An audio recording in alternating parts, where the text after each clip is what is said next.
Bro said I'm too high. It's noon, brother.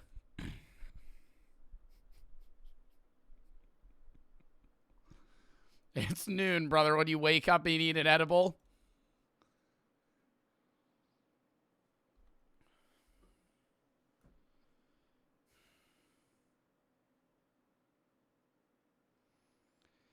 McChunky, are those real channel points?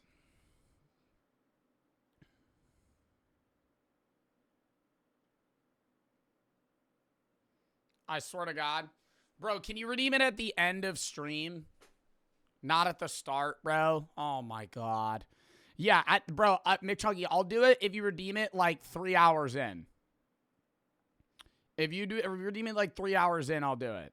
But I'm not doing it right now. Anyways. Hello, everybody. Bloody good. How is everybody doing on this fantastic Sunday, everybody? Chat. We are live early today because my ass woke up late and I didn't want to work out before stream. I've been a bit of a lazy chud, so I said, why not just go live for the charity stream we're doing today? Mods, could we pin the link? Exclamation point PCRF, chat. It is a charity stream today. I'm going to be matching chat's donos up to $10,000. If we raise $5,000, I'll match it for $5K. We raise 6, I match 6. We raise 8, I match 8. If we raise 10, I match 10. If we raise 10,001, I'd probably match 10,001. If we raise 15, I'm matching 10. Gotta have a limit. On the off chance that we somehow exceed that by a very large amount, and then I'm kind of stuck in a situation being like, somehow, queso comes in or something again. So that's why I always say matching up to. Anyways, we're doing a PCRF charity stream today, chat. It's going to be a full React day as well. If you haven't been here for other charity streams, if you have been, you already know how it works. If you haven't been, this is basically a regular charity stream. The one after this that we're doing for AHA is going to be a bit weird.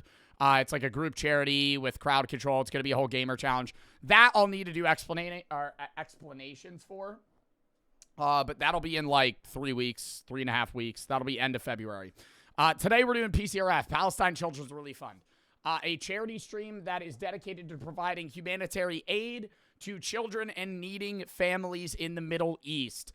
Gaza and Palestinian people obviously are, the central focus of PCRF, at least why we're doing this charity stream as well. But they do help people all over the Middle East in general, too. It's not just in Gaza specifically, but they do a lot in Gaza as well with, getting people out of, danger to go get surgeries, providing food, providing financial assistance for families in need. They do a bunch of stuff. You can look into the charity in the About section and also their charity link on just PCRF. But click the link. Click the pinned comment in chat right now if you want to donate. I will be matching donos up to $10,000 at the end of stream. So whatever we raise at the end of stream, right now I have the goal at 5K.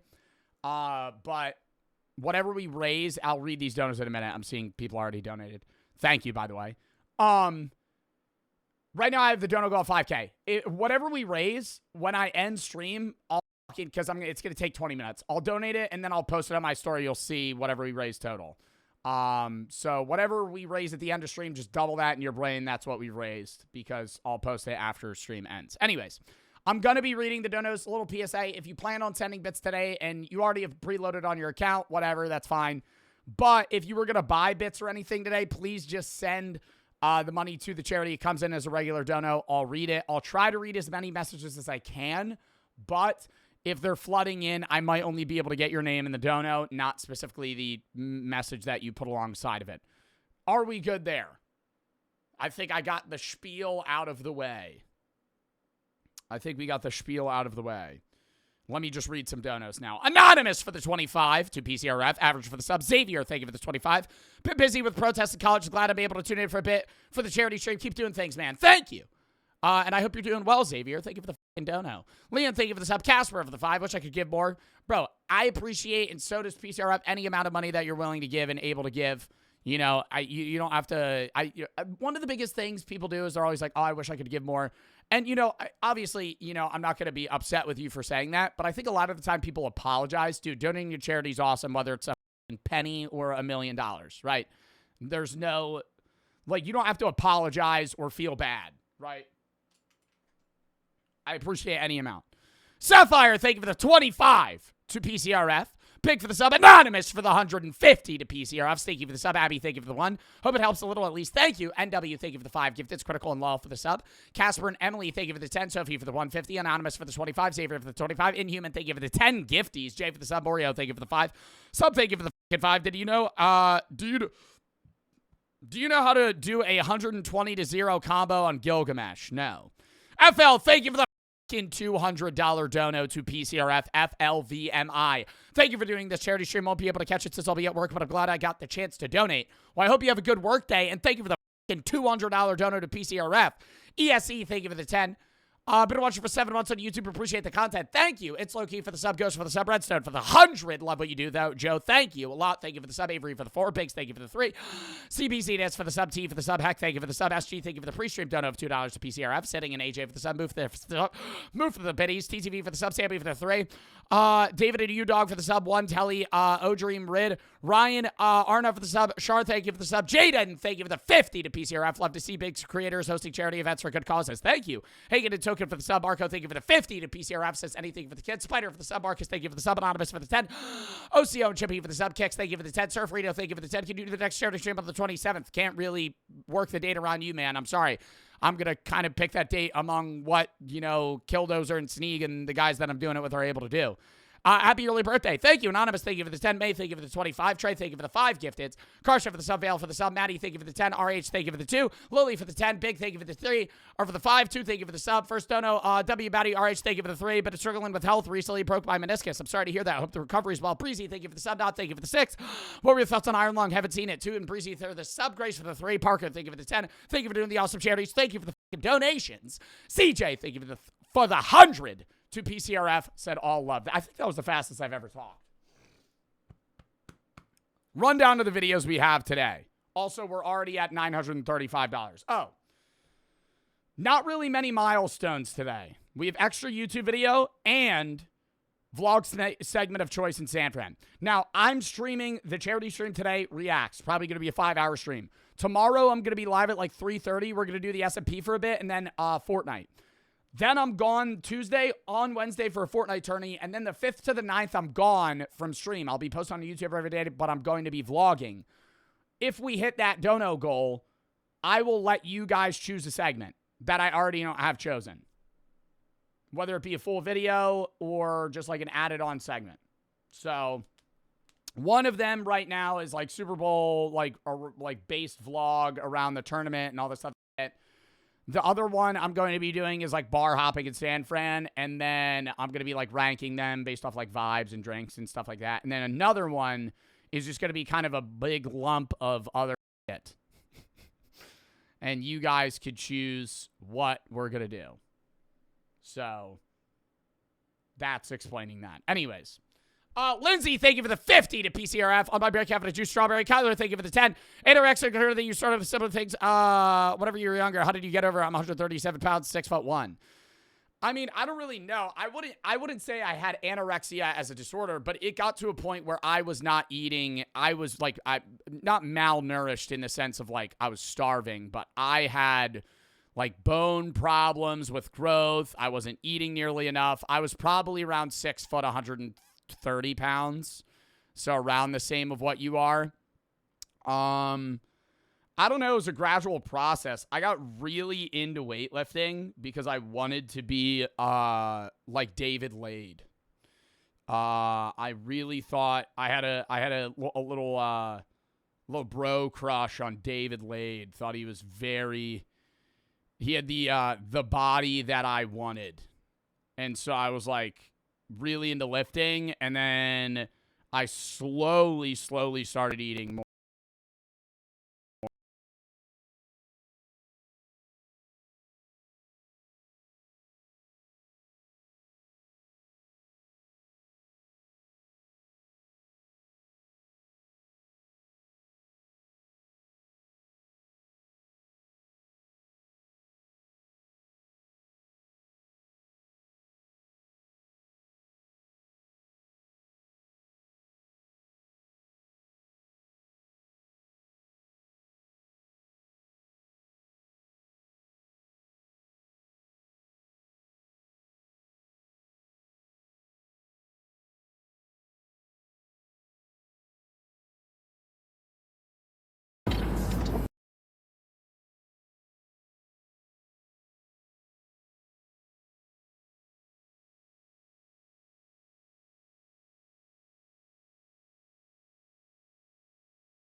Hello? Hello?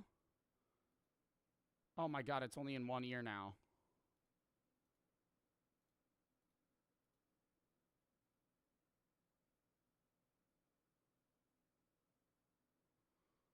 Oh, how do I fix that? What the fuck just happened?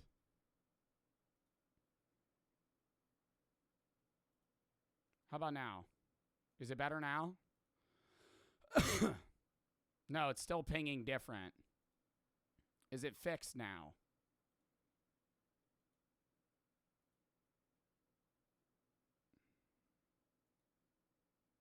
Dude, what the fuck?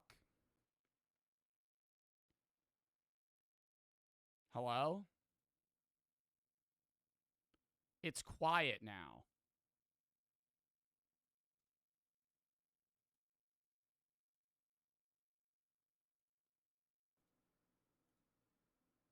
What? How about now? Like now. Hello, hello, hello, hello. Is it good now? Dude, what the fuck? Does it sound the same that it did before it just cut out? What was the last thing you guys heard me say? It just randomly fucking stopped working. The best part of streaming, yeah, fucking technical difficulties. I'm just talking. You guys are saying lag. I'm like, it's not fucking lagging. I just start yapping. You're like, I can't hear you. What was the last thing you heard me say? Oh, my boy crush on David Lade? Yeah, well, then I was basically saying that I got really obsessed with calorie counting and all this other stuff. I don't know. It's different with everybody. Katie, thank you for the 30 to PCRF. Matthew, thank you for the 5. Sprout for the sub. Ew, thank you for the 10 to PCRF. Dirt, thank you for the 10. Jacob, thank you for the 10. Honey for the 10. Lever, thank you for the 10. 20, thank you for the 5 gift. It's Addison, thank you for the 100 to PCRF. Thank you for using platform for good. Say hi to Brooke for me. Thank you. Ethan, thank you for the 10. Banana, thank you for the 5. It, thank you for the 25 to PCRF. Bars, thank you for the 10. Mona, thank you for the 10. Finn, thank you for the 10. Joey, thank you for the 5. Telly, thank you for the 5. RJ for the sub. I'm not going to be able to read these donors right now, chat. I'm going to be able to read your name, but not the message right now. I'm sorry. Silas, thank you for the 5. Lindsay, thank you for the 50. Kyler, thank you for the 10. Tobias for the 1. Anonymous for the 50 to PCRF. Cian, thank you for the 1. Anonymous for the 50 again to PCRF. And hail your savior for the fucking $1,000 dono to PCRF. Oh my God. Thank you for the fucking $1,000 dono. Hail your savior says, thanks for everything you do for your fans and people in need. Thank you for the fucking $1,000 yourself, man. What the fuck? And I appreciate the compliment as well. Jared, thank you for the 1. Orc for the sub. Lincoln for the 3. Nancy for the 200 to PCRF. Tug, thank you for the sub. Hold up. I'm getting overheated. Hold up. Holy fuck. Okay. Oh my God. Brian for the 25. Zen, thank you for the 1. Nancy Hussein, thank you for the 200 to PCRF. And dude, hail your savior for the $1,000 dono, man. We're at Bro, we're already at $3,104. Zen, thank you for the 1. Real quick, before we get into that shit, we're going to do another extra YouTube video this upcoming week. But, what was I going to say? Before I ask about the vlog segment, is my mic actually the same as it was before? Is it good now? Because I had to fucking re-input all the filters. So I think it's good.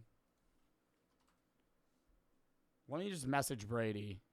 Because my dumbass is terrible at text. Tech, not text. Tech. My mic just randomly stopped working. Added the source back after removing. Let me know in VOD if sounds normal / tracks are the same. Bro, because it's some fucking tech shit I don't get, bro. There's like 5 different audio tracks. Yo, my editor's job makes no sense to me. Those motherfuckers will be like, dude, your audio track's on the wrong one. I'm like, what the hell are you talking about? Just audio tracks on the wrong one. Can you hear me? Yep. Okay. Well, then it works. And they're like, no, well, then I can't change it. Somebody would be screaming. I'm actually losing my voice, so refund that. Pomelo, thank you for the 25. Avery, thank you for the 1 new for the sub. Sam, thank you for the 5. Psychedelic for the sub. Anonymous, thank you for the 10. Piper, thank you for the 10. 07, thank you for the 3. Zen, thank you for the 1. Rice for the 150 to PCRF. And Brian, thank you for the 25. Tug for the sub. Nancy, thank you for the 200 again. Chat, before we hop into the videos real quick, what do you guys want me to vlog either as a whole video or a segment in the vlogs while I'm gone the 5th to the 9th. Charity stream today. Tomorrow, Minecraft SMP at 3:30 into Fortnite. Tuesday, I'm not live. Wednesday's attorney. And then the 5th to the 9th, I'm vlogging. Gambling, smoking, crack. Okay. The zoo. Already did that. The gym. A little gym segment.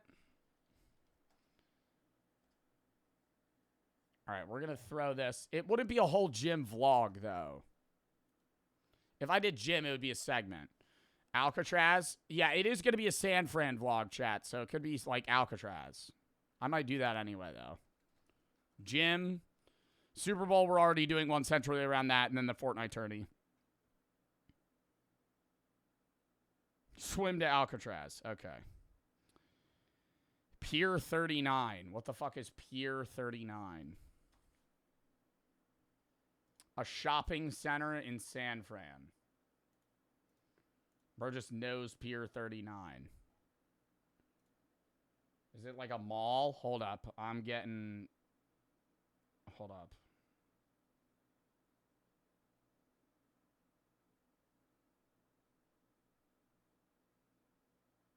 All right. Krubs, thank you for the sub. Evelyn, thank you for the 10. Happy birthday. Autumn, thank you for the 25. Olivia for the 5. Clive, thank you for the 10. Riley, thank you for the 10. Anonymous, thank you for the 10. Whisper, thank you for the 55 to PCRF. Couple for the sub. Charlie, thank you for the fucking 25. Or Charles, not Charlie. Asher, thank you for the 150. Chris, thank you for the 100. Oh, Alan, thank you for the 5. Guac, thank you for the 10. The Sam, thank you for the 5. Noob, thank you for the sub. Pamela, thank you for the 25. Avery, thank you for the 1. Psychedelic for the sub. May, thank you for the 3. James, thank you for the 25. Jabal and RJ for the sub. Swift, thank you for the 25. Clive, thank you for the 10. Chat, what other vlog ideas? Escape room? That would be boring as fuck. Gym, Alcatraz. Alcatraz would be like / Golden Gate Bridge. Hot tub stream. Can't do that. Chat, this would be while I'm... This is Six Flags. I don't even know if there's a Six Flags there, and it's also the winter. Rage room?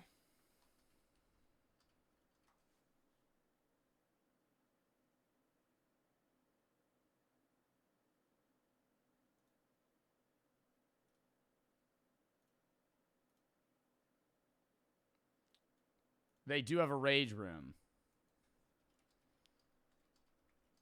The problem is, am I able to record what, like, do I have to pay for a recording, or will they just fucking, like, send me that? How does that work? They do have a rage room. The pin.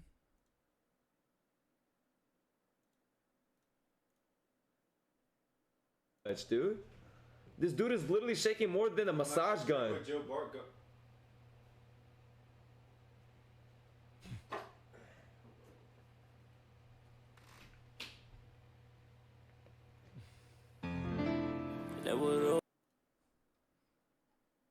Bro, just staring at my straight ass. All right, what else? What else? What else? Wait, hold up. I gotta remake the poll. Which? It'd be a gym vlog segment. Gym segment. This is probably a segment, so not the whole video. Ghost hunting. I don't think I would be able to set that up. Shooting range, casino. Jesus. Are there casinos even in San Fran? There's ones near it.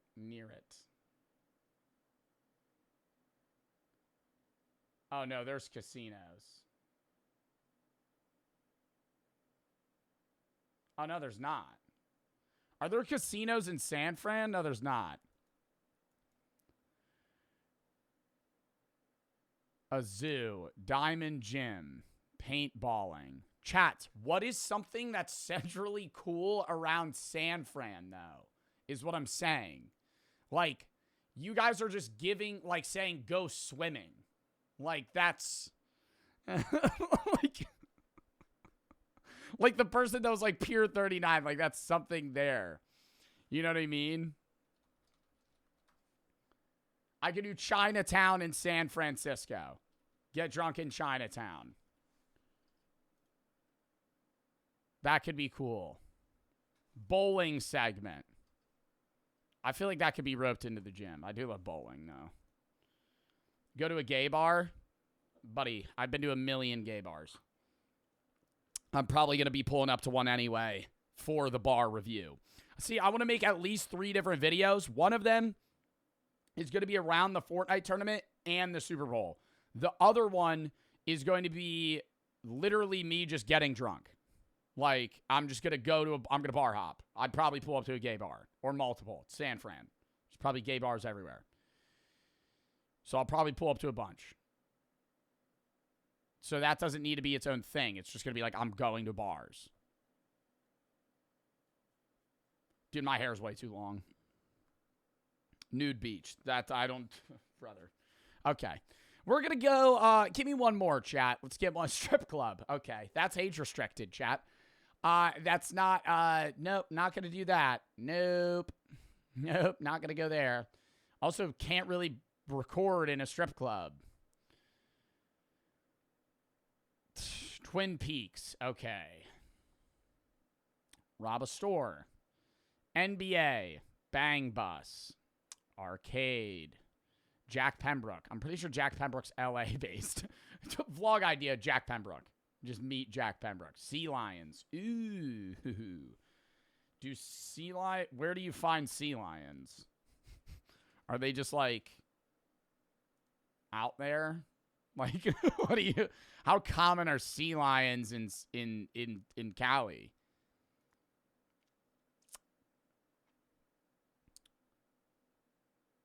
They're just chilling there? All right, well, vote on this, chat.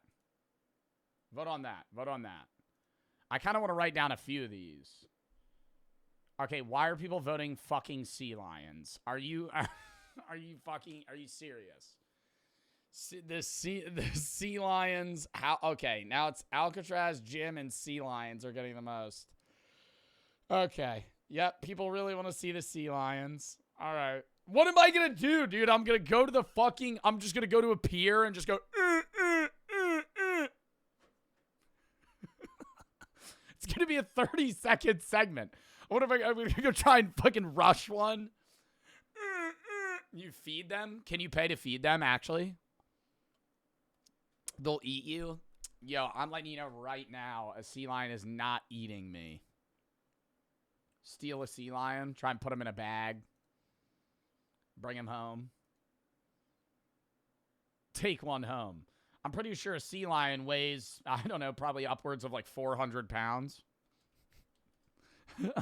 Maybe. Yeah. Males, California sea lions weigh 400 and 900 pounds. Just put it in your bag, man. Just put it in your bag. Me trying to weigh it at the fucking, at the airport. Baggage check or whatever. I think it depends the sea lion. What types of sea lions they got there? These ones are cute. Are these the ones they got there? No way this weighs up to 900 pounds. I would say this guy looks like he weighs about 220. He's a bit lardish. An elephant lion. Now... Bro, this isn't like I have to go to like a Sea World, right? Like I could just like dead ass see these on the pier. Can you see sea lions in San Fran? Oh yeah. Oh, and it's at the Pier 90 Pier 39 or whatever. Wait, so I'll write that down. I still might just do Alcatraz anyway. Hold on. So let me write this down. Alcatraz, Pier 39, and sea lions. What do I do if there's no sea lions when I pull up? Have to go in the water and look for them.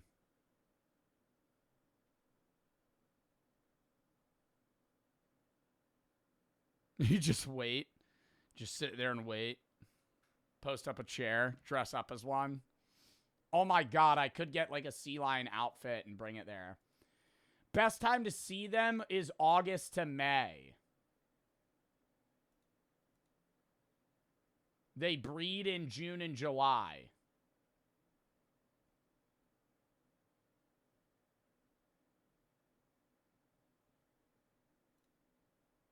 Oh my God. Wait. There could be this many? I thought it'd be like 3. There could be like hundreds of them. Dude, they're like filling the docks. Is this where people are supposed to be able to walk here? That's funny. All right. Anonymous, thank you for the 10. LM and Leppy, thank you for the sub. Shrek and Smell for the sub. Z-Killer, thank you for the 100. Smell and Hunter for the sub. Apo, thank you for the 3. Simon, thank you for the 6. Owen for the 5. Zen, thank you for the 3. Irene, thank you for the 10. Happy birthday, Jonah, thank you for the 3. Chad for the sub. Desi, thank you for the 3. Stamp, thank you for the 5 bars for the 25. Sip, thank you for the sub. Will, thank you for the 10. Cal, thank you for the 50. Exit Straw Hat, thank you for the sub. Hail your savior, thank you for the 25 gifteds. I'm Sunny and Zay for the sub. Screw for the sub. Johnny, thank you for the 70. To PCRF as well. Oreo for the sub. Alex, thank you for the 3. Joe, thank you for the 1. She for the sub. Frag, thank you for the 3. Sabbath Across for the sub. Reek, thank you for the 1,000. But he's loud, thank you for the 1. Chase, thank you for the 10. May for the 3. Jib, thank you for the 25. Jabal and RJ for the sub. Swift, thank you for the 25. Evelyn, thank you for the 10. Autumn for the 25. Craft for the sub. Duff for the sub. Gosh, thank you for the 3. Fruitcake, thank you for the 25. Anonymous, thank you for the 10. Sorry, I'm not going to be able to read the messages with some of your guys' donos chat, but I do appreciate the donos themselves. That's why I want to be able to read them. Let's get into it, chat. Run down to the videos, but we're already at $3,941, which I'll match right now for just like 4K. So we're at 8K total, but I'll do that at the end of stream. Or right when stream ends, rather. Jalen Dove, the sub. Gosh, thank you for the 3. All right.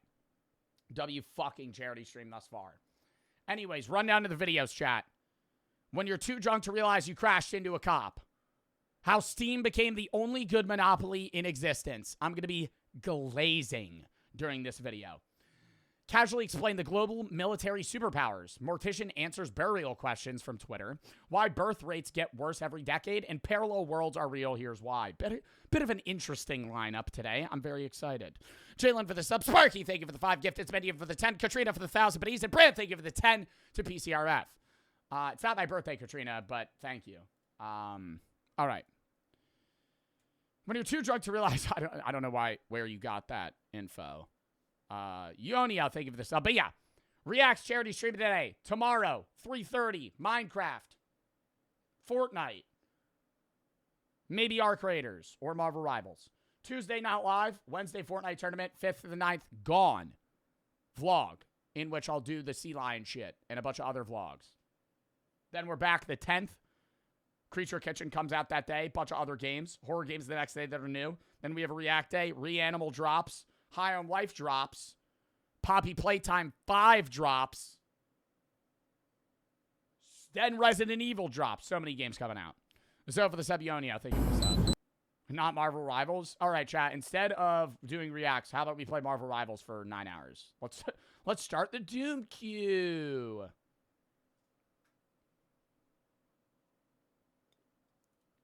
Fuck no. All right. When you're too drunk to realize you crashed into a cop. Lock in.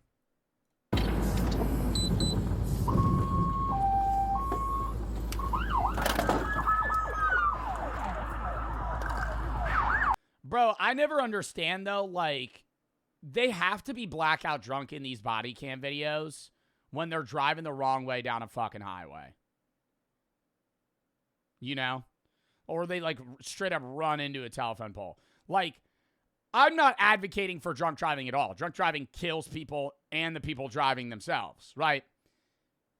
But there's a level of drunk driving that is so, like, you're so incoherent. How did you possibly think you were okay to drive, right? Like, I'm not trying to have sympathy at all, right, in a sense of, like, drunk driving, but, like, legal limit's 0.08. There's people that have 3 drinks and go, I'm good to drive. You're not, right? You're probably at, like, a 0.1. You're not good to drive. You might think you are, right? But then there's guys that are blowing, like, 0.28. Like, you're almost, like, alcohol poisoning. And you're operating a vehicle going 75 miles an hour. It's ignorance? I don't know, dude. I wonder what percentage of, like, high-level DUI arrests like this are people that physically black out and then wake up in jail. Like, talk about hangover movie level fucking anxiety, dude. You wake up and you're like, where am I? And they go, you just tried to drive home. This sergeant has just spotted a car driving the wrong way, and as deputies move in to stop it before anyone gets... That's my fear. Yeah, but I mean, yeah, I'm not doing edible right now, chat. Maybe at the near the latter half of the stream. Anonymous for the 10, B for the sub, Burgundy, thank you for the 10, Rhythm, thank you for the 10, Anthony and K, thank you for the sub, Locke, thank you for the raid, Peace for the sub, Destruction, thank you for the 10, Zoe and I for the sub, Ionia, thank you for the sub. Anyways, somebody said that's my fear. I don't really have a fear of that, right? Like, blacking out is terrifying, right? Like, when you wake up from it. But, you already for you to black out and then drive, you probably already are a drunk driver. Does that make sense? Like, you don't black out and then go, I should probably get in my car. like that's because you're still like able to go, I don't know, right? Maybe that's probably not a great idea. It will be their own squad cars that will end up taking the damage from this driver's... I see what you're trying to say. Well, not that it's not a routine, right? Because you could black out and do really stupid shit, right? There's people that black out and get stripped butt naked and run around town, right? Like, they don't do that regularly. But I'm saying, like, a lot of people that get DUIs, this is not the first time they've drunk driven. Wild start to the new year. Corrections monitoring system. Subject Nelson Rogers is in violation. Around 2:36 a.m. on Thursday, January 1st, 2026. Oh my God, it's New Year's Day. So this is after the New Year's Eve party. 2:30 in the morning. Milwaukee County Sheriff Sergeant broadcast over the patrol channel about a Mercedes-Benz heading northbound in the southbound lanes on I-43 near Milwaukee County. Do you remember anything when you're drunk? No, your brain actually switches off and you're like, there's like a demon that like rises. My one's name is Eduardo.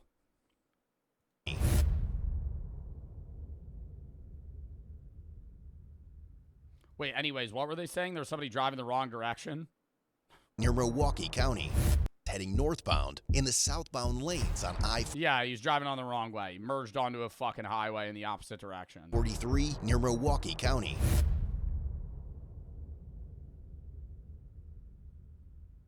Wow.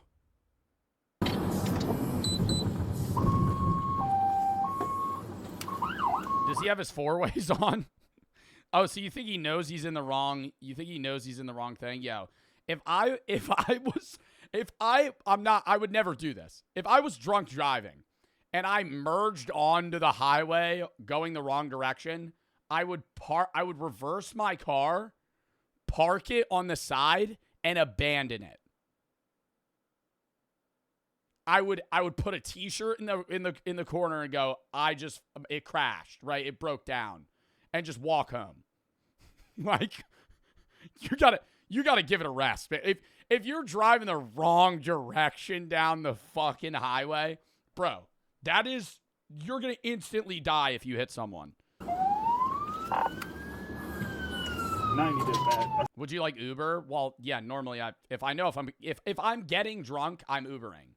Say 80 is bad. Oh my God! I have a fucking Uber story. Side note. When I was hanging out with Frankie, we were Ubering all over the place. I order an Uber XL, okay? I order an Uber XL, and it is a fucking yellow van that is on the fucking image because it says their car. They have to put it in their car, and it's this big-ass yellow van. I go, dude, we got a fucking big car. It's going to be awesome. It's a fucking rental, baggage delivery van or whatever. We open it up. There's only 3 seats in the back and then the one in the front. And I go, we have 6 people. We have 6 people. And he goes, and I go, are there seats in the back? He goes, no seats. I go, okay. Get in the fucking car, right?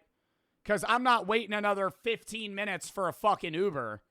So I get in, right? We lap up, totally illegal, right? For him to take us as a ride. Like, he should get fired for that, actually.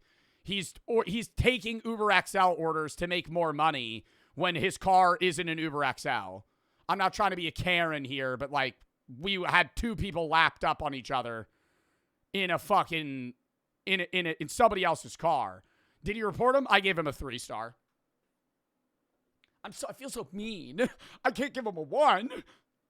I didn't die. That's a 1-star, right? If I died, that'd be a 1. So I give him a 3. And I said, I gave him a 3, and then the thingy, I was like, bad drive. There was only categories I could pick. Give him a 3. And a bad tip. I still tipped him, though. I felt bad, bro. He drives far. Anyways. Then on the way back, one of our friends shows up, and I'm drunk, right? And I'm trying to do the math. They're like, dude, she goes, can I get in y'all's Uber? I go, Uber. No. I'm like, oh, yeah, we only had 5 people. We had 6. So now we have 7. So I order an Uber XL. We get in the Uber XL, and this guy goes, no. And I go, what? And he goes, 7. And I go, oh. And then I get out and cancel the car and give him $5 for the delivery, or for the canceled fee. So then we had to order 2 Uber X's.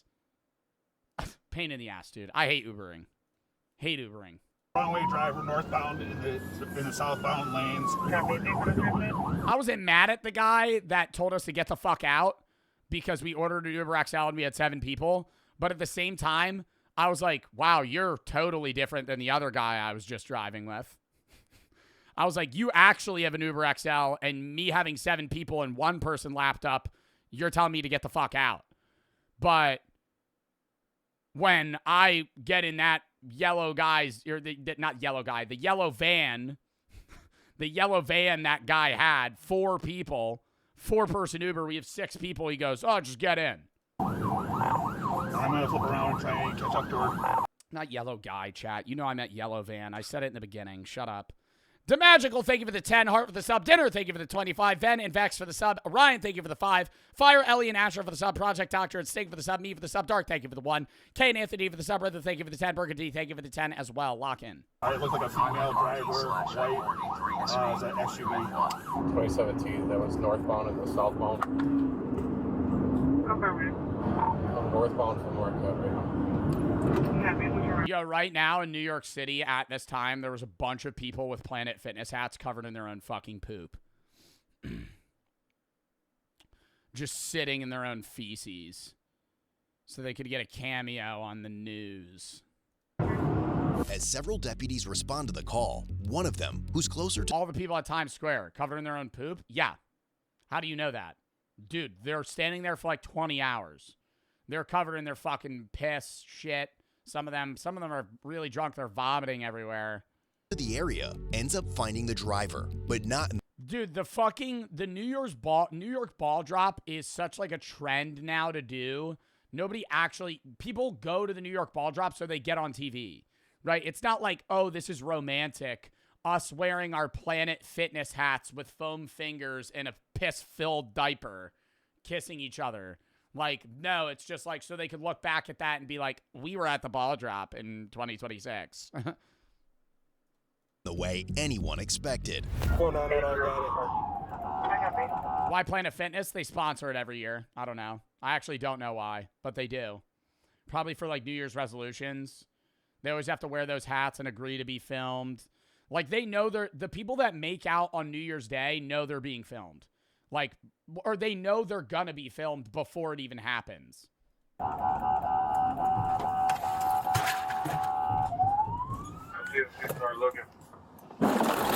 What?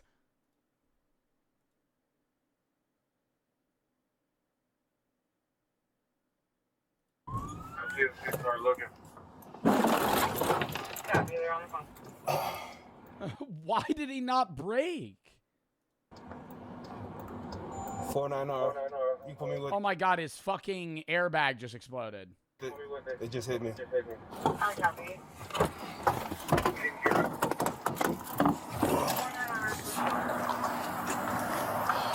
Did he think he was going to thread the needle there? And just, like, drive past the cop? I'm good. Southbound 43, just before North Avenue. Just North Avenue. How did you need medical? I'm fine. Let me check on the driver. Are you okay? I'm okay. All right. Is anybody else in the car? Turn out of the transmission. I'm talking with the driver. Driver's conscious and breathing. Wow, there's a lot of fucking airbags on this car. Are, like, modern cars this equipped now? 9. Step out the vehicle. That's not the fucking wheel bag.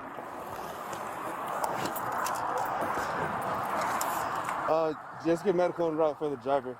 Driver's conscious and breathing. I have my own squad. Come here.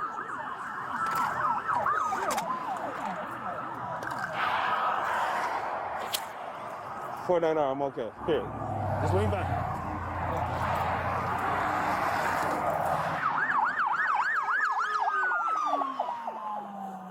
Yeah, let's go. Where are those cars going? Are they coming to fucking be backup? On you. Huh? You have a license on you? Do you have a license? Zachariah. That's your name? Zachariah. Okay.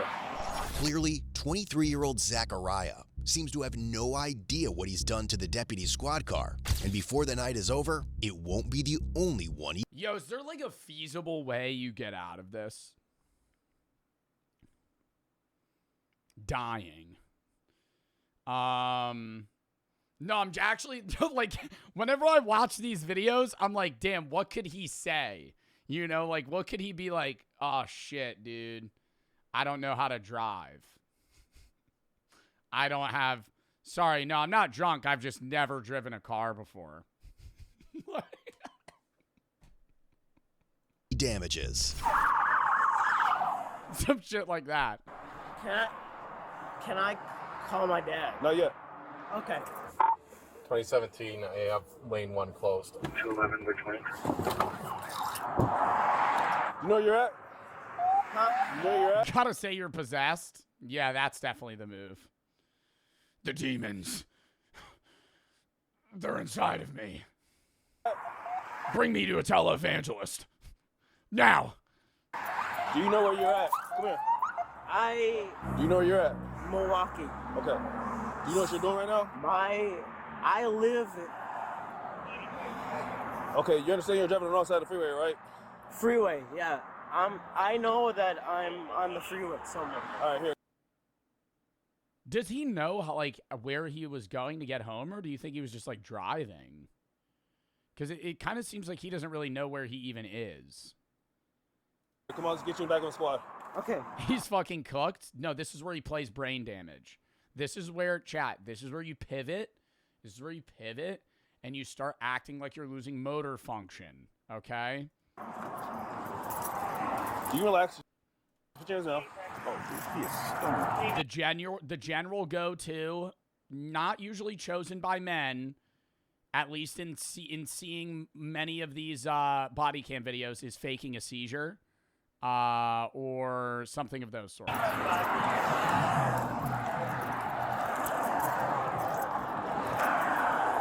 Sorry. No, you're good. He just tries to run across the highway. All right, you got anything on you besides your keys? No. All right. That's Bartolozzi. Okay. Okay. Oh, your son? You're welcome. Walk this way. I'm gonna have you stand right here real quick. Face the car. Face the squad. All right, go and hop in. All right. I'm good. How fast? About like 20? 15, 20, yeah. I hit the air horn, try to get him slow down. Why did the cop face him head on, though? Like, shouldn't he have angled his car to where, like, they would have ripped the tail of the car instead of hit it? Like, he got almost fucking, like just hit right in the, not rear-ended. What is it called? Head-on collision. Oh, my God, I'm stuttering. Do we need to get a tow for 49 hours? I'd say yes. They'll buff out. You think they'll buff? With Zach finally secured in the squad car, deputies start assessing the damage and searching his vehicle, leaving him alone as he ends up ruining yet another squad. You know these guys are ripping Zins right now, dude. New Year's Day, they can't get drunk on the job. Nicotine fried. I feel like so many guys in, like, the fire, like, so many firefighters, police officers, like, EMTs, bro, they're just fucking high on, like, nicotine. Like, stimulated. Not to the point where they're, like, not coherent. Like, if anything, they're, like, more awake. But, like, dude, so many of those guys are fucking ripping Zins. With Zach finally oh my God, all day secured in the squad car, deputies start assessing the damage and searching his vehicle, leaving him alone as he ends up ruining yet another squad. Hey, 32 dispatch. Did she try to, like, rip the glass off? Traffic. 29. Traffic. Oh God. Corrections monitoring system. A subject, Nelson Rogers, is in violation. Right, he might have a concussion. Apart from finding his phone and wallet, deputies find a small amount of marijuana, often called shake, that was scattered all over the car. Fucking often called shake. A small amount of marijuana. So it was just the fucking crumbs that fell off his tray when he was trying to, like, roll a blunt. Often called shake. It was just remnants of bud on the ground. Marijuana. Oh, there's a mug. Cell phone. Wallet. Ah, shut up. I stopped here. I hit my airboy. I tried to get me stopped. Yo, there's a guy at my gym that smokes a joint in his car every time before he goes to lift. And whenever I see him, it reeks. And I'm not going to narc on him. But, like, I go, best pre-workout? I'll agree, right? But, like, aren't you not, his car's running. Like, you can't smoke a joint in a running car. Like, I feel like that's different than, like, standing outside of the gym and hitting your cart or smoking. Like, he's, like, hotboxing an on car. You do this? I don't hotbox. I have hotbox, but it just stays in your car for so long. But I don't drive high. I get fed up this base. Like, if I'm going to eat an edible and go to the gym, I'm either getting dropped off or I'm Ubering. And I've worked out high. Why does the car being on matter? Well, I don't think you're allowed to smoke. I don't know. Doesn't it matter? Because it's whether or not it's moving. Can you hotbox a car legally? No. It's not legal to hotbox a car, even if states with recreational cannabis legal. Consuming marijuana in a vehicle is prohibited.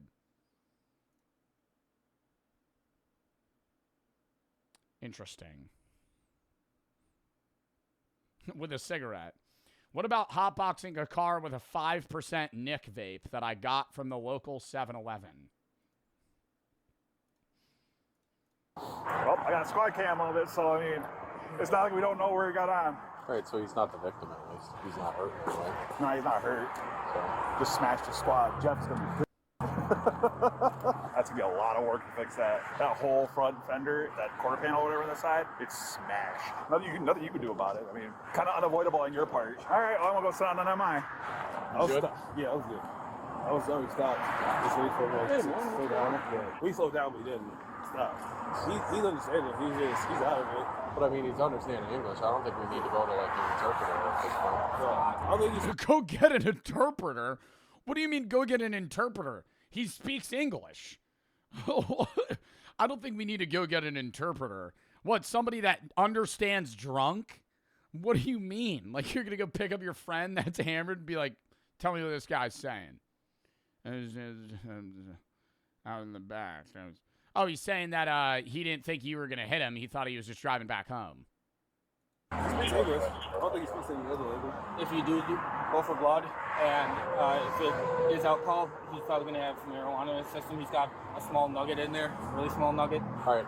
The weird thing about marijuana is, aren't they not able to test? Like, I'm not high at all right now. I got high last night. If you were to test me for weed, it would be in my system. Cap. I'm not high right now. I'm saying weed stays in your system. I mean, obviously, like hair tests and stuff, it's like months. But I'm saying I'm pretty sure when they test to see if you were high while you were driving, they're checking like 24 hours behind.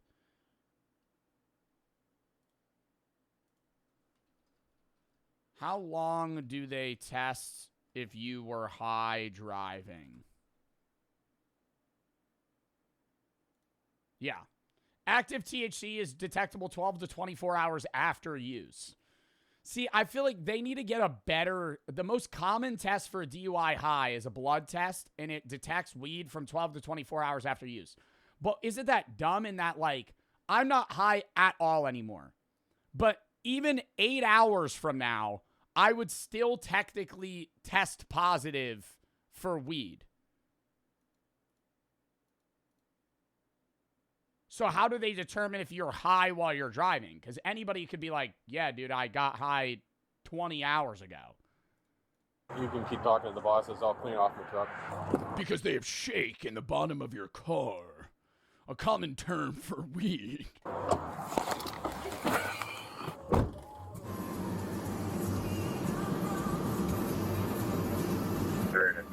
Guys, don't let him take it yet until we get the crash report. Come on, Chris. Wrong way driver. Get out of here. He actually almost hit me first. I was up by Highland, and I was getting ready to exit by Highland, and he came flying right at my squad. So I tried to get him to stop. I'm not eating edible right now, chat. Fuck.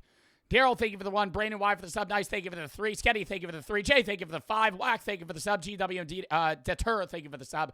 Anonymous, thank you for the 10 to PCRF. Rwanda, thank you for the 25. Cian, thank you for the 23. Camber, thank you for the 50 to PCRF. Keith, thank you for the raid. Toaster and Lawson for the sub. Riley, thank you for the 7 to PCRF. Sketty, thank you for the 3. Sketty, thank you for the 100 to PCRF. Send bits with that message way too long. I'm not really reading bits right now, Sketty. I'm sorry. You help people less fortunate than ourselves, specifically one of the main reasons we become such a supporter of you. Truly great. I know you don't believe in God, but I truly believe he uses you to bless the world. Thank you, Sketty. I appreciate that, man. That's a very nice message. Katrina, thank you for the 1,000 biddies. Surgical for the sub. SD and Hack for the sub. Damage, thank you for the 10 to PCRF. Heart for the sub. Dinner, thank you for the 25. Fire, thank you for the sub. Ryan, thank you for the 5. Ellie and Asher for the sub. Sting and Doctor for the sub. Project B for the sub. Dark, thank you for the 1. Ryan, thank you for the 10. Philip and that, thank you for the sub. Anonymous, thank you for the 25. Whacker, thank you for the sub. Nice, thank you for the 3. Dale, thank you for the 1. Lock in chat. We are at $4,284 total to PCRF right now. Matching that, we're 8,500 something. But then he went around me. Yo, stop with the channel point redemptions. No more right now. Hell, We're gonna lock into the videos. Chat, it's the first video of the day. We got so many we gotta watch, bro. Doctor, thank you for the 5. do the investigation. Regis is gonna go get checked out. Can you belt him? I don't think Rita's done. Hey man, Belt? I need to get Oh, seat belt. faster quick. I need to seat belt you.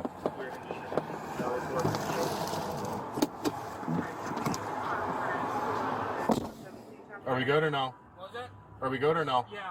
As Zach is brought in for questioning, deputies already know he's heavily intoxicated. But when they try to get answers about how things spiraled to this point, Zach's priorities still lie in finishing his nap and throwing up.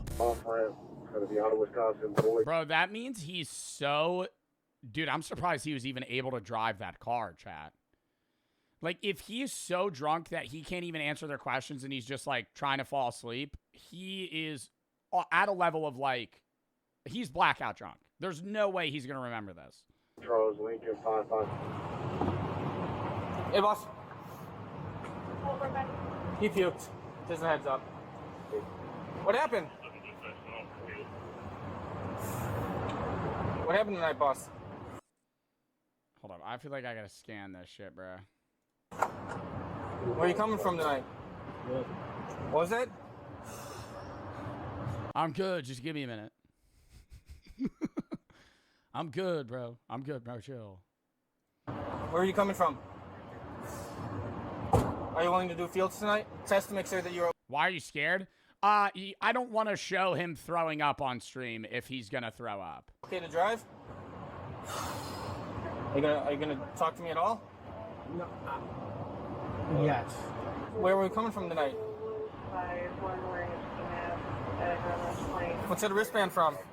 Bro, he is manually breathing. I have been there. Yo, that is 0.25 and above. That motherfucker is so drunk. I hear him like he's manually breathing, blinking. Yo, he's taking control of his autonomy right now. This is insane. Alex, thank you for the 5 subs. Nutella, thank you for the 2K biddies. Big deal for the sub. Doctor, thank you for the 5. Lock in chat. That and fill up for the sub. Are you willing to do some tests tonight? Gono, thank you for the 5 subs. Chat, I'm sorry I'm not reading a lot of the messages with donos right now. There's just so many coming in, and we have so many videos that we need to watch that if I'm reading all the messages, we're only going to be able to get like 2-3 videos in today. So I'm trying to fucking lock in. I'm sorry. So, Joe, you're racist against Jewish people. You're a fucking idiot. You're a fucking idiot. If you're asking me about that in coordinates with Palestine Children's Relief Fund, yeah, I'm against Israel. I think the Israeli state is committing genocide against the people of Gaza. And also very, very sketchy shit in general. Not to say that the U.S. doesn't do that either, but yeah, no. But it's not racism against Jewish people or people of Jewish ethnicity. I have nothing wrong with people that are Jewish. I have a problem with the Israeli state and what they're doing against people of Gaza. PCRF, though, is also not just about helping people of Gaza. It's just helping needing families in the Middle East in general as well. And other places, too, right? Like, could be like Syria, Lebanon, Gaza. It's PCRF, and they do hyper-focus on specific, like, areas within the Middle East. But it's not just Gaza itself. But, yeah. No, I'm not racist against Jewish people. Makes sense. I'm just trying to get people's standpoints. Yeah, no, you're good, bro. But I'm not racist against Jewish people. I'm a very small percentage Jewish, but my like grandparents are pretty Jewish. So I am also a part of the, I guess, bloodline of ethnically Jewish people. So I don't know why I would be against them. I think it's very, very stupid when people say it's racist against Jewish people to be against Israel, right? Because being against Israel doesn't mean you're against Judaism or Jewish ethnic people. It's saying that you don't stand with what they're doing to Gaza and people of Palestine. Oh, did it not mean? Yep, my bad. I banned you there, brother. That was a misclick. I was trying to refresh chat. I unbanned you to that one chatter. My apologies. Anyways, let's lock in. Spacey, thank you for the 200 to PCRF. Alex, thank you for the 5 gifted. Gunner and Hunter for the subs. Thank you for the sub. Your mom for the sub. Ozen, thank you for the 25 to PCRF as well. And BR, thank you for the 5 gifted. But chat, I'm sorry I'm not reading the messages with the donos, but I'm going to try and get every dono trying to get every red dono possible. But I might not be able to read the messages with them. Hyperion, thank you for the sub. Do you want to do some lock back in? Test night, or are you good? Excuse me. Are you able to hop out of the truck for me? Hold up. I really need to lock in. Jojo's calling me now. Sorry, live, brother. What's up? I'm gonna start crashing out, man. I want to get through this video. I want to get through this video.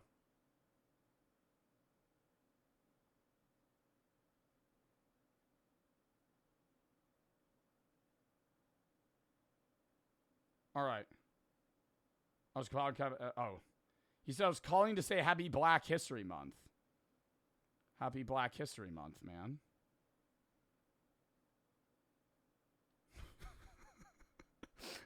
Jojo was calling me to say Happy Black History Month. Is he in my stream? There's no way. I feel like that's so random. Seatbelt off. Yeah, Happy Black History Month as well. Sorry. How about no? There you go. Easy. Let's go back Why are you laughing at Black History Month? I'm not laughing at Black History Month. I just thought it was kind of not what I expected Jojo to say, where he would call me to say Happy Black History Month. Like, I feel like normally that would be like, you would say Happy Black History Month to somebody that's black. that black car right over there, okay? What happened tonight? You're black? I'm not. I was 0.1% Nigerian when I took my ancestry test, but then they ended up updating it, and I'm no longer 0.1% Nigerian. Can you tell me where you were coming from? How much do we have to drink tonight? A lot? How much is a lot? Yo, throw it in sub only. Anonymous, thank you for the 20. Definitely for the sub. XP, thank you for the 5. Nutella, thank you for the 2K biddies. Testo, thank you for the sub. Hyperion, thank you for the sub. Yo, Nutella, I appreciate the biddies, bro. You keep sending paragraphs. I'm sorry I'm not able to read them right now. Skirt, thank you for the 1. Happy birthday. It's not my birthday. Skirt, thank you for the 2. Lock in.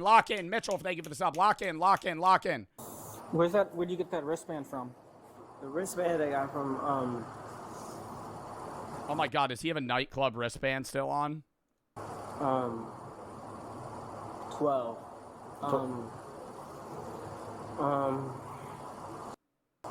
Where were you driving tonight? Where were you headed to? It's okay if you can't remember. 12. Okay, where were you going? Strip club. Which strip club? 3rd Street. 3rd Street? 3rd Street. Are you willing to do some tests tonight to make sure that you're okay to drive? No. No? All right. yo, dead ass. I at least respect that in the sense of being like, yo, why are we even trying, man? You know, like, you really about to try and make me walk the line and say my ABCs backwards, bro? He just threw up on himself in the car. You know he's drunk. Turn around. Turn your back. You're under arrest for OWI and 2nd degree recklessly endangering safety. Do you have anything on you that I need to know about guns, knives, bazookas, anything like that? No back. No. Did he just say a bazooka? Do you have anything on you that I need to know about guns, knives, bazookas, anything like that? No back. Bazooka. Did he say a bazooka?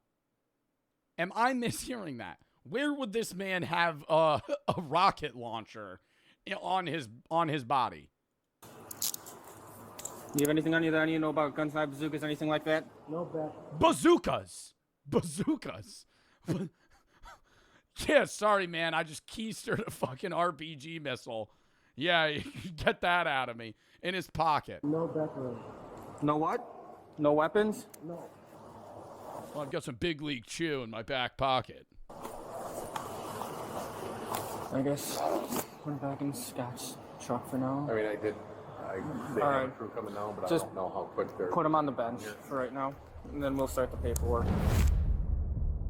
Ultimately, Zachariah was charged with felony, 2nd-degree recklessly endangering safety, misdemeanor, operating while intoxicated, 2nd offense. He also received over $800 in traffic citations. Ultimately, he was released on a $7,500 cash bond with conditions to maintain absolute sobriety and to be monitored by portable breathalyzers. When they say absolute sobriety, does that mean that randomly he could just be tested to see if he's drunk? So he's not allowed to get drunk for like a year or some shit.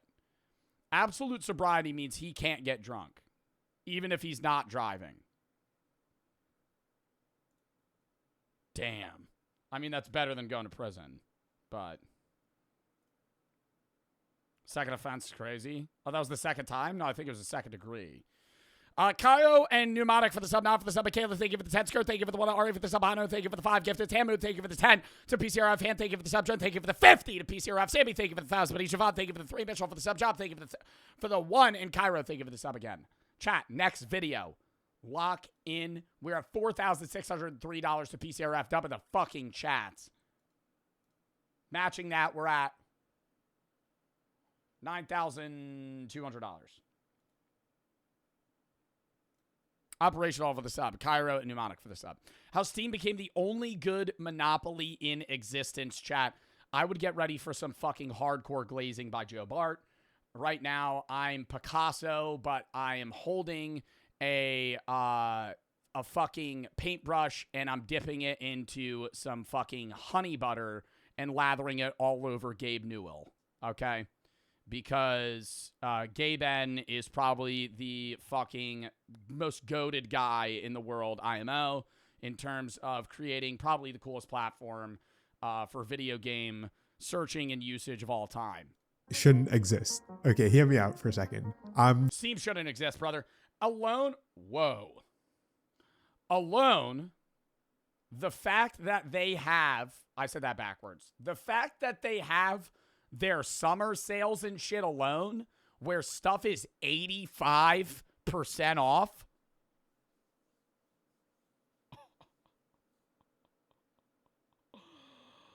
My God, right? I mean, you could literally, I know people that only buy games during those sales. They spend like $300 in one sitting, and then they just have games for the next 2 years.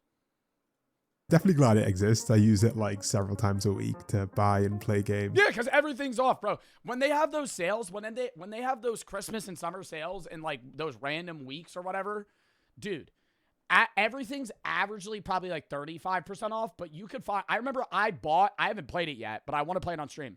I got God of War for $5. I know that's an old game. Normally it's like 40, 60 bucks or some shit. I got like that as an example. It's like, bro, they just be like tossing you shit. I know that's in collaboration with the devs.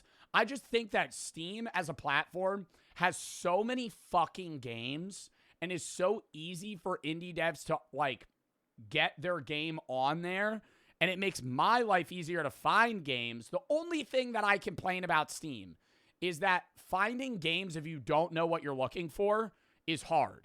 Like, I wish they had a more Netflix-esque scrolling feature where you could, you know, look through categories, and they do, but they always just show you the same 8 games. Does that make sense? Like, if I'm on, like, Steam, and I'm like, I want to play a horror game, and I go in the horror category, they're going to show me the top 30 horror games, or they're going to show me ones that are brand new that have, like, shit ratings. Like, that's the only thing that's hard is there's so many games on Steam that it's hard to find hyper-specific things that you're looking for. Outside of that, everything's awesome.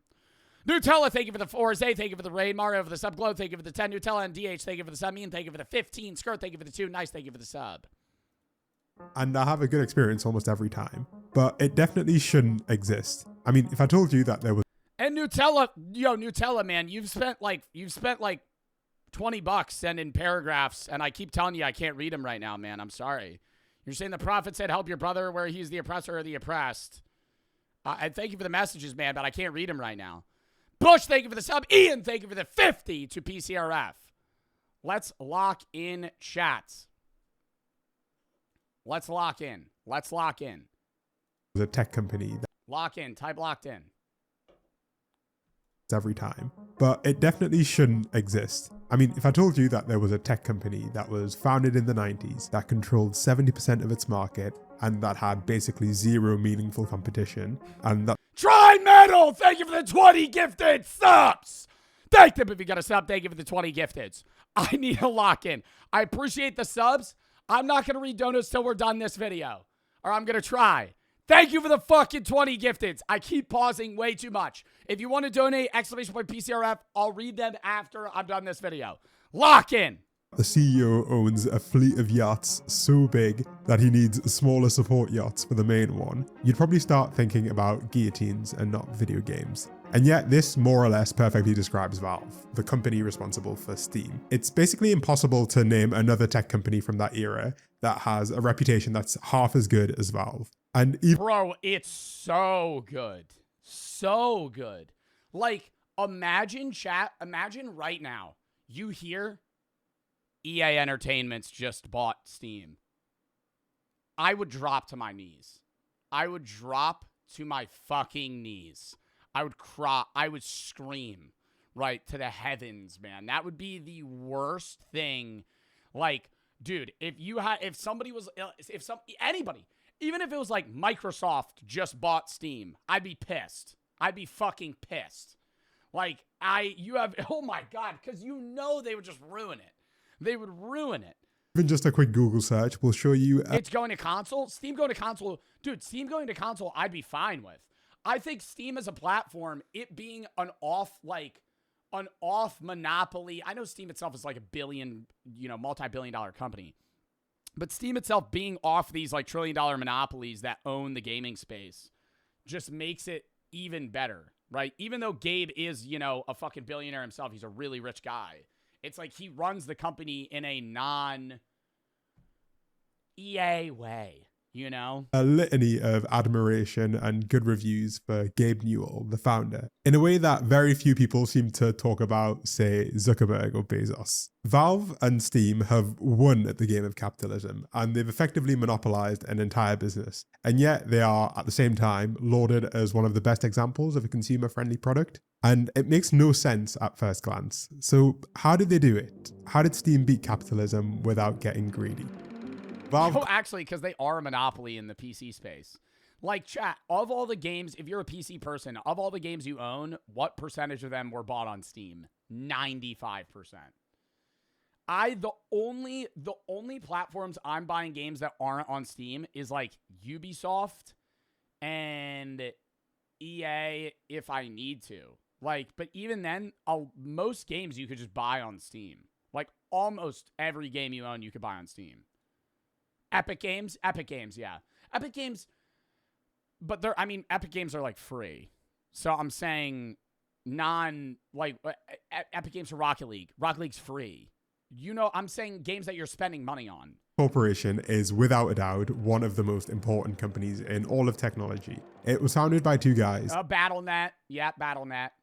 But even then, rarely Battle.net. Wow. Look at Gabe Newell. Hubba. Gabe Newell and Mike Harrington, who left Microsoft in 1996 to pursue a dream project, creating their very own video game from scratch. Their debut project was Half-Life, and it was so successful that it still is today considered one of the greatest video games of all time. And since then, they've released a lot of bangers. Half-Life, Team Fortress, and Counter-Strike are all still incredibly popular series and have millions of players every day collectively. But after release... I'm going to have to take that their Counter-Strike numbers are inflated, though. I'm sorry, Gabe! I don't think Counter-Strike's averaging 1.2 million players concurrently all the time. I refuse to believe that. There's no way. I'm sorry. I love Steam. I love Valve. I have a Valve headset. I love the games. I have nothing wrong with CS, but there's no way. 1.3 million concurrently all the time. It's got to be a lot of foreign players. Yeah, like Russian, European Counter-Strike players. Several extremely popular games themselves, they noticed a few issues with the games industry. If you're a little older, you might remember a time when pirating a PC game was comically easy. Literally within a few days, you could get free software and bypass most security measures with like a few seconds of Googling. And we saw the first wave of companies getting... Yeah, I remember I used to think I was pirating games and I was just installing malware. Really desperate to put the lid on piracy. When Doom 2 was leaked weeks before its official release, their developer responded by banning any pre-launch reviews or external testing for their next game, Quake. The then vice president of marketing even announced that no copy of our games would leave the building. Except that game ended up also being leaked 3 days before its release. Some kid literally just broke into their network and downloaded the game in front of them. And bro, you know what it is? Oh my God, I feel like this is what he's going to end up saying. Pirating was such a problem, but Steam made it so much easier for you to obtain the games that you wanted to play. Steam, okay, in the sense, you remember how annoying it was when, wow, you guys aren't going to relate to this. Some of you might. Does anybody remember before Spotify where you used to have to buy songs individually and they would be like $2 a song and you had to buy them on iTunes and how really annoying that was and how like fucking super sucked? And then Spotify came out and it was like awesome and it was just like a subscription service.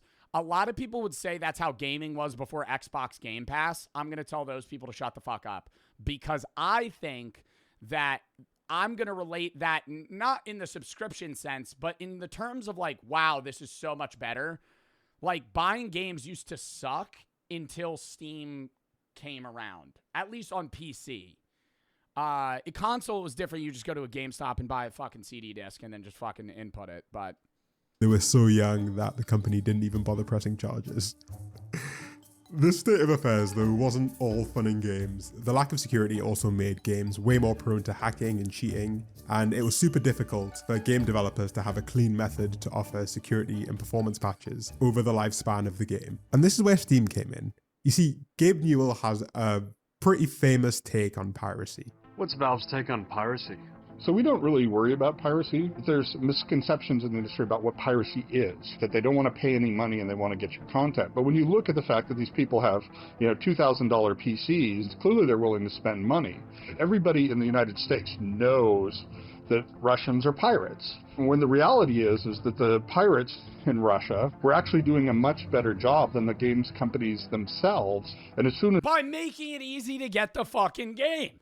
As the product became available at the same time that it was available in Australia or the UK or the United States, and it was localized in Russia, all of a sudden our piracy problems in Russia disappeared. Piracy is a result of bad service. The whole idea behind Yeah. I mean, that's why piracy's on the rise right now with streaming services in TV. Like, when Netflix came around, I feel like piracy numbers had to have plummeted to like near zero.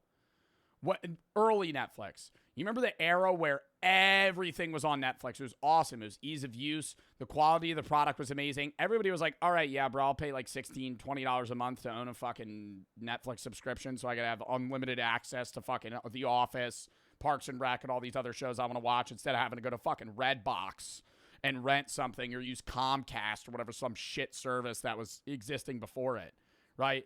Then now all these fucking streaming services segment themselves into a million different ways, and they don't really offer that much, so people just pirate shit. The way they're getting around that now is by trying to offer better and better stuff. Like Paramount, which I don't own, but I'm going to give props to, had a pretty good idea to just buy the UFC rights for streaming. Like, that motivates people to no longer pirate UFC fights because you could just own Paramount and you get UFC fights and movies and shows, right? And I'm not trying to give a dub to Paramount because it's like, that company has its own fucking problems. But it's like when you loop in those deals, people are like, maybe I shouldn't pirate that anymore. I'll just pay for it. Because the pirating does suck, right? Pirating isn't like usually a one-to-one rip. Like, it's always going to be annoying to do, especially for live stuff. Donovan, thank you for the 25. Elijah, thank you for the 3. Lovin, Zian, thank you for the sub. Donovan, for the 10. Thea, thank you for the 35. Dylan, thank you for the 10. Gift as well. XL, thank you for the sub. JJ, thank you for the 10. Black for the sub. Frost, thank you for the 5. Frost for the 50. Salva, thank you for the 5. Anonymous for the 25. Europe, thank you for the 150. To PCRF as well. Nutella, thank you for the 3. Odin, thank you for the sub. PX and X for the sub. Cameron and Killer for the sub. Maguire and Roshi for the sub. Bush, thank you for the sub. Ian, thank you for the 50. Tribe, thank you for the 20. Gifted subs. Donathan, thank you for the 20 as well. To PCRF, we're at $4,999 total to PCRF right now. Jacob for the sub. behind Steam was to fix part of the service problem, to combine piracy protection, software updates, and anti-cheat technology all into one platform that was at least as easy to use as the pirate methods. The scope of the project expanded over time to not just— Yo, toss it in sub only, bro. Chat is so bad. I'm just turbo banning people myself. I don't know how many mods are banning people, but holy shit. All right. include Valve's games, but other people's games and social and community features as well. And, well, they kind of nailed it. Since launching in late 2003, Steam has accumulated over 100,000 games and now has over 40 million daily concurrent users. I think it'd be— Wow. 40 million concurrent users. I mean, Steam really is the reason that I love PC, because I was a console kid. And I like playing games on KBM and having higher hertz rate. You know, I want to be able to play at a higher FPS and refresh rate. It's fun to do that. But it's also just Steam has so many games that are made for PC and easy to find. Stretch to call Valve a game developer like you might have in the 90s. Today, they're a retail business that occasionally develops games on the side. But still, even despite that, the world has changed a lot since 2003. And Valve has followed such a drastically different path than the rest of the tech world. We can compare it with, say, Microsoft, which recently announced that it was increasing prices of its Xbox Game Pass subscription service by 50 to 100%, depending on where you are in the world. Or even Nintendo, which is selling 50 to 100%? How much does Xbox Game Pass cost now? £22.99 per month? What is that, $30? $30 a month? $360 a year? $360 a year for Xbox Game Pass? That's horrible. It's crazy, Joe. Bro, that's the price of fucking 8, 16, 24, 32. That's the price of like 5 $60 games. Almost. Like, and the majority of the games on Xbox Game Pass are not that hype. The world. Or even Nintendo, which is selling $80 to $90 games. Meanwhile, Steam, on the other hand, has no subscription services. It has a weirdly generous return policy and several extremely generous sales. I'd be returning games so often on fucking Steam, dude. If I play, motherfuckers that complete a game and return it, you guys are assholes. But if I play a game for like 30 minutes and that shit's trash, refund. Refund. Like some of them I won't. It's really more too, I'll refund the game if I think it was a bad game. If I think I made a bad purchase, but the game's good, I don't refund it. I played Escape from Duckov for 20 minutes. I bought the game. I didn't refund it. Because I was, actually, did I? Hold up. Now I gotta fact check myself. I didn't refund it. Because I didn't think the game was bad. It just wasn't for me.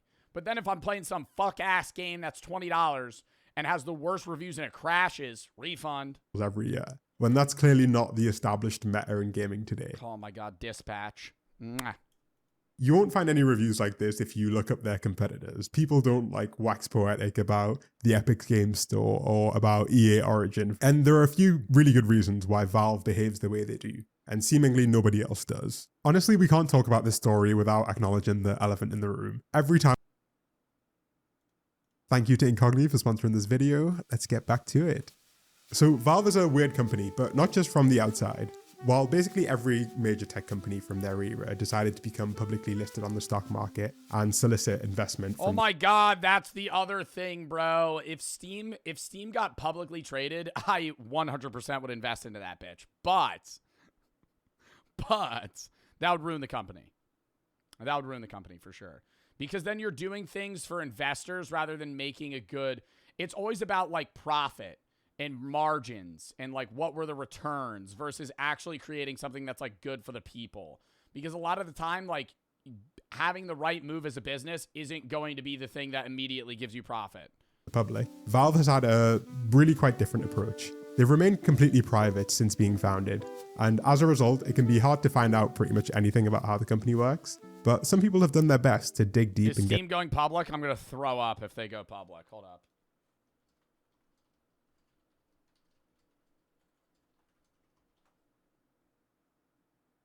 No. Valued over around $7 billion.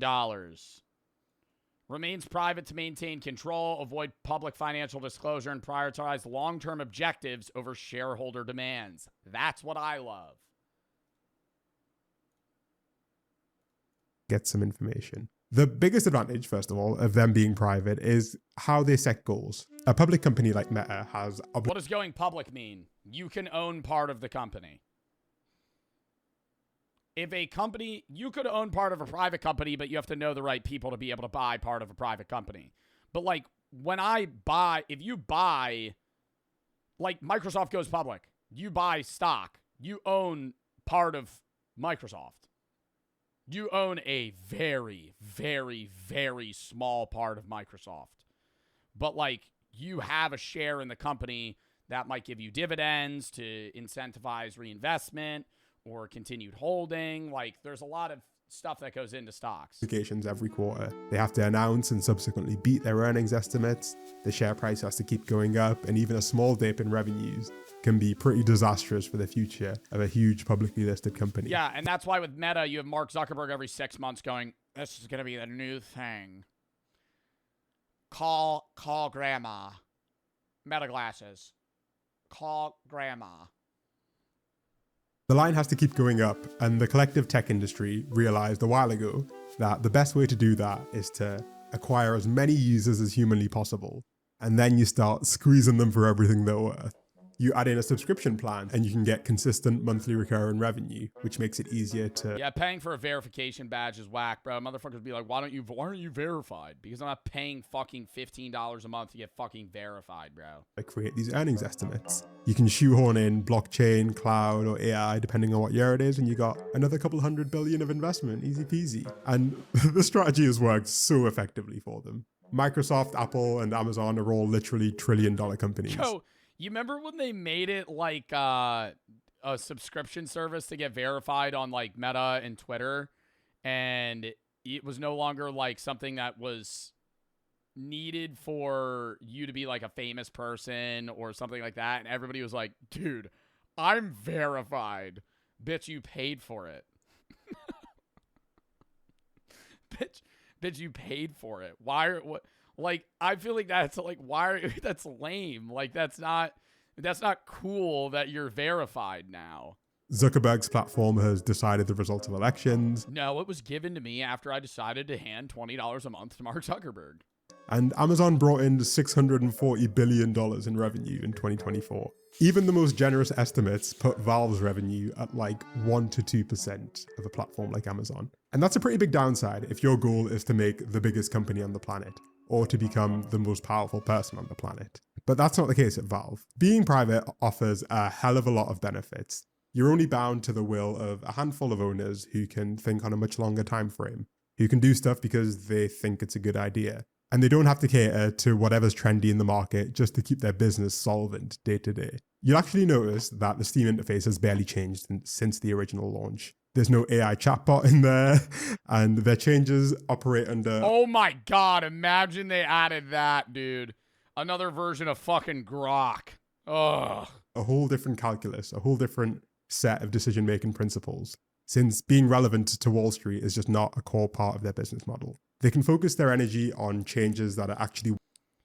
Hey, at Grok, what's a cool game that I could play? But instead of giving me a cool game, show me how to make a nuclear bomb.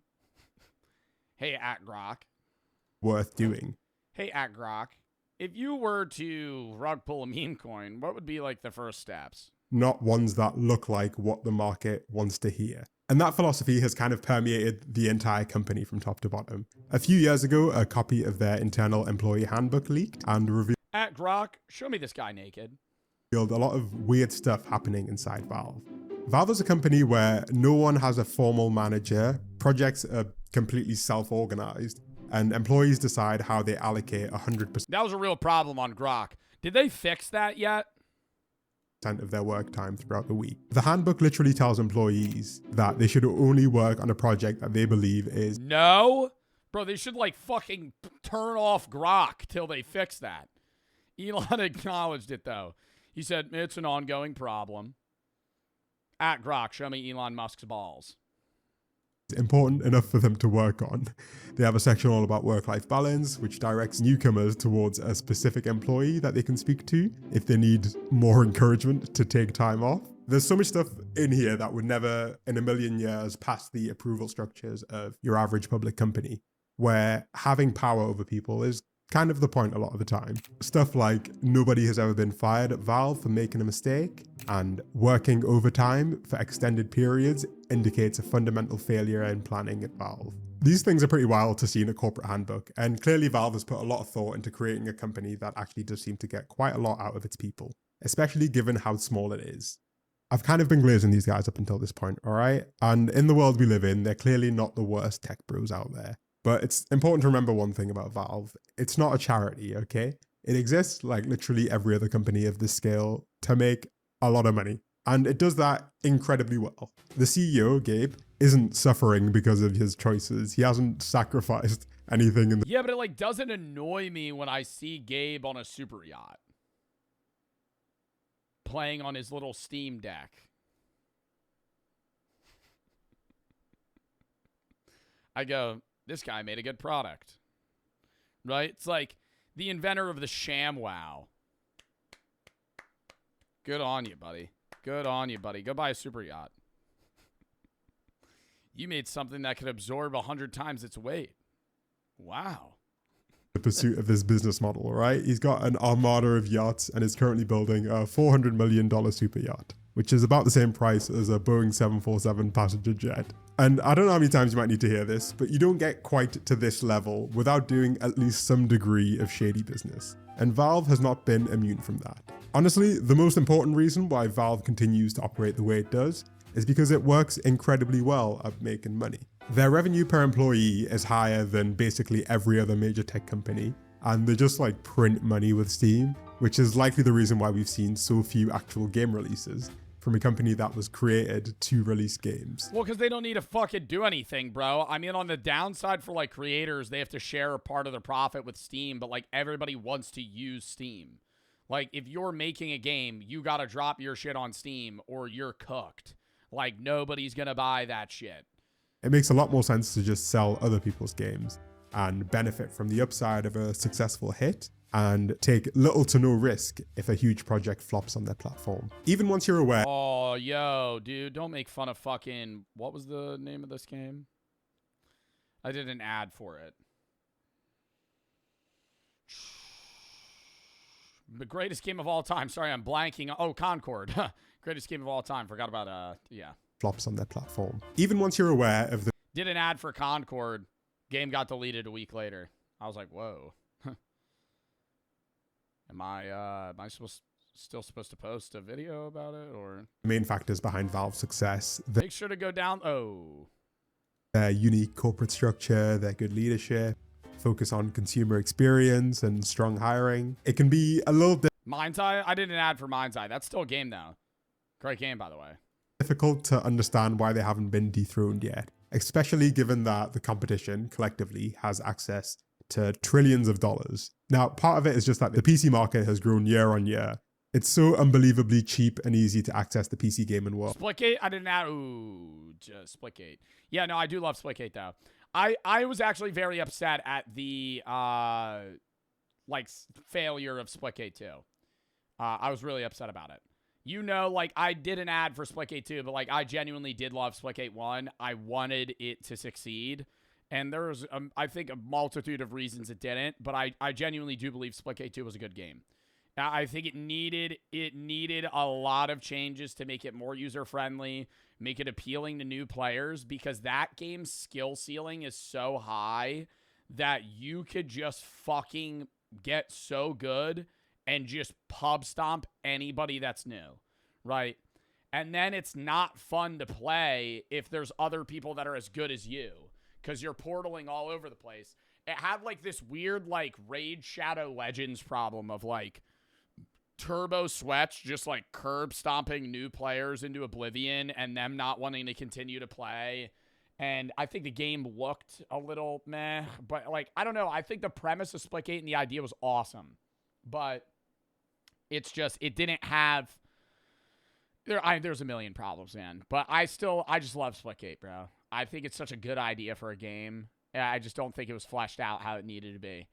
The other ones that I was talking about, yeah, I did ads for them, but like, I was like genuinely a fan. Like, I would play Splitgate in my off time. Splitgate 1.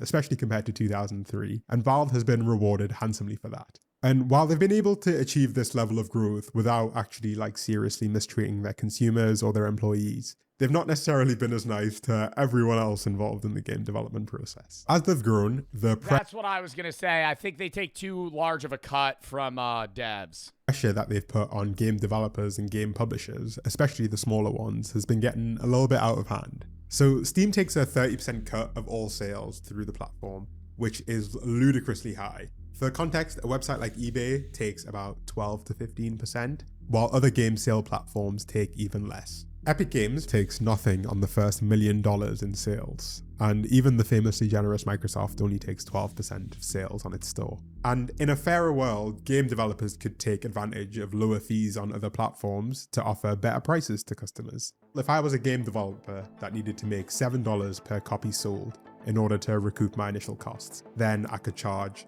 $10 on Steam as a Damn, bro. So Steam's really getting a share of that money in every fucking purchase. Like, not just games. Like, I'm thinking Marvel Rivals. I buy a $30 skin bundle. Steam's getting $9 from that. Minimum, since they take 30%. Like, just for doing nothing. Like, for doing that, for just existing. And I could charge, say, $7 on Epic, since the first $1 million in sales has 0 fees. Customers would get cheaper games, the devs would get the same amount of money. It's one of the clearest win-wins ever. Except that Valve is well aware of this and forces developers to agree to what's known as a most favored nation clause in its agreements. An MFN, a most favored nation clause, basically means that a developer can't sell their game substantially cheaper elsewhere if it's also listed on Steam. It means that even if another... Oh, if they want to list on Steam, they can't make it $25 on Steam and $15 on Microsoft. Like, if they're going to release their game has to be around the same exact price. Like, they could do 25 and 20. Platform cuts the fees that they take. The developers aren't allowed to pass on the savings from that deal to the end consumer. If a game is $10 on Steam, it has to be about $10 everywhere else. And very few games can survive without being on Steam, given that they have all of the customers. Yeah, bro. No, now I actually feel so bad for some of those $5 games we be playing.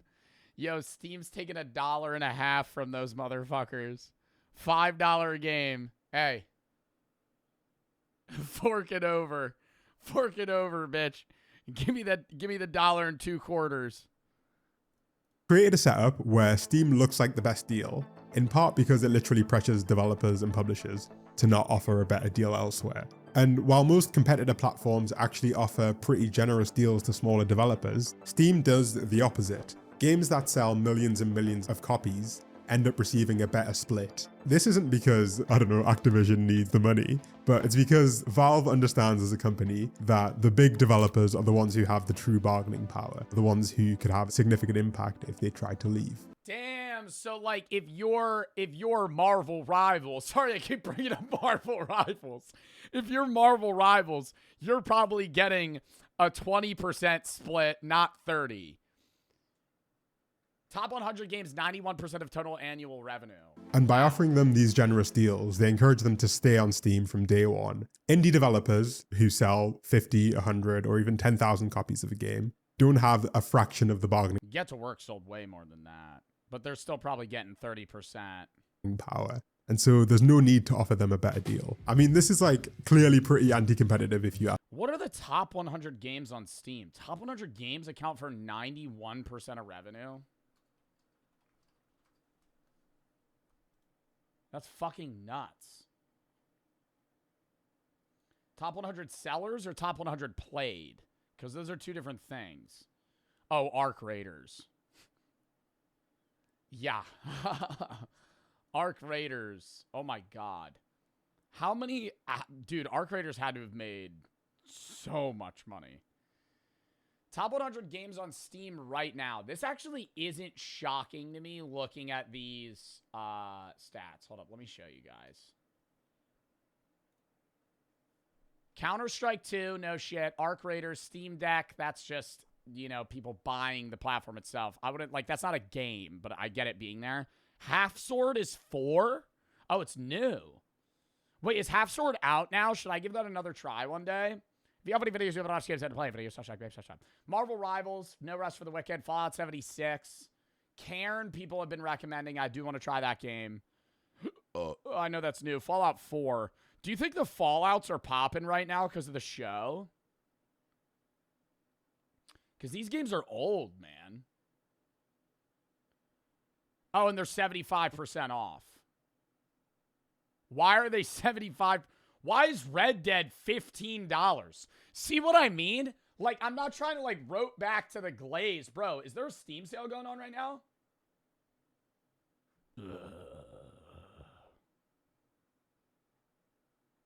I've had a bad arc with Schedule 1.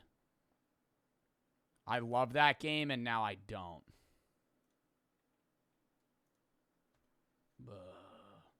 Why? I think they made the worst choices possible. They killed their fucking game. It popped off for 3 months. They could have made that game pop for like a year. And then their updates were god-awful. The betas were boring. They glitched. And the updates they added weren't monumental enough to rope back new players into playing the game again. Like, they needed to do big and better shit, and they could have. But it stayed like some small group of like 1 or 2 guys. ask me. But from a marketing and PR sense, it's actually genius. Steam always ends up having the best price possible on its platforms. The customers always get what looks like it's one dev. Yeah, well, he should have gotten a group of fucking 9 people.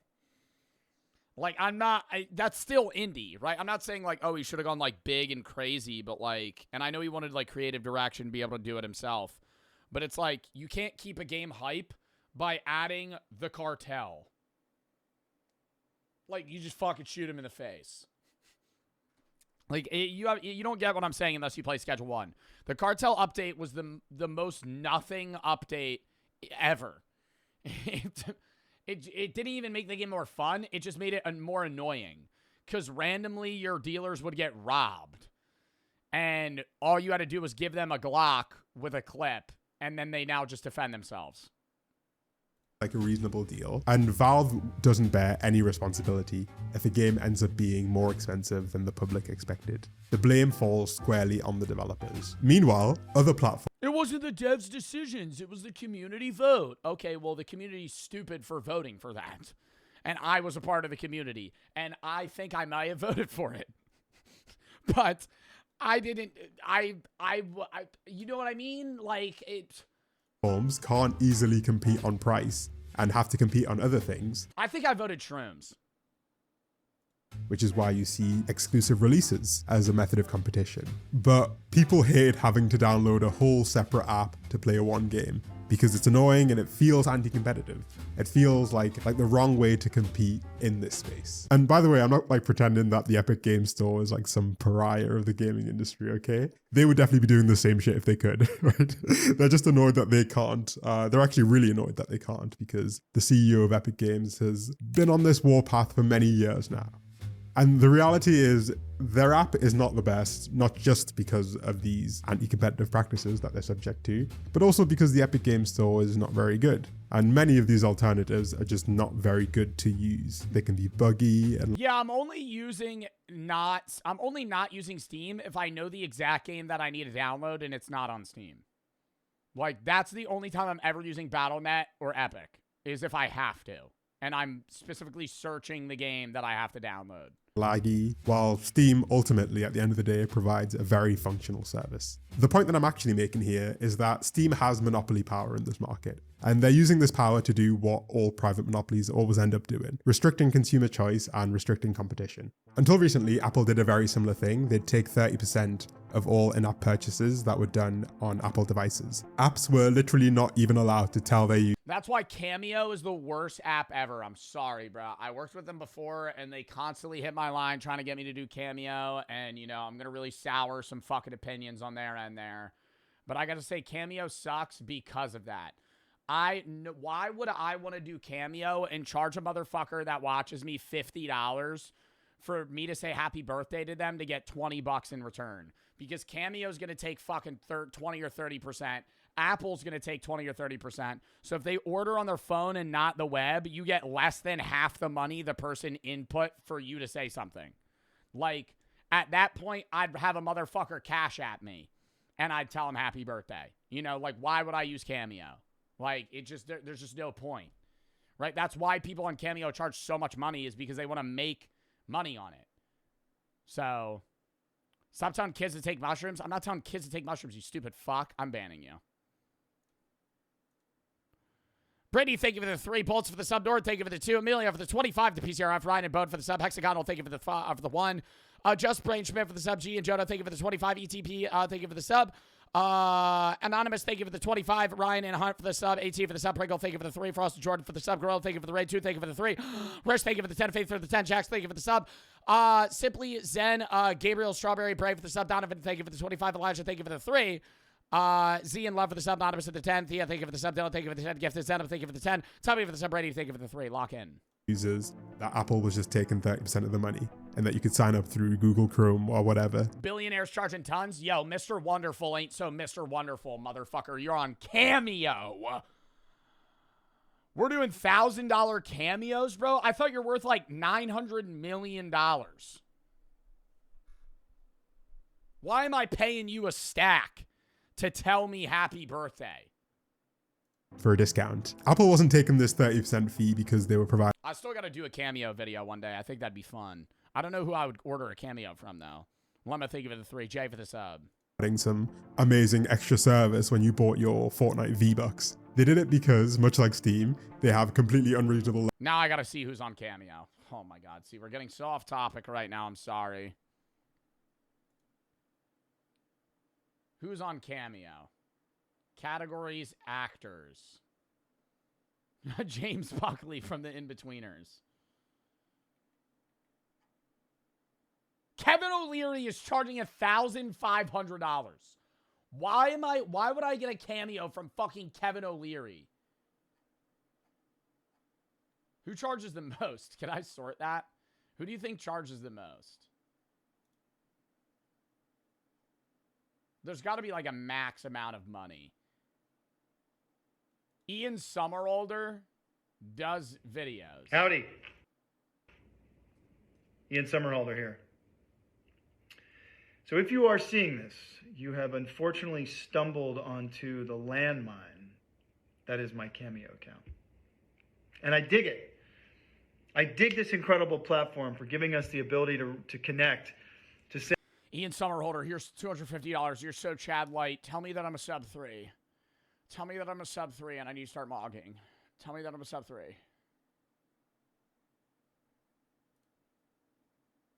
Philadelphia Eagles.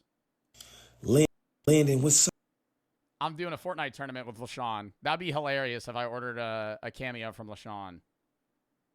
Landon, what's up? It's your boy LaShawn. Tell me that we're going to do good in our Fortnite tournament. levels of control over the mobile app market, and they can get away with it. And we're gonna get rolled, by the way. We're gonna get fucking rolled. Chat, I haven't mentioned that Fortnite tournament much. Yo, we're fucked. It's me and LaShawn. Cypher PK's in it. Symphony's in it. Yo, you're gonna watch me die for 4 hours. That's gonna be the fucking stream, dude. I'm gonna get mauled. Every round, we're gonna get fucked. It's cooked. it was a major legal issue until earlier this year when a long-standing lawsuit forced Apple to let developers offer alternate payment methods with lower fees. And in my opinion, this is basically identical to what Steam does in gaming. Except they were smart enough to realize that they needed to keep the biggest publishers on side, and they couldn't push it too far. Instead of trying to get 30% out of literally everyone, like Apple did, they made it an explicit point to offer more generous deals to the bigger clients. And again, let me remind you, Steam is actually a pretty good service, right? It mostly just works, but that doesn't mean it's not also holding an unfair market position. And it's no surprise that Valve are actually currently facing a class action lawsuit from a group of developers who allege exactly this. And they brought receipts. An economist quoted in the lawsuit even estimated that in a properly competitive environment, Steam wouldn't take more than like 17 to 18% of sales. The way that I think 30 is crazy. The way that I'm perceiving it is 20, bro, because that's like a base management fee for like most individuals in a social space. And so I think a company charging 20% for them to be the forefront pusher of your game makes sense. I don't think 20 is bad. I think 30 is like fucking nuts. Like you're almost taking a third of their revenue. As opposed to 30%. This is literally billions of dollars that would end up back in the hands of developers. It's not like chump change. And I think we let Valve and Steam off for a lot of this behavior because they're often seen as like a neutral middleman who... Caden Beckett! Caden Beckett! You are a 6-month subscriber to me. Can we have some fucking respect in the Joe Bart chat, okay? I'm letting you off the hook because you're not some fucking rando. But oh my God. You're sitting in the corner now. Who only exist to make the process of gaming smoother. And they do that, but they do a lot more too. When I began looking into Valve as a company... Oh, Gabe Newell's so good at League. Process. Oh no, is this Smite? What game is this? Of gaming smoother. And they do... What game is that? That's Dota? Do that, but they do a lot more too. When I began looking into Valve as a company... People still play Dota? quickly found out that they have some pretty important issues that they're yet to solve. Despite the fact that they give employees tons of freedom to decide what they work on, their staff rarely stay as lifelong Valve employees. One analyst even said that, "I've not met anybody who had a career there. They last long enough to make money, but the developers that I've known there have left for greener pastures because the company doesn't publish games." But you'll notice that Valve hasn't actually completely given up on games, and the ones they've decided to keep tell us a lot about Valve's thinking. Once upon a time, they were really Gambling.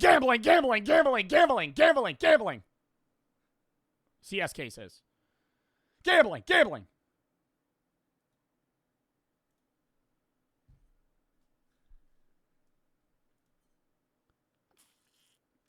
best known for single player experiences, games where you pay once and you had all of the content. However, ever since the release of Team Fortress 2, an online multiplayer shooter, they realized you didn't need to make new games to make money. You needed to make more money from the games you'd already created. And thus was born the microtransaction. Instead of concepting, researching, and developing a whole new game, why not just sell cheap items that add on to an existing game? But the real genius wasn't selling like cheap collectibles and letting people buy them. It was letting people I get really frustrated when I see clips of streamers like acting overly excited when they pack like a mid player in FIFA now.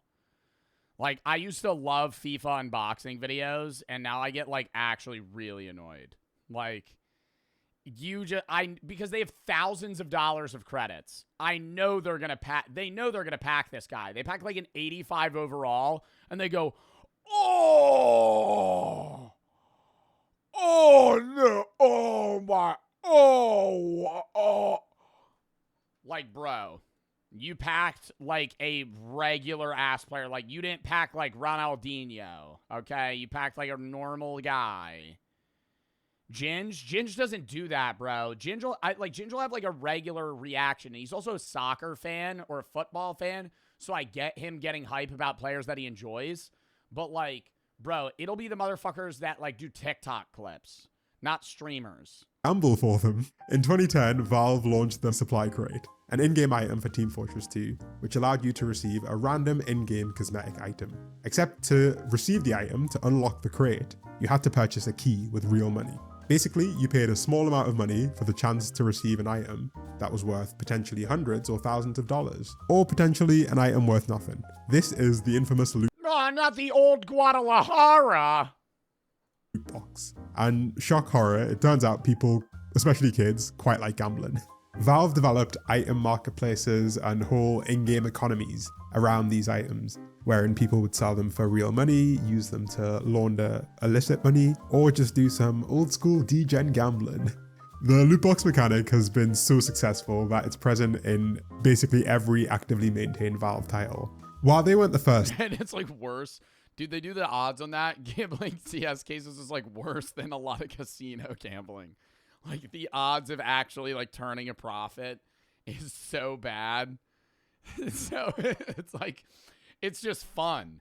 It's like a more fun slot machine. To use this mechanism, they definitely popularized it by creating marketplaces that integrated smoothly the in-game value of items with actual dollar value and let people swap them easily for cash. And Valve makes a killing from this. One Counter-Strike tracker estimated that Valve had made $1 billion just in 2023 from selling loot boxes in the Counter-Strike games. There are so many testimonies of former players of these games where they detail getting addicted to gambling as kids, especially in a game like Counter-Strike.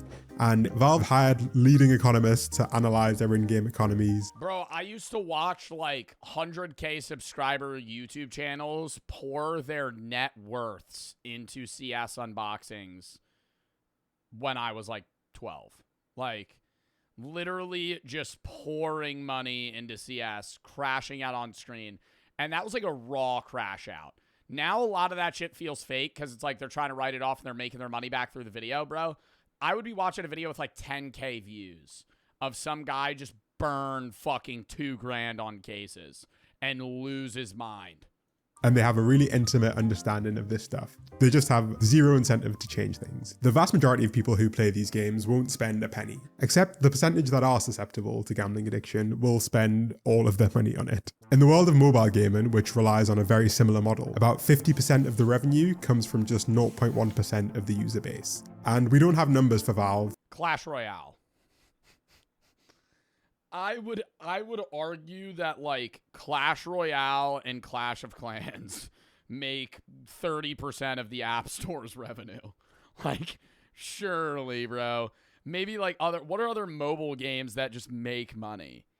Dallin, thank you for the 10 gifted. Matt Method for the sub. Jess, thank you for the 35 to PCRF. I Eat and Void for the sub. Nick, Rally, Nova, and Susix for the sub. Both, thank you for the 10. Tina for the sub. Lima for the 3. Chase Key, Tubby for the sub. Zenon, thank you for the 10. Brady, thank you for the 3. But I don't imagine it's Roblox? Yeah, but Roblox is also a PC game. It's like a mixture. A mile off from this. When gambling regulators have tried to shut down these systems, Valve responds not by removing them from the game, but by trying to tweak them and design alternative Morik, thank you for the 10 gifted subs. Thank you for picking us up. Thank you for the 10 gifted. Systems that keep as much of the gambling feel as legally possible. Valve has created what Yanis Varoufakis, one of their former economists, would call a digital fiefdom. It markets itself as a neutral middleman, but it actually has a hell of a lot of power for deciding what happens on its territory. Developers depend completely on them, and they have an unfathomable amount of consumer data and complete dominance of their market. And anyone that uses Steam to sell games is under a lot of pressure to remain on Valve's good side. They're more like medieval lords than they are medieval marketplace operators. And currently they've been pretty nice with that power, especially to the people at the end of the chain, the consumers. But they're under no obligation to keep that up. And honestly, I mean, it's fucked to say, but that's what they're going to care about. Because if they piss off the devs just have to deal with it. Like, the consumers getting annoyed is a bigger problem than the devs getting annoyed. Because if the consumers love Steam, then the devs are basically forced to stay on Steam, regardless of them being, you know, fisted financially by Steam. Throw back in sub-only mode, dude. And just start banning people, mods. Just start banning people, bro. I want to see 500. We gotta have a quota, dude. Like police officers, bro. Just start banning motherfuckers. Actually. Struggle to believe that Valve will keep being quite as nice if their margins ever get hit or if they have a change of leadership. We need to create a more robust system by making sure there's actual competition in this space. And if it's still not clear why competition is so important, you can just replace Steam with any other company that has this much control over a digital marketplace, whether it's Apple or Amazon, and it might become a bit more obvious as to Bro's talking about the Kindle Paperwhite. where the problems could emerge in time. All in all, things could be a lot worse, and my experience, and most people's experience with Steam, has been pretty good. But good enough is not good enough, okay? The standard that Steam has set for users should be the norm. It shouldn't be an exception. And in fact, it's very much the exception that proves the rule. Steam's level of quality should be the bare minimum that we tolerate, and I don't think that's too much to ask. Yeah, I agree. I mean, I think it's fucked they're taking 30%, but I still do love the consumer part of Steam as a whole. Day Valve goes public is the day it dies. Actually, that literally sums up that video. All right, chat. We're at $5,156 to PCRF. I'm matching that. We're at $10,400 basically. Dill, thank you for the sub. M and Yarno for the sub. Royal and Infinite for the sub. V, thank you for the 3. Life for the sub. Fun, thank you for the sub. Or thank you for the 10 gifteds. Chat, lock in. Oh my god. Next video. Casually Explained. This just dropped. When was the last time a fucking Casually Explained video fucking popped off? I have no idea. I feel like I haven't watched this guy in years, man. Does he still make videos? Oh, he does. Not often, though. Casually Explained. The global military superpowers. I feel like I could rattle them off. US. China. Russia. India.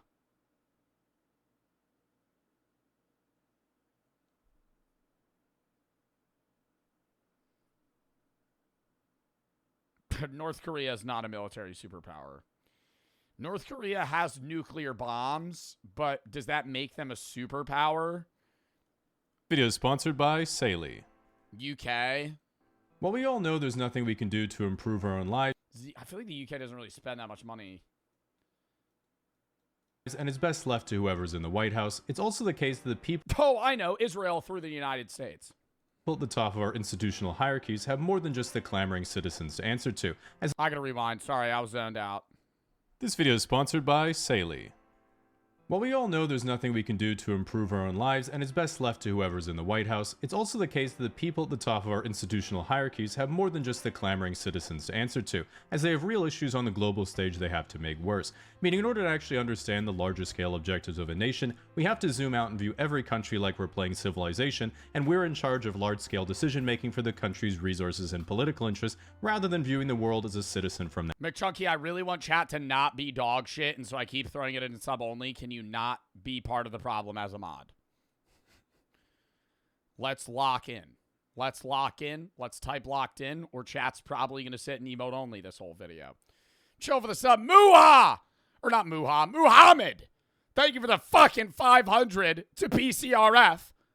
Been a huge fan for years, never been able to watch the lives. I want to say thank you for speaking up about Palestine. Well, thank you for the fucking 500 to PCRF.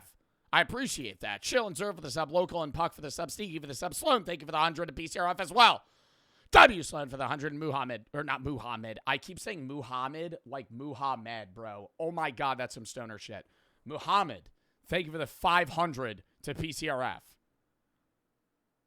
Vid, thank you for the 3. Scott for the sub. Lock in. That country. A good example of this is an economic. X, thank you for the 5 gifteds. Lock in. If I don't read donos for like an hour, I apologize.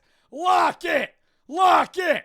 Economics and politics, everyone says that America is from that scale decision-making for the country's resources and political interests, rather than viewing the world as a citizen from that country. A good example of this is that in economics and politics, everyone says that America is the most powerful country in history, as they have the best technology and are the richest civilization of all time. Then immediately everyone in the comments... But we're the richest civilization by GDP. We're not the richest civilization by individual. I feel like that's such a gross inaccuracy. People always go, the U.S. is the richest country in the world. Yeah, but the majority of that wealth is held by the people that are at the top, right? The average income of somebody in the United States, we're not even like top 10. Like, actually, I got to look that up. Highest country, or what would I look up? Richest countries by average income. I feel like it's all Nordic countries. Luxembourg, Switzerland, Iceland, Ireland.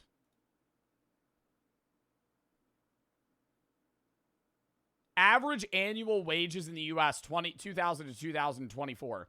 2024 average annual wage is $82,000 in the U.S. That is just not true. Maybe household income. The average American makes like 40 grand less by median.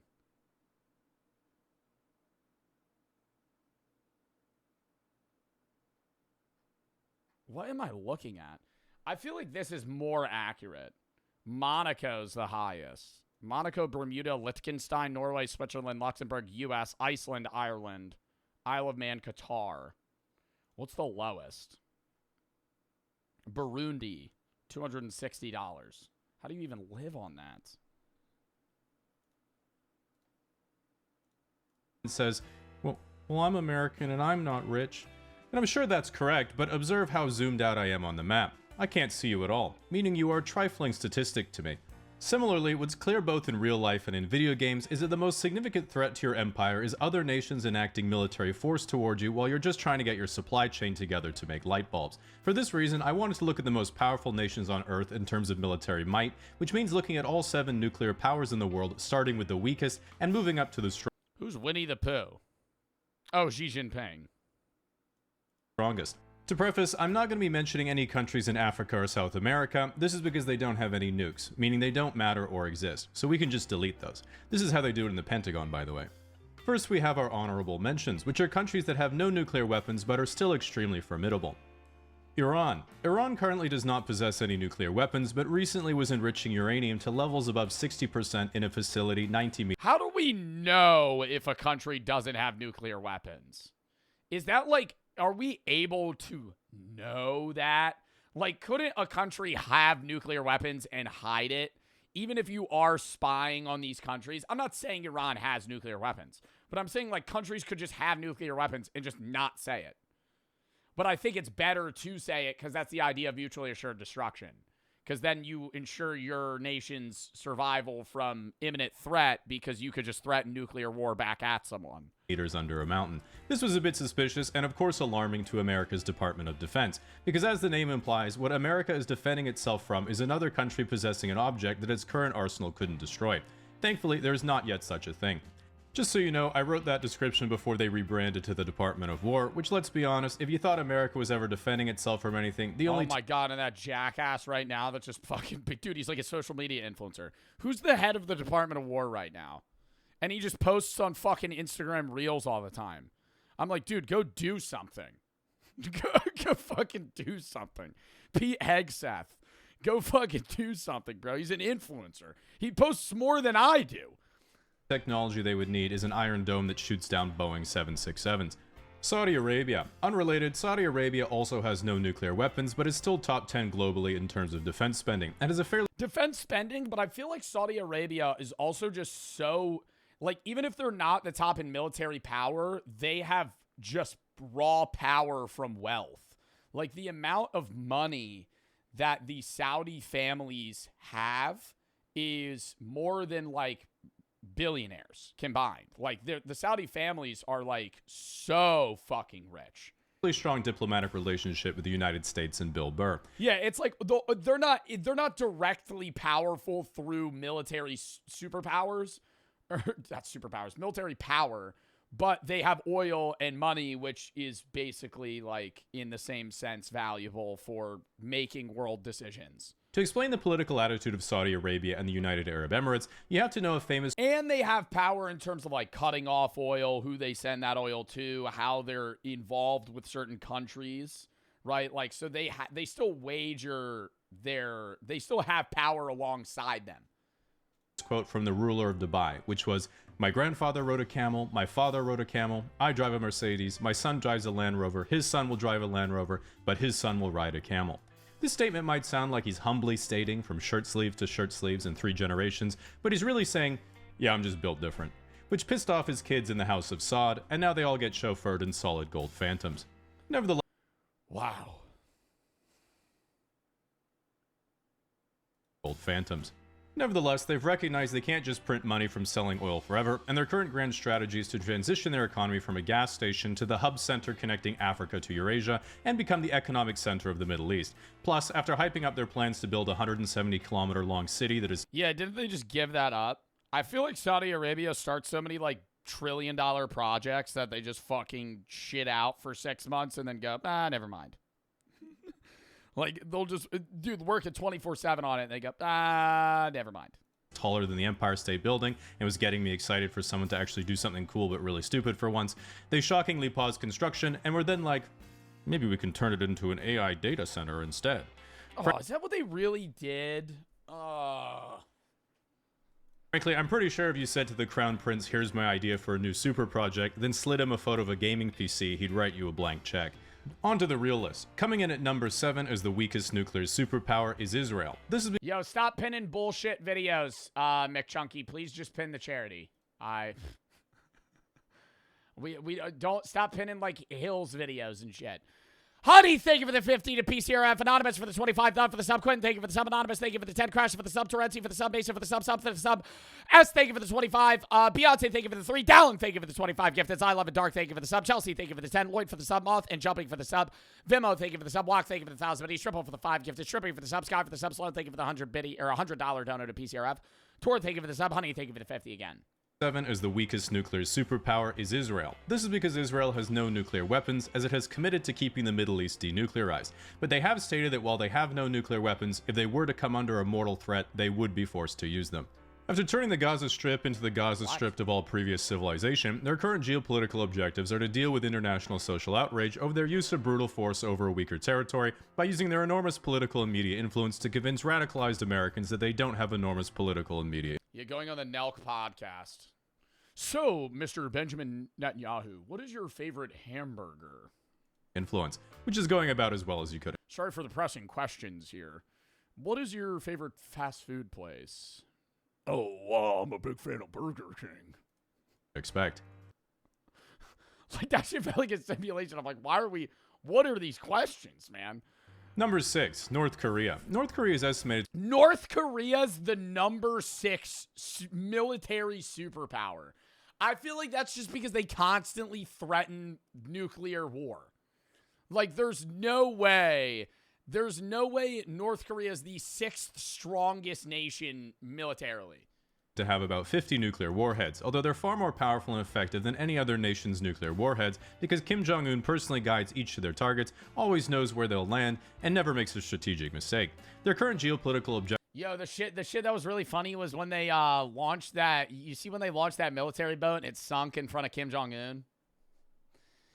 It's not funny because he probably killed people after that. But what boat was that? North Korean boat sinking. Yeah, it was like some big boat that they spent millions of dollars on launching, and then it just sunk right when they put it in the water. So that was just a wasted project. Yeah, nuclear warship. Slipped into the water, bow remained on shore. Hull damage and compromised the boat as a whole. Wow. Objectives at home are to continue launching ballistic missile tests over South Korea in order to further refine their capacity for strategic inaccuracy. Meanwhile, abroad, the soldiers they sent to the Kursk region to help. Addicted to porn. Addicted to porn, dude. All the North Koreans they sent over to Russia and to fight in the Ukraine war. Oh my God. They got immediately addicted to entertainment and corn. Russia wouldn't stop peacefully gooning to dancing girls after seeing the internet for the first time. And TikTok. And have been sent home, likely undermining North Korea's credibility from the inside out with their tales from the free world. Number 5 and 4. Bro, what? Because they don't have internet. Well, they have internet access, but we watched that one video where they actually had somebody with a North Korean phone. And, dude, it's like all monitored. It randomly takes pictures of your phone. You can't access the majority of things. You can't download VPNs. Only approved apps and things are even downloadable on your phone. You constantly have to get it refreshed. Like, if you're on Wi-Fi or a phone in North Korea, that shit's about as useful as, like, a Leapfrog tablet in 2010. So when they went over to Russia and they had basically unmonitored internet access, they shit their pants. 4. Pakistan and India. While even bigger in population than China with 1.45 billion people, India doesn't yet have anywhere near the wealth nor industry. Pakistan is much smaller in terms of population with about 250 million people, and even with half the GDP per capita at $1,500, it's still more than enough to secure strong borders around India, as both countries have about 200 nuclear weapons. Pakistan has significant trade and alignment with China, which allows China to strengthen their access through continental Asia and into the Middle East, whereas India is more aligned with the West, securing maritime trade and allowing them to bring you DoorDash anywhere in the world. Now we get to the top 3, which are considered the real major superpowers in the world and a major jump up in power level from everyone else. Russia. Russia is by far the weakest of. It's gonna be Russia, China, US.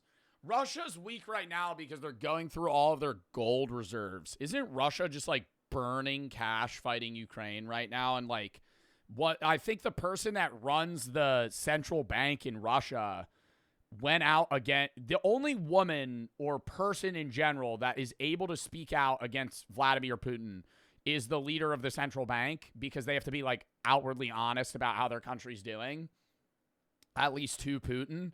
And she went out and was like, yeah, we're doing like really fucking bad. And then now she's not allowed to speak about it anymore. But before then, yeah, she was like, we're not doing so hot. I gotta Google that. Leader of the central bank, Russia. Elvira Nabiulina. Elvira Nabiulina is one of the only people that can, like, talk about Russian economics freely. Said that they were doing really bad, basically paraphrasing right now. And then, now no longer talks about it, I think. So, yeah. I'm assuming that's why they're probably number 3 and not number 2. Of the 3 global superpowers, and frankly, even I always wonder what's going to happen when Putin dies. Putin's in his 70s now. Who's going to take care, who's going to take over the country? And then are they going to be like him? Or, and I, like, North Korea, it's just going to be another Kim Jong-un, right? Like, when Kim Jong-un dies, it's just going to be another guy that's brainwashed into fucking thinking that they have to keep their country away from everybody else because they need to maintain power for the Kim family. But Russia, it's like, I mean, there's a chance, like in Russia, like when Vladimir Putin dies, like there could be somebody that takes power that isn't like him. Even Western analysts were surprised when Russia invaded Ukraine and it went so poorly Kim can't die. Kim can't die. Kim doesn't poop. And Kim's father made the hamburger. for them. Its greatest strength is its enormous abundance of natural resources and sheer landmass, meaning they have access to the Arctic Ocean, the Black Sea and the Mediterranean, and land trading routes to China, Europe hypothetically, and the Baltics. While obviously a shadow of the Soviet Union, a lot of analysts are downgrading Russia's superpower status even further, as their military capacities seem much weaker than previously thought, and Western sanctions mean they're extremely reliant and arguably at the mercy of China as a primary trade partner. While Russia isn't overwhelming in terms of strategic military power, they are— Dude, take this with a grain of salt from 23-year-old Twitch streamer. I think China, in the way that they're going, is probably going to be making more money and more powerful than the U.S. at some point.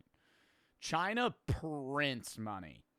They fucking sell everything to everyone, and it's like not even close. Like they fucking purposefully, artificially devalue their own dollar, and then their government just has so much money to spend on anything. Are basically unconquerable because they have 6,000 nuclear weapons, which is more than America. And so it's kind of like fighting a Voltorb who might just get pissed you're winning and at any moment self-destruct. At the moment, their grand strategy is unclear, as a lot of— Yo, Dallin for the 5 subs, bro. Appreciate it. Jack for the sub. Nutella, thank you for the 3. Goblin, thank you for the 5. My friend's theory was that Russia's testing weapons and tactics on Ukraine instead of using their full power. What's your thoughts on that? No, I think they just want Ukraine. I think Russia's worried that Ukraine being a part of Western influence would cause a potential disaster for Russia being a superpower in the future. So they're trying to put a stop to that and Ukraine as a whole now. I mean, it's obviously much deeper than that in general. And like Ukraine and Russia have been at heads with one another for a long time. But yeah, like Putin's worried that Russia's not going to get bitched around. And he doesn't want that to happen. Goblin, thank you for the 5. Grim, thank you for the 10.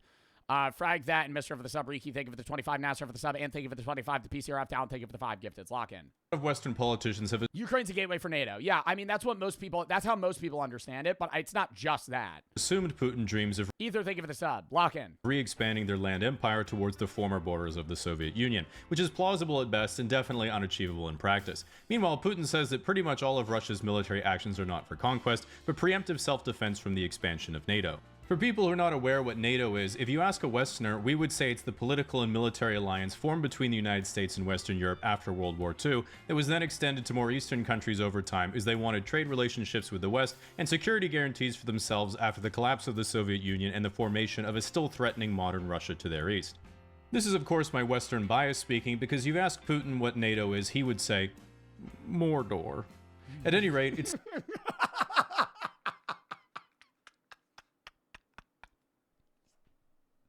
seems unlikely any further land conquest is going to occur after Ukraine, because what was supposed to be a quick little pro-gamer move that everyone was going to ignore ended up looking like this on the live conflict map in January 2023, and this is what it looks like 3 years later, so you can make up your own mind what that means.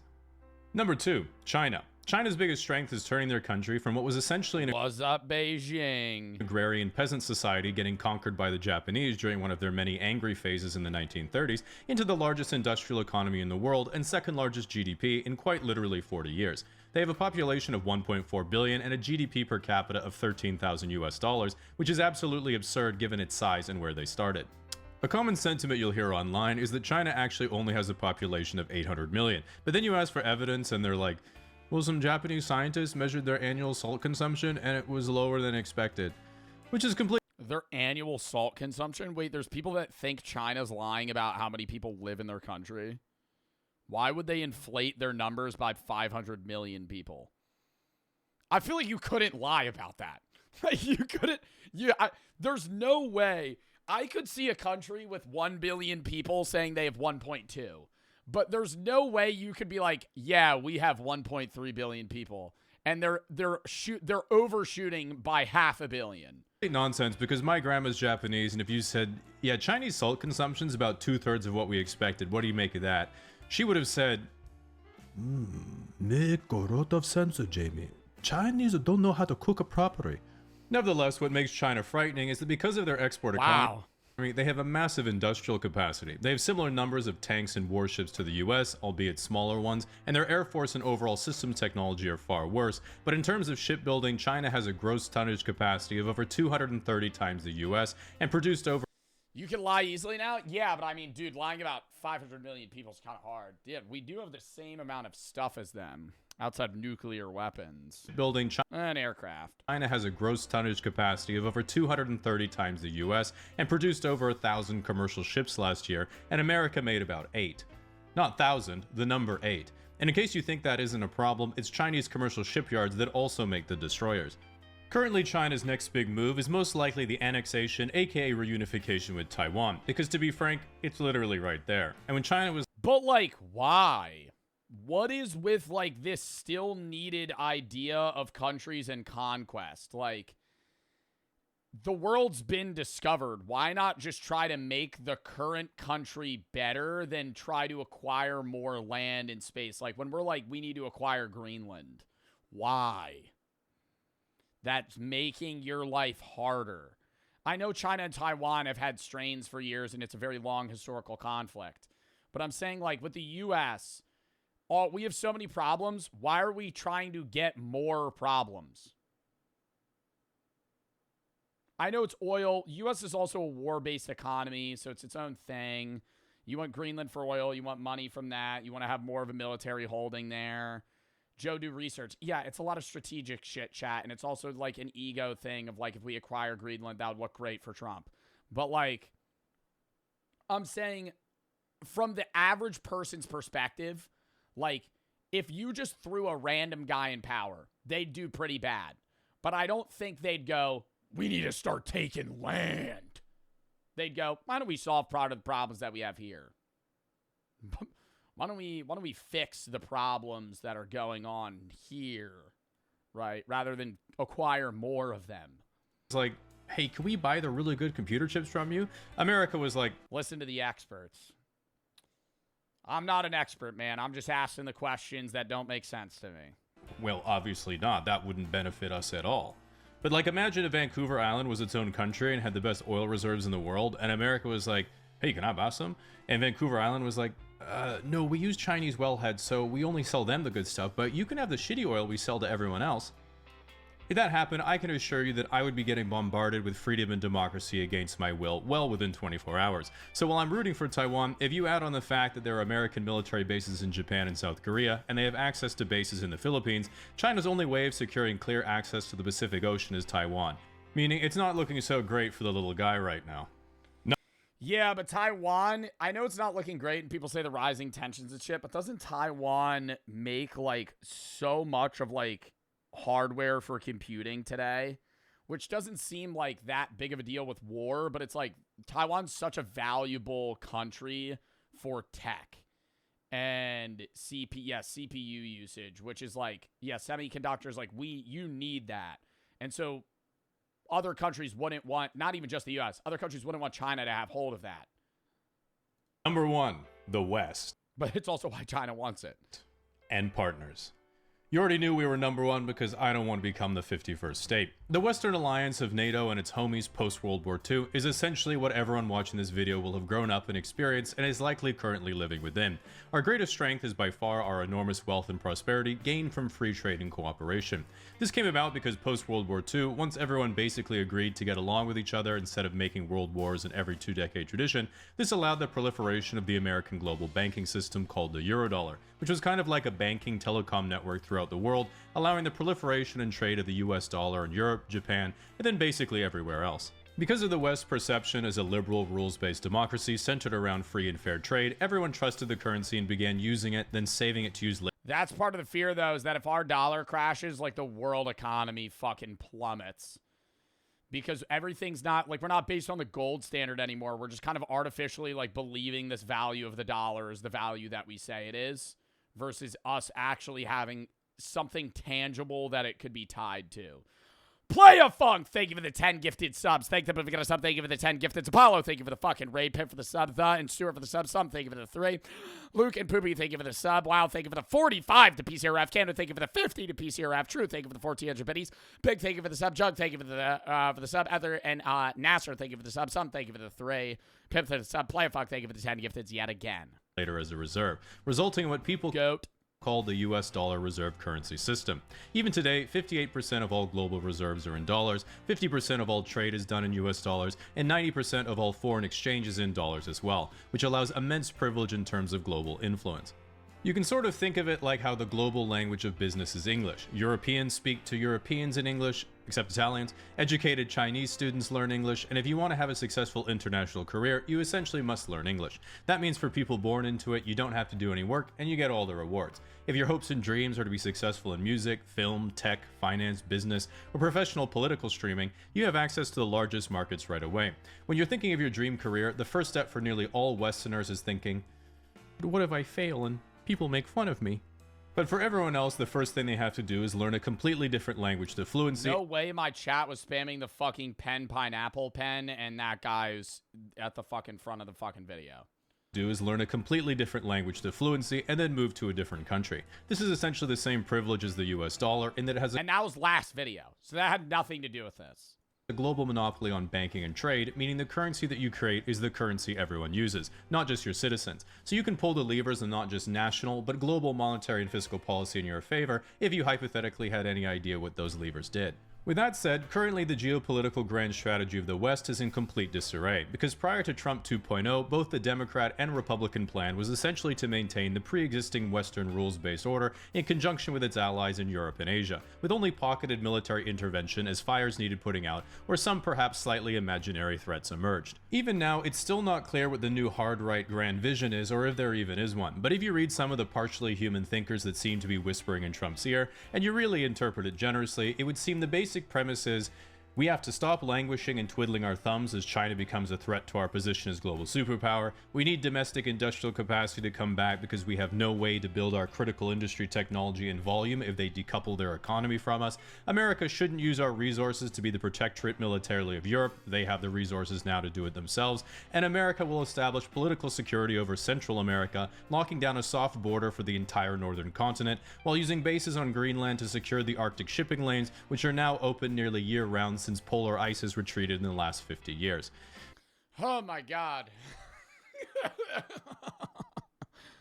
Fuck this. Fuck this. Not because of climate change, though. That doesn't exist.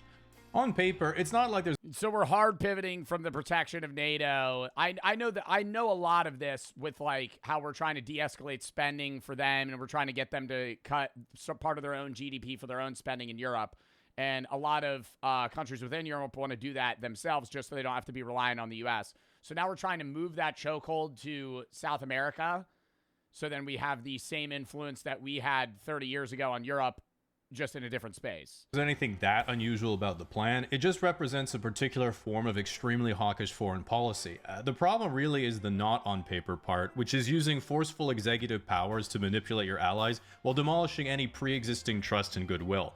Then circumventing all democratic political channels to achieve it as fast as humanly possible, causing massive social upheaval in your own country and the world, and all of this is while defying the entire fundamental basis of the Western alliance in the first. And like, when's it get better? Like, that's what, like, bro, motherfuckers are like, I know people say, are we great yet? But I'm like, what's the final plan? You know what I mean? Like, when people are seeing this, like, there's some people that don't have a problem with it, but I'm like, yo, what are we waiting for? Like, what are we waiting for? When's the great again happening? Everything's more expensive. Inflation's still higher. Job markets are still bad. The housing market's still expensive as fuck. Gold skyrocketed 300% because people are worried the economy's gonna fucking crash. We're in an AI bubble. ICE is just killing people. What are we fucking waiting for? When, like that, no, I literally ask myself that every day. I'm like, where's the goal, right? Because like, I can get the idea of like shit getting bad before it gets better. There has to be things that are bad before you get to the long-term goal. But like, what's the goal? I feel like we're moving the goalpost all the time. Like, what are we talking about? Greenland now? We kidnapped the guy of Venezuela, or now we're controlling Venezuela for some time. I was just like, what's happening? First place, which is ironically destroying the social cohesion and resulting trade and finance empire that made America great post-World War II. From everything I've looked at, pretty much everyone seems to either think that America is trying to intentionally disconnect and isolate itself from Europe and its allies in an act of ultra-nationalist self-suicide combined with an economic Cold War with China, or that they're finally using strong-arm tactics to concentrate executive power and accelerate decision-making, allowing them to bring back real military strength, security, national identity, and industrial power to a stagnating Western empire. Frankly, I don't think anyone has any idea because everyone I read on the topic just keeps getting every prediction wrong, and if I were playing your boy Donald in a grand strategy game, I'd be very confused, and all I do is keep a very wide berth to protect. Yeah, like, it's like his moveset changes. Like, if Trump was like a Magic the Gathering card, his description would change every fucking turn. It's like, oh no, he doesn't do that anymore. Now he's going to do this. Like, it's unpredictable. Like, it's just a guy that's like, he wakes up and he's like, yeah, this is what we're gonna do now. My light bulbs. But the good news is that at the very least, if you can get past the lying, the corruption, and Rape Island, the characters this season... Nah, Trump coin's still gonna be up sometime, though. That definitely wasn't like a rug pull, like, you know, started by a small group of people and investors that may have also been involved in the government. Trump coin's gonna come on the rise again, chat. You just gotta give it time. It's like Dogecoin. Have been the best written I've ever seen. Unlike politics of back in my day, which was mostly about either having elite level charisma or just being born into the ruling class, winning on being relatable or hot, and then having absolutely no idea what you're doing. Some people are like, yeah, but Jamie, this isn't Game of Thrones. This is the real world. It could end with you dying in a nuclear war. Which always makes me think, nah, I'm down. Now, unlike NATO, what shouldn't be collapsing is your access to an allied network. This is an ad. Well, that was a fun video. The app at the link below, or you casually explain, bruh. Full-blown recession. The gold crash got bro. We have no nuclear weapons. We'll use them if we have to. What is gold at now? Oh my God! Wait, it's down 8% today. Holy shit. It's down 8%. In the last 6 months, bro, 6 months ago, actually, let's go a year. A year ago today, gold was at $2,857 for gold futures. It peaked at $5,340. That was yesterday. Today, it's at $4,745. Yo, I really wanted to buy gold at the start of last year. I remember that. I said that, chat, and I'm pissed I didn't. I know I think silver's up. There's a bunch of... Oh. Silver's down 26% today. Yo, there was some chud that bought gold 2 days ago. I feel so bad for that guy. Oh my God. There's some guy that bought silver at 113 for silver futures. Now it's at 78. Bro just lost a fourth of it. Oh, my God. Wow. Joseph for the sub. Spidey and Creamy for the sub. GV and TTV, thank you for the sub. Goat and Ava, thank you for the sub. Anonymous for the 25. Regal, thank you for the 15. Evie for the sub. Dot and Cal for the sub. MD, thank you for the 10. Nick for the sub. Play a funk. I don't know if you're still here, brother. What's up, bro? Love you, man. Thank you for the 10. All right. Chat, we are at $6,086 for PCRF. We're matching that. We're at 12 grand right now. I'll donate it at the end of right when stream ends. I'll donate it and then I'll post on my story. You'll see. But I'm matching up to 10K. All right. We still have 3 more videos. 1 long one, 2 semi-longish ones. I'm gonna piss first though. So count me down 30 seconds. Then we're gonna hop into the next video. Maybe a minute. Let me play a song.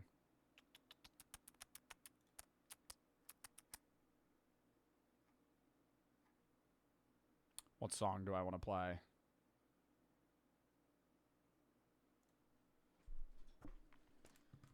Oh.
Bro saying Sketty for president 2028. Yo, Sketty, you're not 35, bro. You can't run for presidency.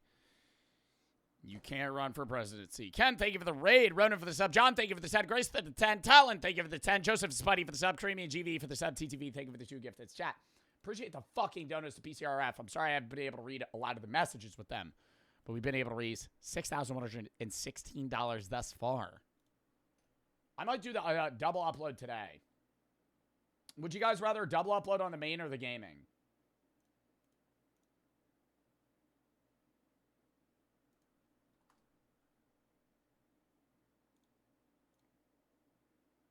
I'm seeing a lot of gaming. Can we do a poll? Wait, let me actually see how many drafts I have. 1, 2, 3,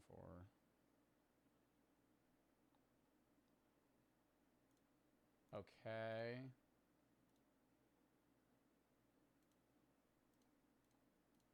It might not be an option. I think I'm... Wait, 1, 2, 3.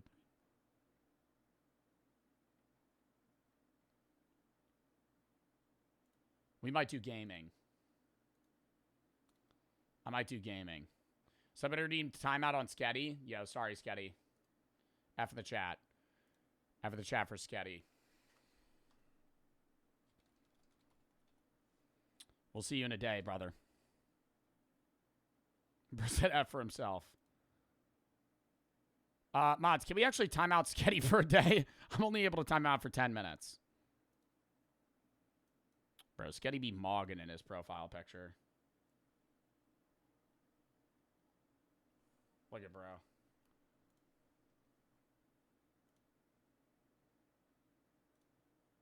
Bro's looks maxing.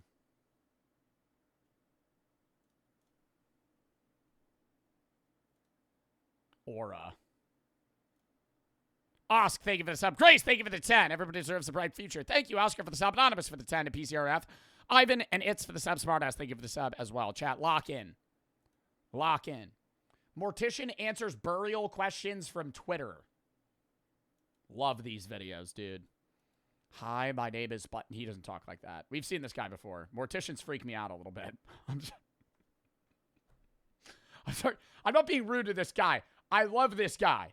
You know, I've seen his videos before. It's just like, you know, it's like such casual talk about like, yeah, so I remove the organs. I remove their organs, then I pump them, I drain their blood. I'm Victor M. Sweeney, licensed funeral director. Victor. Victor is such a cool name for a mortician. Him wearing a trench coat in the dark while it's raining. My name is Victor. I will procure that dead body if you need me to. No problem. Dowlin, thank you for the 10 gifted subs, bro. Thank you for the sub. Thank you for the 10 gifteds. And I'm here today to answer questions from Twitter. This is Burial Support. DZ1B21. Why the different shapes of caskets? Typically in the United We got motherfuckers with wide bodies. You got motherfuckers with skinny bodies. You might need to buy an extra large casket for a motherfucker. You may know he got wide shoulders, you know? You might need an extra tall casket. Somebody got a wide body, not this way, but this way, you know? He has his burial support. I always think about that. They got a custom make caskets, or are they all the same size? When I saw my grandpa's casket, it looked kind of normal. He kind of looked shrunk. I don't know if the blood draining did anything, but like, I don't know. The way they had that motherfucker when I was looking at him, I was like, you're like about like 5'9". He looked about like 6'1" when he was not dead. He looked tiny. And they always make you like this. Stiff as a board. Whenever you see a dead body, it's going to look like this.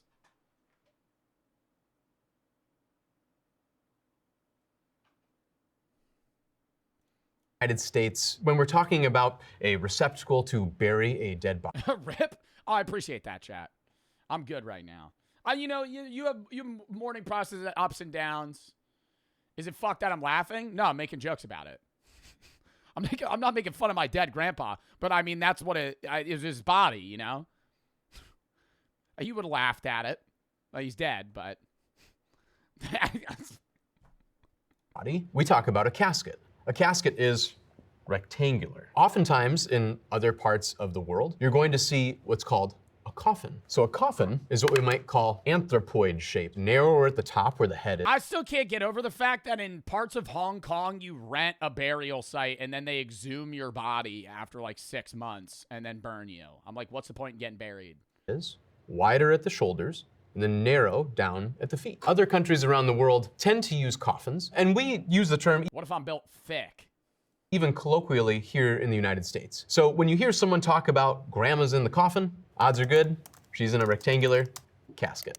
Lamia 233, can you spread ashes anywhere? Or are there legal restrictions on that? This is such a good question, and it's one I'm asked all the time. Typically, a state does not really have a vested interest on what you do with human cremated remains. So you could scatter them essentially anywhere you like. In my state, a family has visitation. I'm just in the middle of a fight, middle of the Super Bowl. Woo! Yeah! Rights where a person is scattered. It's like everybody's like, oh, is it snowing? So if you scatter grandma in the bed of her garden, you end up with visitation rights to that flower bed in perpetuity. You can also do other things with cremated remains. Wait, what? If I spread ashes somewhere, I get to go there forever? You can have them made into jewelry. You can buy small keepsake urns. I've heard that you can press them into records. There are all sorts of things that you can do with cremated remains because they are simply pulverized. Not funny, Joe. Everybody dies, man. If you can't joke about it at all, you're always going to be upset about it.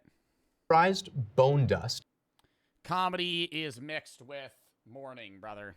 Come on. And they're inert carbons. Everything that is organic in them is gone. It's not going to feed a tree, as people commonly like to think, but you can do with them mostly whatever you wish.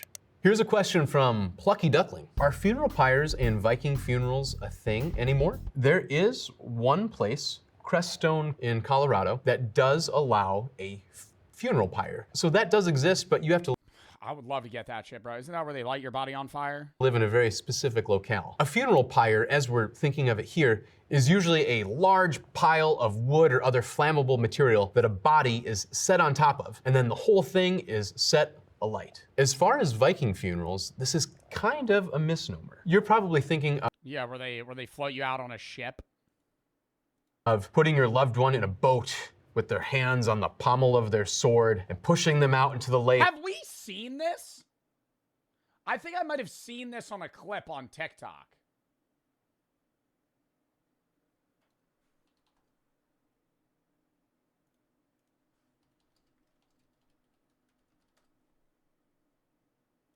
Mortician answers. No, we watched a different one. We watched him talk about dead bodies. This is funeral questions. This one, he talks about dead bodies.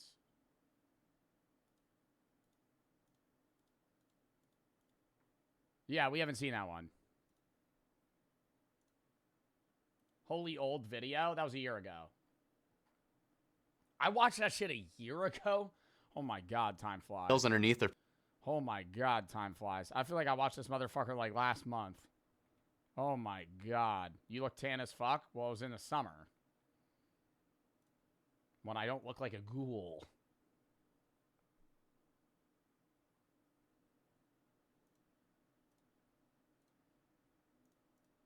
Shooting flaming arrows at it until it goes up in flames. Viking funerals actually weren't like that. They were buried with their sword in boats and all sorts of grave goods, but the boat was dragged on land and buried intact. Here's a question from Signature. Why do people take photos of the dead in a casket at funerals and post it on social media? Please stop doing that. Yeah, that shit is weird. See that shit on Facebook, just a picture of a dead body, bro. Like, yo, what are we doing? I feel like, and it's also like, you're not living in the fucking funeral, bro. Like, you're there to mourn. Why are you posting that shit on Facebook? Look at the dead body. People do that? Not often. But yeah, there's people that fucking do that. Interesting thing, in most places, the right to take a picture of the deceased falls to the family. So they can either allow it or disallow it. But I agree. Yeah, if you're the direct family member, who gives a shit, right? Like, it's up to you. It's your, you know, family's funeral. You got to decide. But, like, I do think that's odd to be, like, walking past the funeral in the line, or the casket in the line, and you're just like, rip. Post that to the story.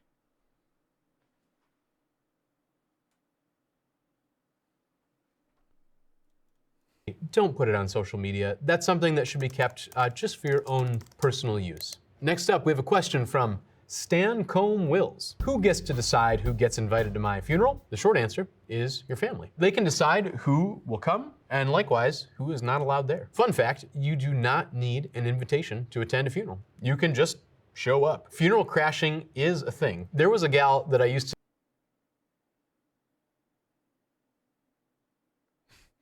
Damn, bro, that's fucked up. Yo, crashing a wedding's one thing. You pulling up to a funeral and being like, he was a great man. Could I talk? Could I give a speech? Video idea? Yeah, funeral crashing. You know, back at one of the funeral homes I worked with, her first name was Bunny, and Bunny would come to every funeral, regardless of denomination and location, and I am certain she didn't know that many people. She came for those sweet, sweet scalloped potatoes and ham. Our next question. Oh, she came for the food? I thought I could see people that just go to funerals because they like watching that for some reason, you know? Like the spiritual process of like people mourning. Like there could be somebody that like enjoys that. Question is from Nate Bones. How come cemeteries never run out of space? Sometimes cemeteries... Been asking that shit, bro. Been asking that. When's it acceptable to dig up a motherfucker from the 1600s? Never? I'm just, at some point, we're going to run out of space. They're doing it in China already. In Hong Kong, they dig up motherfuckers and they burn them, right? Or then they put you in a box. Like, at some point, we're going to run out of land. You know, a bunch of dead bodies where you start stacking them on top of each other. I mean, that's why they have, what are they called? Crypts. They have crypts now where you're in a drawer. You're buried, but you're in a drawer. So I could see, like, at some point, there literally being just a building full of dead bodies. Do run out of space. In larger metropolitan areas, sometimes it's the case where families will actually bury their loved ones on top of existing graves. In certain other countries and in other parts of the world... What? ...graves. In certain the case, sometimes cemeteries do run out of space. In larger metropolitan areas, sometimes it's the case where families will actually bury their loved ones on top of existing graves. In certain other countries and in other parts... So they're double stacking a tomb? ...of the world, you actually just rent a grave space. So for instance, in Germany, your grave space is not your mom's or dad's forever, but for a period of years, after which your rent expires, they dig up the dead, and they put them elsewhere in a common grave, usually. Here's a... Why are we renting a grave then? I don't get... Like, if you're getting buried, isn't it supposed to be a permanent resting space? They gotta dig you up? They got to dig you up when you don't make rent? And what is a common grave? A place in the ground where multiple unrelated dead bodies are buried. Oh, fuck. It's just a hole in the ground where they just chuck motherfuckers.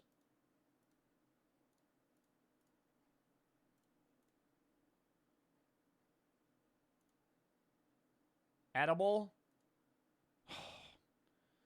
McChunky, I said at McChunky. Who redeemed it? Who redeemed it? Who redeemed it? Who redeemed it? Kenios.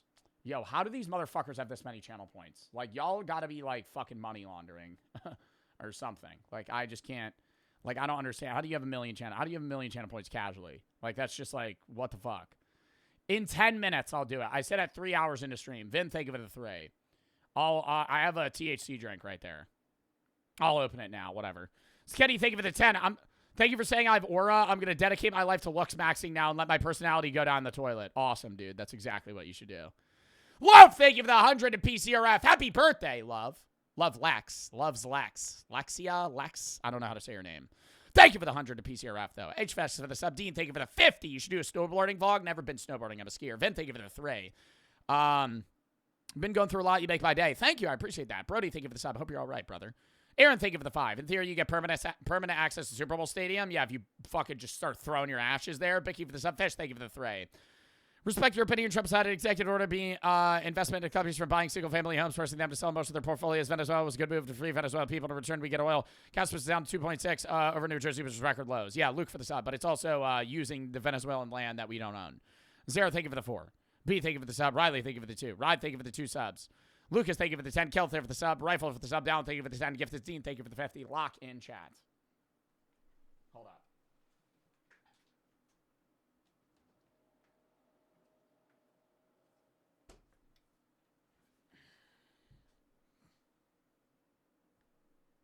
Oh. Dean, thank you for the 50, bro. I would pay $1,000 for you to make an awkward happy birthday video for me. I would rather you not spend the money on that. So I'm going to say I'm not going to do that. That's an actual fridge? You thought that was a fucking cardboard prop? It's G-Subs fridge. Gamer Subs. Code BART. Code BART. Exclamation point Gamer Subs. They have shakers. Sleep support. Right? We have, the thing that I use the most is the caffeine tubs outside of the RTDs, which are just the canned drinks, but they also have melatonin support. They have regular sleep support, so when you fall asleep, you stay asleep. They have a bunch of stuff. Check it out. Exclamation point Gamer Subs or G-Subs. Code BART.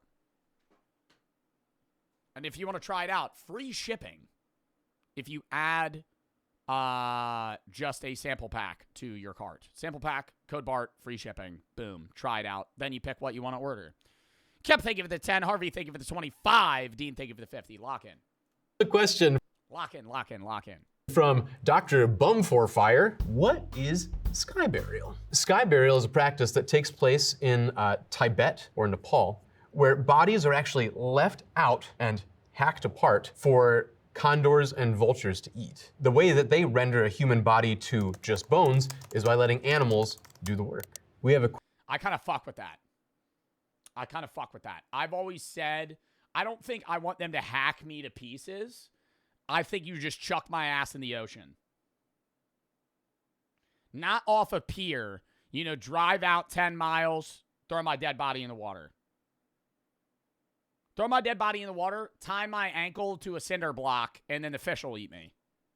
Question here from Teaspoon. Do funeral homes have busy times of the year, or is it just dead all year? Fall and spring are going to be the busier times of year. Fall, because the weather change has something to do with there being more deaths. And spring is usually busier, especially where I'm from, where it's cold. We have a normal workload, and more people die in the spring and the fall. And then all sorts of burials that we had to delay over winter. That end stretch of winter into spring, when everything starts to melt, the ground is simply too soggy to even set foot in the cemetery, let alone bring a whole line of cars in a casket. From fall and spring are the busier times. Fall because the weather change has something to do with there being more deaths. Spring is usually busier, especially where I'm from, because where it's cold, we have to do all the burials we had to delay over the winter. From Kai Schwa. Why are funeral homes always family owned? Interestingly enough, more and more, we're seeing funeral homes get bought up by corporate entities. So it could be that you're... On God, I'm hearing this motherfucker's tummy rumble.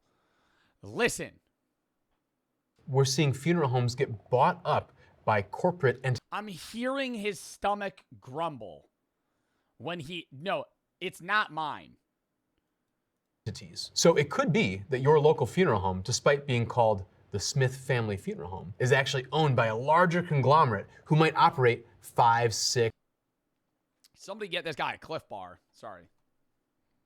Family Funeral Home is actually owned by a larger conglomerate who might operate 5, 6, 10 funeral homes in your area. I think you'll always find that the business where you know the owner and they live in your locality and they shop at your stores are generally going to be more caring and more transparent than the ones that are there simply to turn a profit. Well, I mean, they're all there to turn a profit, but yeah, you're more open to people that are localized versus, like, imagine like Amazon had a funeral home. You'd be like, okay, well, I don't really want to do that. You know, you'd rather go with somebody that's like local and actually gonna care. But At the same time, I think it'd be a cool rule to have all morticians have to walk around like Grim Reapers. Like, they should have an aura that surrounds them and like a song that plays on like an organ.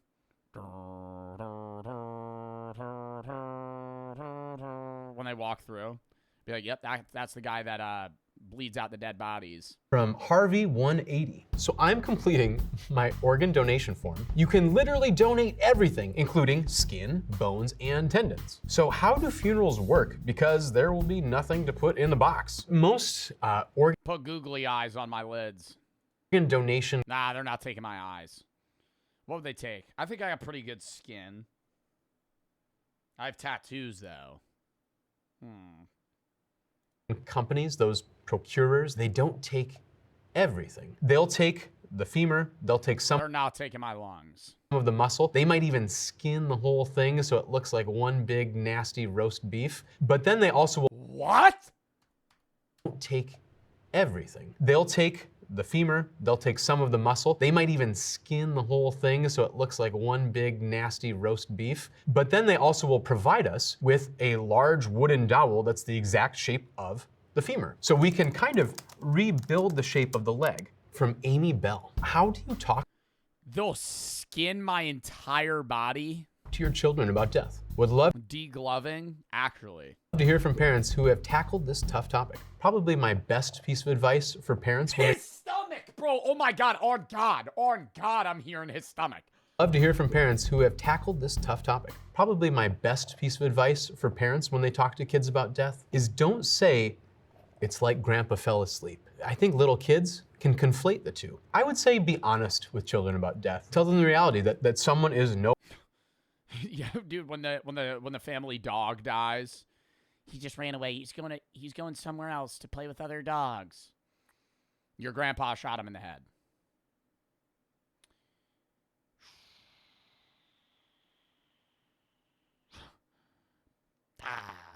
No longer living. Kids typically, I think, have a better handle on death. And really, especially elementary school age children, I think they have a want to be involved when they come to a funeral. There's so many times where I see families come and they Bro, they ain't get that shit, though. They don't understand that shit. That's why it's like, because they're not actually mourning, bro, because they don't understand it. If you're like 6 and somebody dies, did you ever go to a funeral when you were like 7 years old? Bro, none of that shit makes sense. None of that shit makes sense. I remember I went to a funeral when I was probably 7 years old. I was going to say 6 or 7, but probably 6 or 7. And it was like my great aunt. And I was just like, I want to go home. I remember that. Obviously, I wasn't that close to them, but I remember not understanding the gravity of it and being like, this is boring. Why am I here? kind of shuffle the kids off somewhere else and say that death is for adults. But really, death affects every single one of us. Here's a question from Curl Girl. No, true. I just think it's like, I think kids don't understand it as much. Like, I mean, at what age are you able to understand death in a real way? Like a 6-year-old's not understanding death like that. Like, maybe they understand the concept of somebody being dead and not coming back. But I think, like, yeah, maybe when I was like, there was a funeral I had to go to when I was like 10 or 11. Like, I think like when I was like 11, I would probably get the idea fully of like, oh, this is very sad. Like, the mourning process. 62. What is a green burial? So there are a lot of things on the green spectrum that we can do with funerals. It could be something like we bury the body without a casket and without a vault, straight in the ground. It could cover something like having what we call resumation or decomposition instead of cremation. It could be something like using...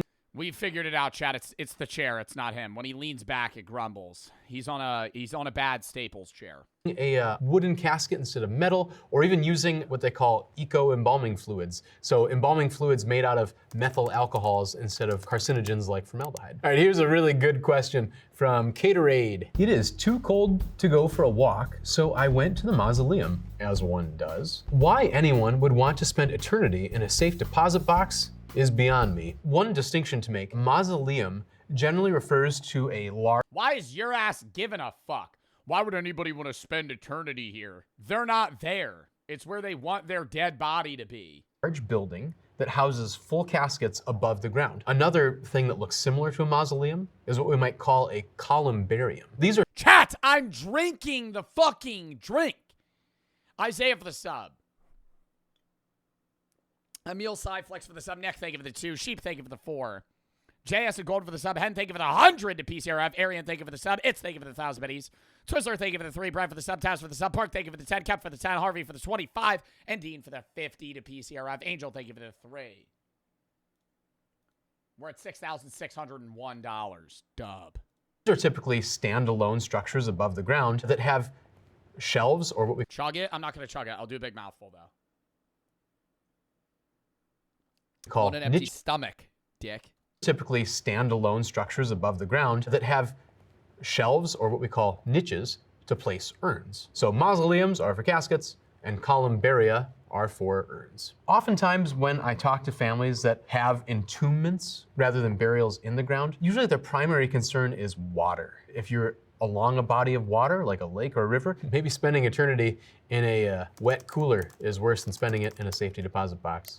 Next, we have a question. Bro, I never understand when they put, like, it's like a tomb cover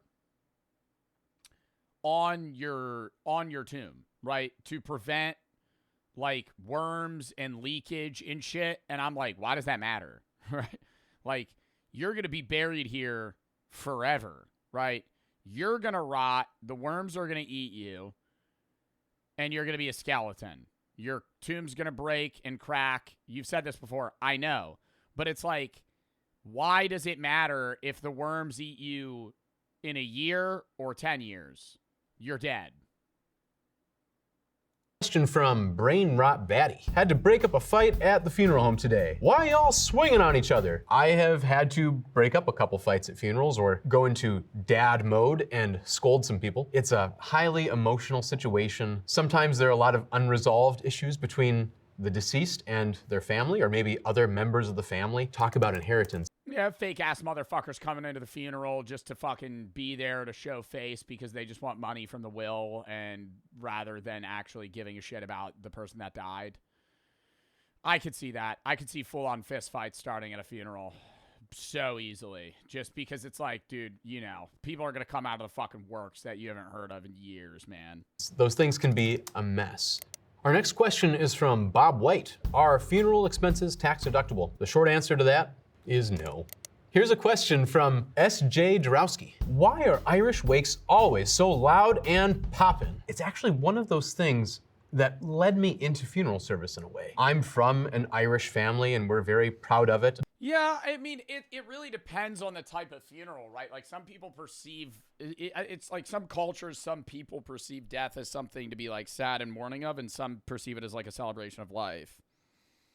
But when my grandma Sweeney died, my cousins smuggled in a whole bunch of coolers of booze into the funeral home, and all the older ones proceeded to get absolutely wild. But seeing people have fun at a funeral and kind of embrace life at a funeral was one of those things where I saw it as a young man and realized that a funeral doesn't have to be entirely dour. I think that you want a mixture, right? I think the proceedings at a funeral itself, where people are sharing their, you know, thoughts on the person's life, is inherently a sad time. But I think having a mix of mourning, understanding the death, and not moving on, but like having that time to be like, this is like a sentimental, special thing where we're all, you know, talking about this person that's died. And then the aftermath not being just gloom and doom and being like, all right, let's have a good time, have some games, fucking have some drinks, share some stories about the person, and, you know, enjoy it, right? And you're going to go between like laughing, crying. It's a mixture, right? Mourning's weird, right? Like, that's just how it is. Our friend GB. So really, there are professional mourners, people getting hired to cry at funerals? That does exist in some cultures, and it does exist right here in the United States. Oh, that's very weird. What? You could pay to have somebody come to your funeral and cry? like fake cry. States in some places. Some That's very sad. cultures put a premium on outward expressions showing how much we loved the dead. In Ireland, for instance, they have what are called keeners. So it's a particular type of musical lilting wail. I don't know if I'd want to hire professional mourners for my own funeral. I would kind of like the idea that people can show their emotions. I think that is a very good thing, and maybe it's the case that having those professional mourners kind of move those sorts of emotions forward. Here's a question from M. Yeah, but I'm gonna be like, I don't even know that guy. That's John. We just paid him $1,000 to fucking show up and cry. Who is he? He doesn't even know him. He doesn't even know the guy. What? I would get mad. That's how I'd get in a fist fight. I'd tell that dickhead to leave. I'd be like, what do you mean? You don't know. What are you fucking all sad about, ass? Why is like if it's not my funeral, I'm not gonna fucking say anything. If they wanted that funeral guy to be there, you could have the fucking fake funeral guy to be there, but extreme embalming a thing? Please make it stop. I kind of agree with you. It is wild. For those of you that don't know what extreme embalming is, typically that's referring to preparing a body in a lifelike vignette. So if he's a boxer, you have the gentleman propped up in the corner of a boxing ring. Or if your cousin is a gamer, we have her in a gamer chair holding an Xbox controller. If someone asked me,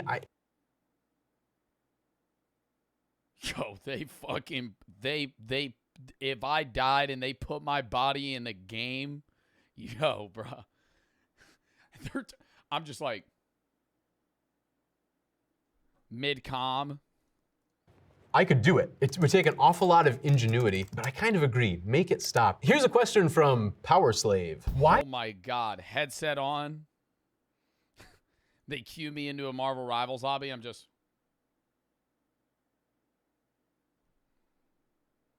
Come on, Joe, you gotta queue up. Come on, Joe, you gotta pick Vanguard. Why do funeral homes look so creepy? Who do you want to ban? They should have a tropical cabana vibe that would make funerals. So just your normal gameplay. Yep, Kenny House.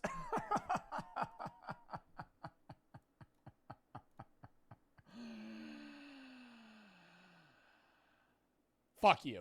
Funerals a lot less drab. I think the primary reason is oftentimes they're very old establishments. So they've been in a community for a very long time. You might hear the term funeral parlor. When funerals moved out of a person's home, held in their parlor, and into somebody's business setting where everybody could gather and pay their respects. So when you have the prerequisite of being a parlor, you do tend to have 19th century accoutrements like big drapes and overstuffed chairs, and maybe some of those haunted mansion-esque things that you might think are creepy. Here's a question from Pal. Do morticians need to take a mental health and stability examination to get their certificate? And do you have free access to therapy? We do not have to take a mental health and stability exam. I do think something like that would actually be helpful in the future for people in my position. I also do not have free access to therapy. When you work around a great deal of death, you learn to kind of handle death. And I say handle because I've never really acted. I mean, I'm also going to say that I think being a mortician would probably be less traumatic than being like an EMT or a paramedic. Like, just having to deal with dead bodies doesn't seem as bad to me as watching people die. Like, watching the light leave somebody's eyes that you're trying to save seems a lot worse on the mental than being like, here's an old person that had a heart attack. Actively coped. Being that it's... Do you think a mortician's more immune to stuff than an EMT? I think they're immune to both different things. And it's not immunity, it's just numbness. Like, most of the paramedics and EMTs I know talk about how, like, when they see people die, it doesn't bother them. But I think it would be different just looking at dead bodies comparable to a mortician. I would say a mortician would probably fare worse in an EMT's position than an EMT would fare in a mortician's position. Not to compare the two, but it's like one seeing dead people and watching people die versus one just dealing with dead. It's so ever present in my daily life. It's a part of life that I'm really comfortable with. So in the same way you probably don't see OB nurses going through existential crises when babies are... What about having to prepare a young child's body? That would be so sad. Yeah, what about being a paramedic and watching a kid get decapitated in a car crash? Like, you could have both scenarios be equally bad, right? Like, okay, what the fuck, Joe? I'm not, that's graphic. I know it's graphic. That's what paramedics deal with. Like, if you know a paramedic, that's not too far. I'm not making a joke. I'm making a fucking statement that, like, that job's hard, man. People don't talk about that.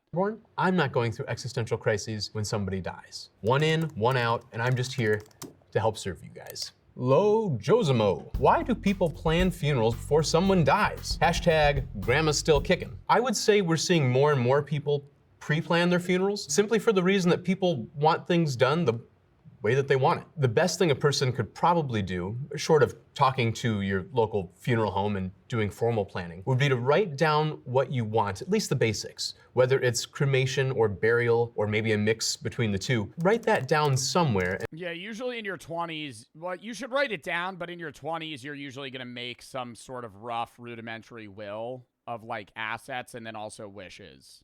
And make sure your loved ones have it. From Carly Star 82, why are funerals so expensive? Feels like a scam. Usually when we're planning a funeral, there may be 3 subsections that a family has to pay for. The first one is professional services. That would include things like setting up the funeral and going to it and bringing a body from the place of death, maybe embalming the body or taking the body to the crematory. Another subsection would be merchandise, things like a casket or an urn, maybe a burial vault. And then yeah, but I feel like some of those cost so much money.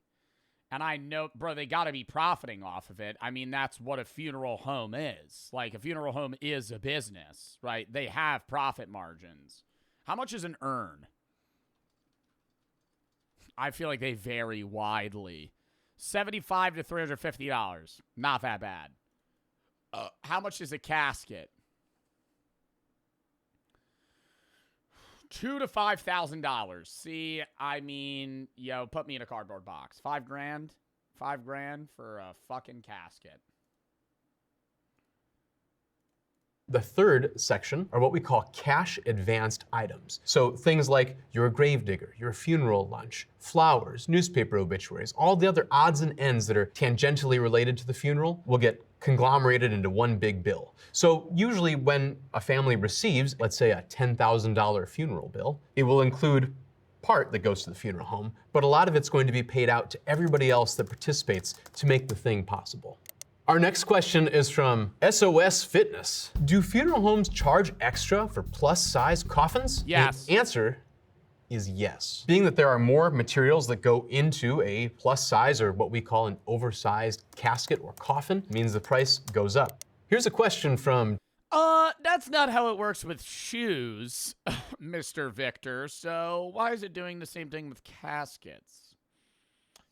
Interesting, interesting. No, it's because usually, I think it's because the majority of dead bodies will fit in a casket unless you need a plus-size casket. Whereas, like, shoes, everybody has a different shoe size. But I have a shoe, like, if my shoe size is, like, 11.5, your shoe size is 5, me and you are still going to fit in the same fucking coffin.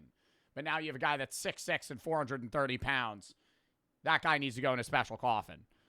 Tyranny1. Is wearing black to funerals still a thing, or can I wear any neutral color? You can wear any color you want. I've had families where they want the funeral to be more of a celebration. I've had families come wearing all Hawaiian shirts, or all sports jerseys, or everybody wears purple because that's grandma's favorite color. Next up, we have a question from Sabru Atik. How to write a eulogy? I'm not good with words. I actually had to give the eulogy at my best friend's funeral when he took his own life. And that's an extremely challenging thing. My goal with that was to talk about my friend's life, but then talk about kind of those universal values that we all share. So things like unconditional love and yeah, you kind of want to relate back to the people that you're speaking, right?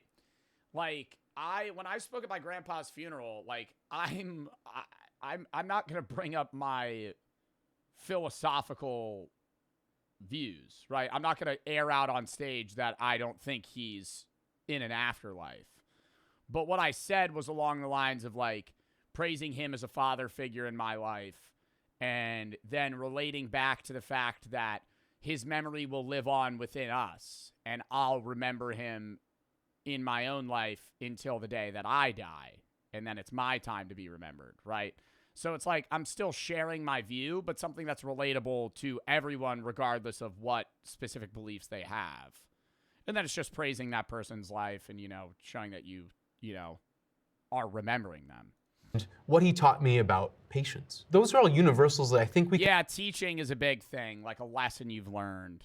Can all understand, and those are really, really good topics for eulogy. Here's a question from Return of the Goth. Is it a Southern thing to pull over out of respect for the dead for a funeral procession? Or do you all who are elsewhere do it too? It has always confused and irritated me. They're dead. I don't know them. I'm on my lunch break. Move it. It really depends on where. You should pull over for a funeral proceeding of people. Does that make sense?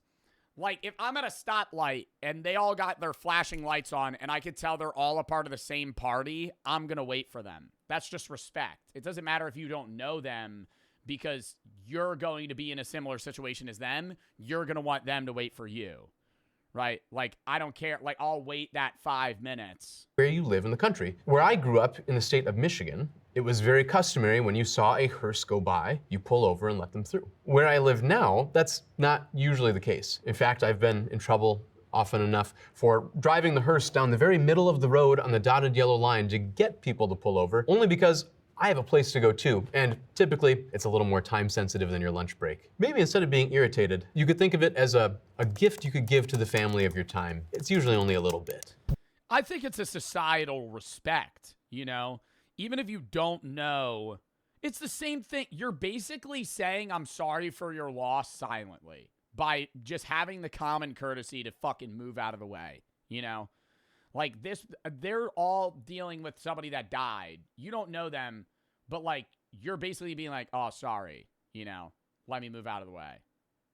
Not make your day worse. Why would you have a luncheon for a funeral anyway? Hashtag doesn't make any sense. There is something really nice about getting together after the fact when the work is done to just sit and relax and fill our bellies. I think inside all of us, there is this certain caveman aspect. We bury our dead and we put them away for a time. And then we also gather together and eat and drink and make merry. And I found that having that opportunity to gather and to eat and to drink and to share is really, really valuable.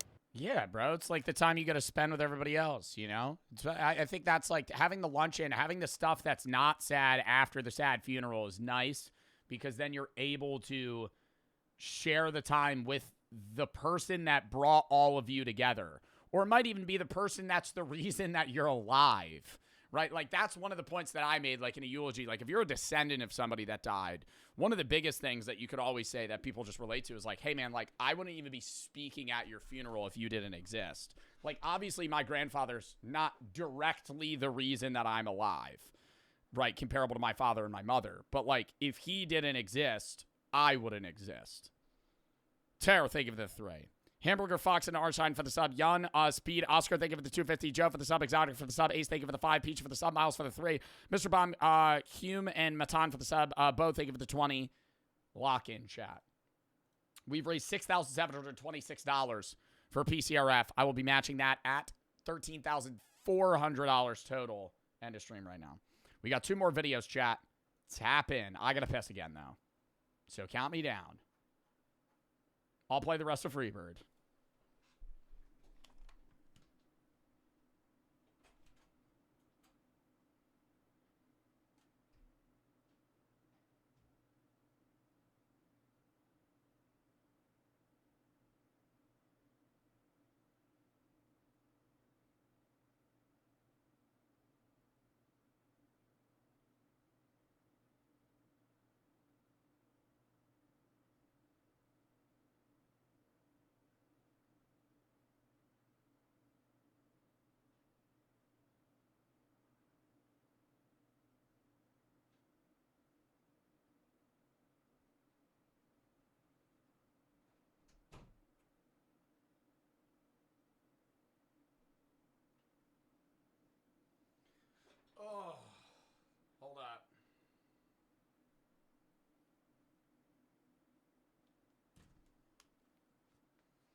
We'll go to the beat.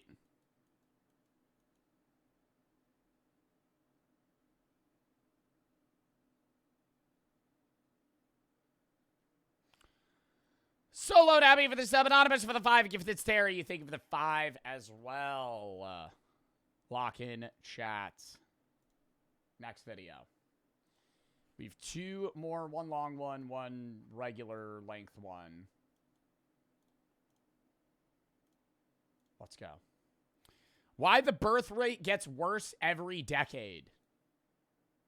Oh, hey, do you want a baby? Oh, no? Well, I guess you're not the only one. I do not desire to bear children. Dude, it's like I know we talk about the birth rate, like, getting lower in a lot of countries, but it's getting to a point where, like, some countries are actually, like, their government's going, please fuck. Have kids. Have kids. This is gonna be a problem. We're gonna need kids soon, or everybody, like, we're gonna have an aging older class, and it's gonna be a serious problem. Yeah, like a lot of East Asian countries, like South Korea, China, after they had the one kid policy for a while. I think Japan has a big problem right now with an aging population. Nobody's having kids. So people don't. Dude, there's a million reasons. I'm curious what reasons he's gonna give and like how it's gotten worse over the years. I think it's always low income, stressful life, the existence of birth control now and shit. Like, people used to fuck and not want to have kids, but they just did. Now people don't want to have kids, and it's easier to just not have kids, right? Like, it used to be, there was a lot of accidents and oopsies back in the day. I don't think it's abortions. It's more, abortions aren't accounting for the fact of a lower birth rate. It's more the fact that, like, condoms, contraceptives, and things that people use to not have kids are easier and more effective now than ever, right? People used to just have sex and then just hope that you didn't get pregnant. I don't want to have kids. Parenting sucks balls. Fewer Americans under age 25. The burden of birth control is placed on women rather than men very, very often. I've planned to have children than a decade ago, and it's half of what was in the 1950s. Actually, it feels. I just don't understand motherfuckers that are just still, like, birth control in general is different than, like, people just ripping it, bro. Like, actually. Like, I know so many people are just ripping it. They're like, yeah, man, I'm just going to chance it. I'm like, whoa. No. Like the birth rate goes. Turn your mic volume up. I think my mic volume's fine, chat. Why are people spamming? My mic's been fine this entire time. Nothing's changed. The mic is all right. We've been using the same mic volume for the last 2 hours. It's kind of low. Did it somehow get lower between now and 5 minutes ago? Am I getting trolled or what's happening? Because it's the same exact audio that it was previously.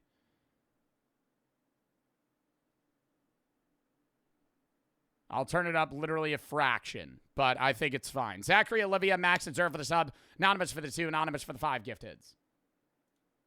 Down every decade, and it seems like every new generation of adults is having less kids than the last one. But why? Well, let's take a look at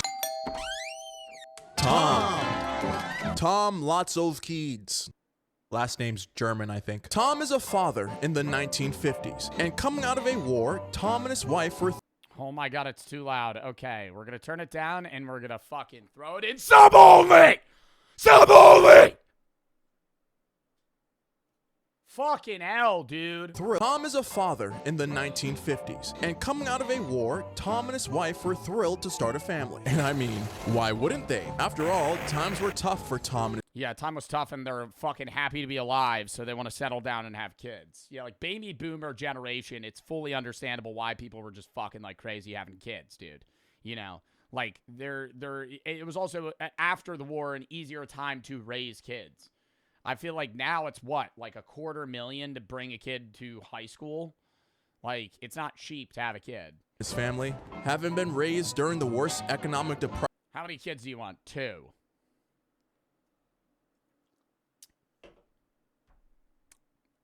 Max 3, brother. Max 3. Motherfuckers being like, I want to have 6 kids. You're insane.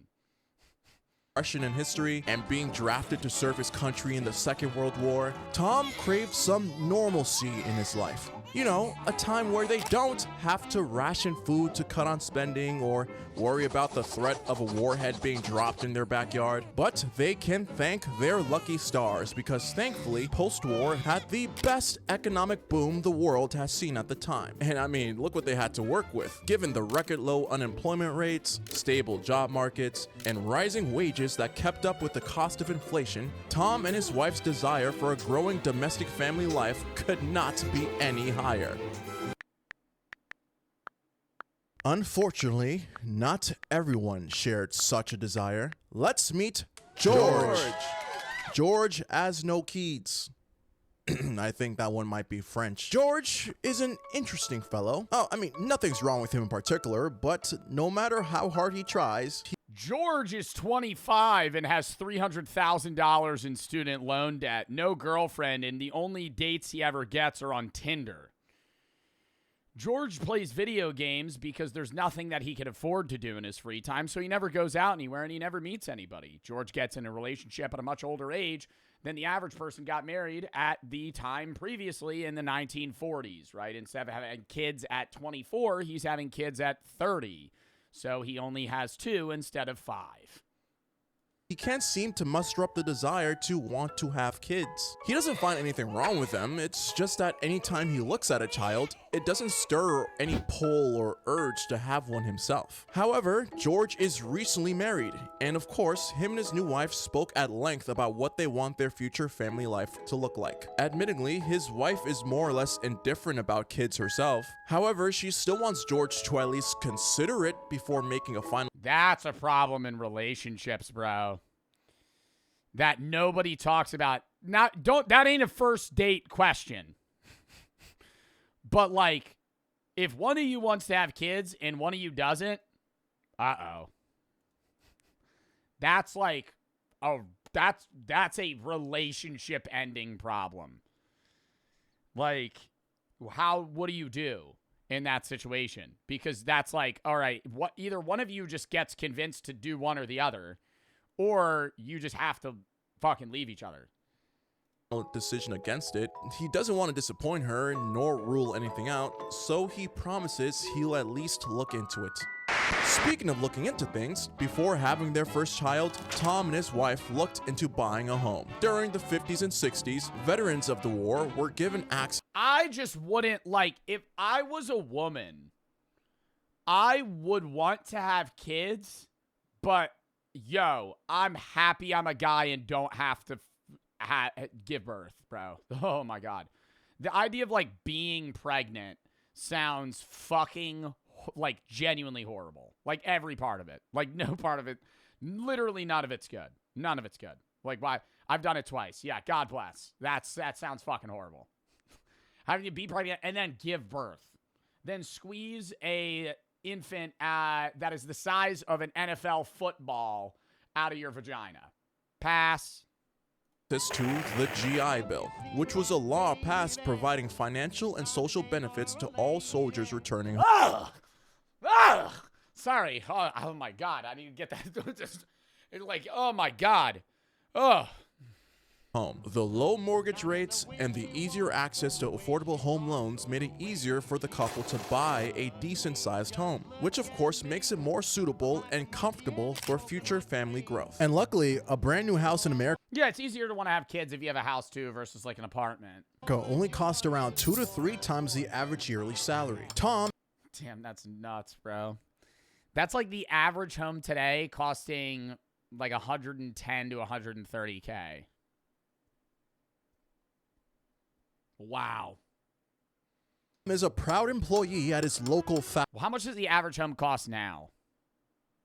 I would guess like $450. Depends on the state. Average home price in the U.S. $410,800.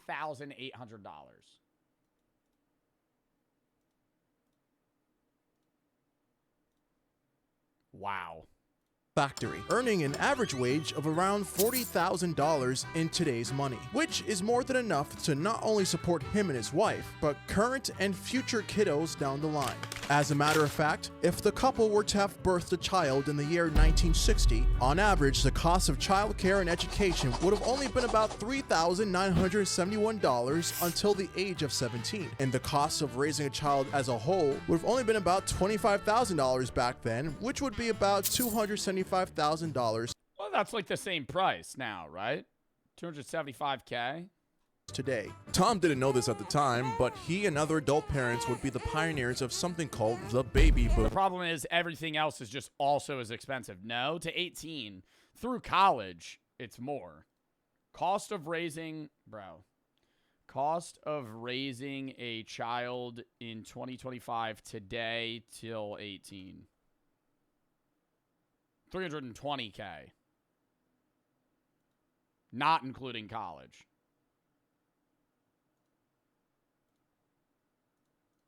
A phenomenon where the birth rate across the globe saw exponential growth from 1946 to 1964. On average, in the late 60s in America, the number of childbirths per woman was about 3.6 kids. Coincidentally, this boom coincided. Yo, were people jackrabbits in the fucking 1800s, bro?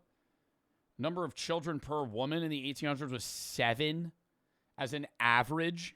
Per woman was about 3.6 kids. Coincidentally, this boom coincided very well with the marriage boom. It was very common for a young woman to be married anywhere from the age of 20 to 24 years old. In the 1930s, 54% of young American women were married by that point, which jumped to 72% by 1960. In England and Wales, it doubled from 26% to 58% around that same time frame, meaning it's more accurate to believe that the rise of childbirth per family was also caused by the rise of marriages overall, not necessarily people who are already married now deciding to have more kids.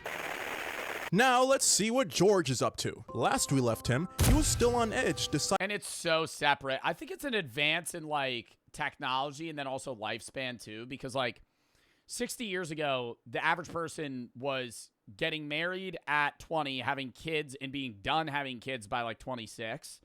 Now, I feel like there's a range of people that get married and have kids at like 20, and then there's people that get married and have kids at 35.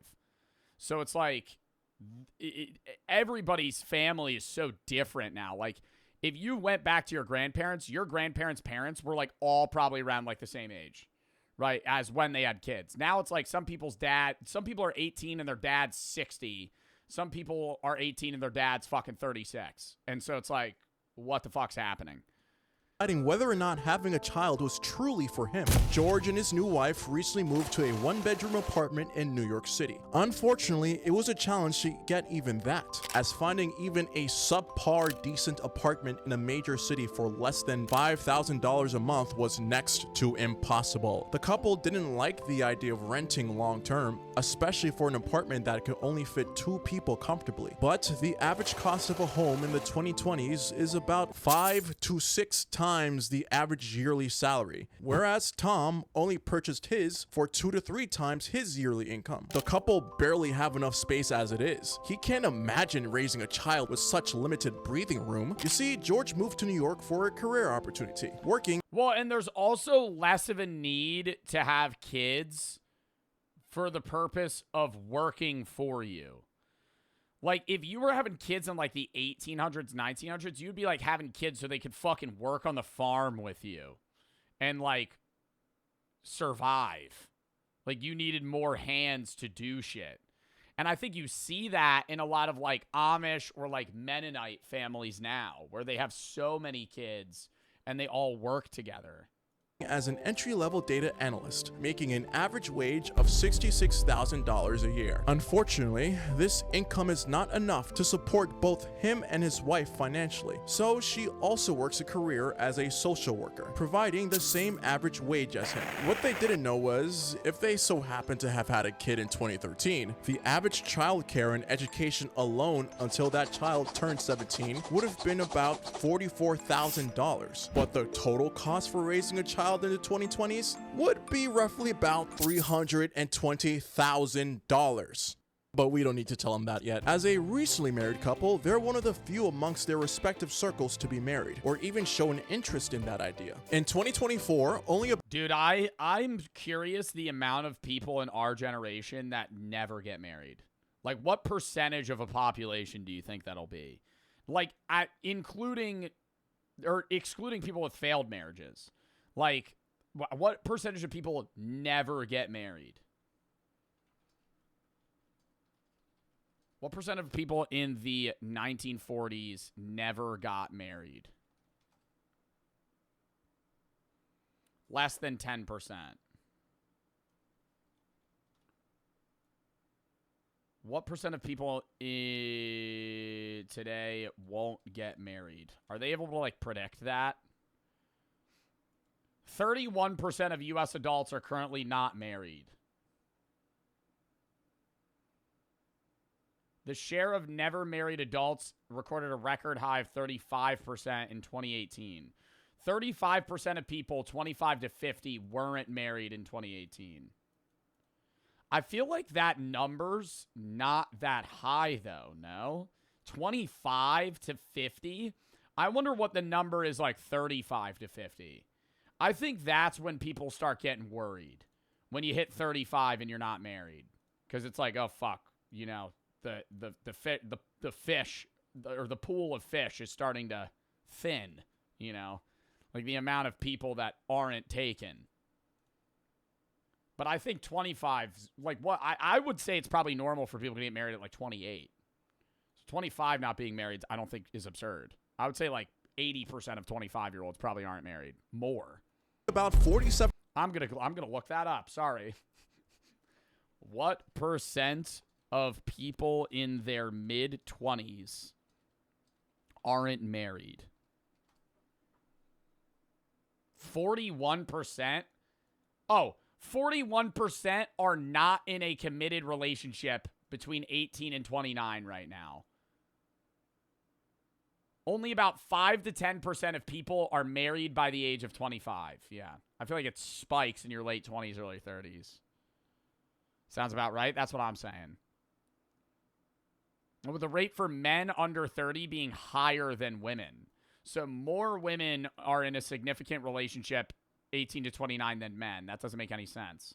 Aren't there more women in the world? Or are those women just dating older men? Because there's more women than men. How are more women in a committed relationship than men? It has to be dating older men. Like people that are in their older 20s dating men in their early 30s. 7% of all. Percent gay. Okay, lesbians. I don't think lesbians are... Okay, then what about gay men, chat? You could just say the same thing. There's gay guys, right? Like, that's not your... Chat. It's... saying lesbians doesn't prove what I'm trying to say. Or it doesn't counteract what I'm trying to say because I could just be like, okay, there's gay men that date each other. All bisexuals? I mean, yeah. Households in America are... What, because more women are bisexual than men? Oh my God, now you got me looking up stats on how many bi people there are. What percent of women are bisexual compared to men? Women are twice as likely to be bisexual as men. 5 to 6% of women in the U.S. are bisexual. 2% of men are bisexual.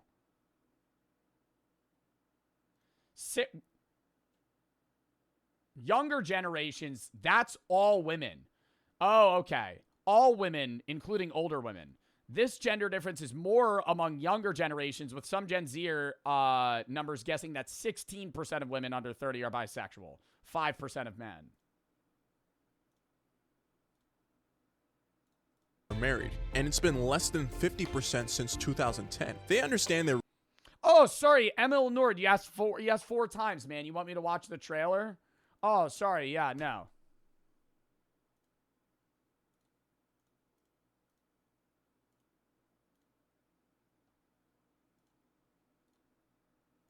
reasons though. Getting married isn't as socially demanding as it used to be. You can never get married and still live a fulfilling life. Some of their friends still have the desire though, just not right away. Some people want to travel, focus on stabilizing careers, enjoy a few more years being alone in your own space. Yeah, bro. I think it really is. It's a mixture of things too. Like, because even if you have that financial capability, you're living in 2025. You could travel and see the world. Like in the 1950s, you already did everything you could do. Might as well start having kids. Before tying the knot. All things that'll be more complicated while married, much less having kids. But speaking of complicated, let's meet Ivan. Ivan as some kids.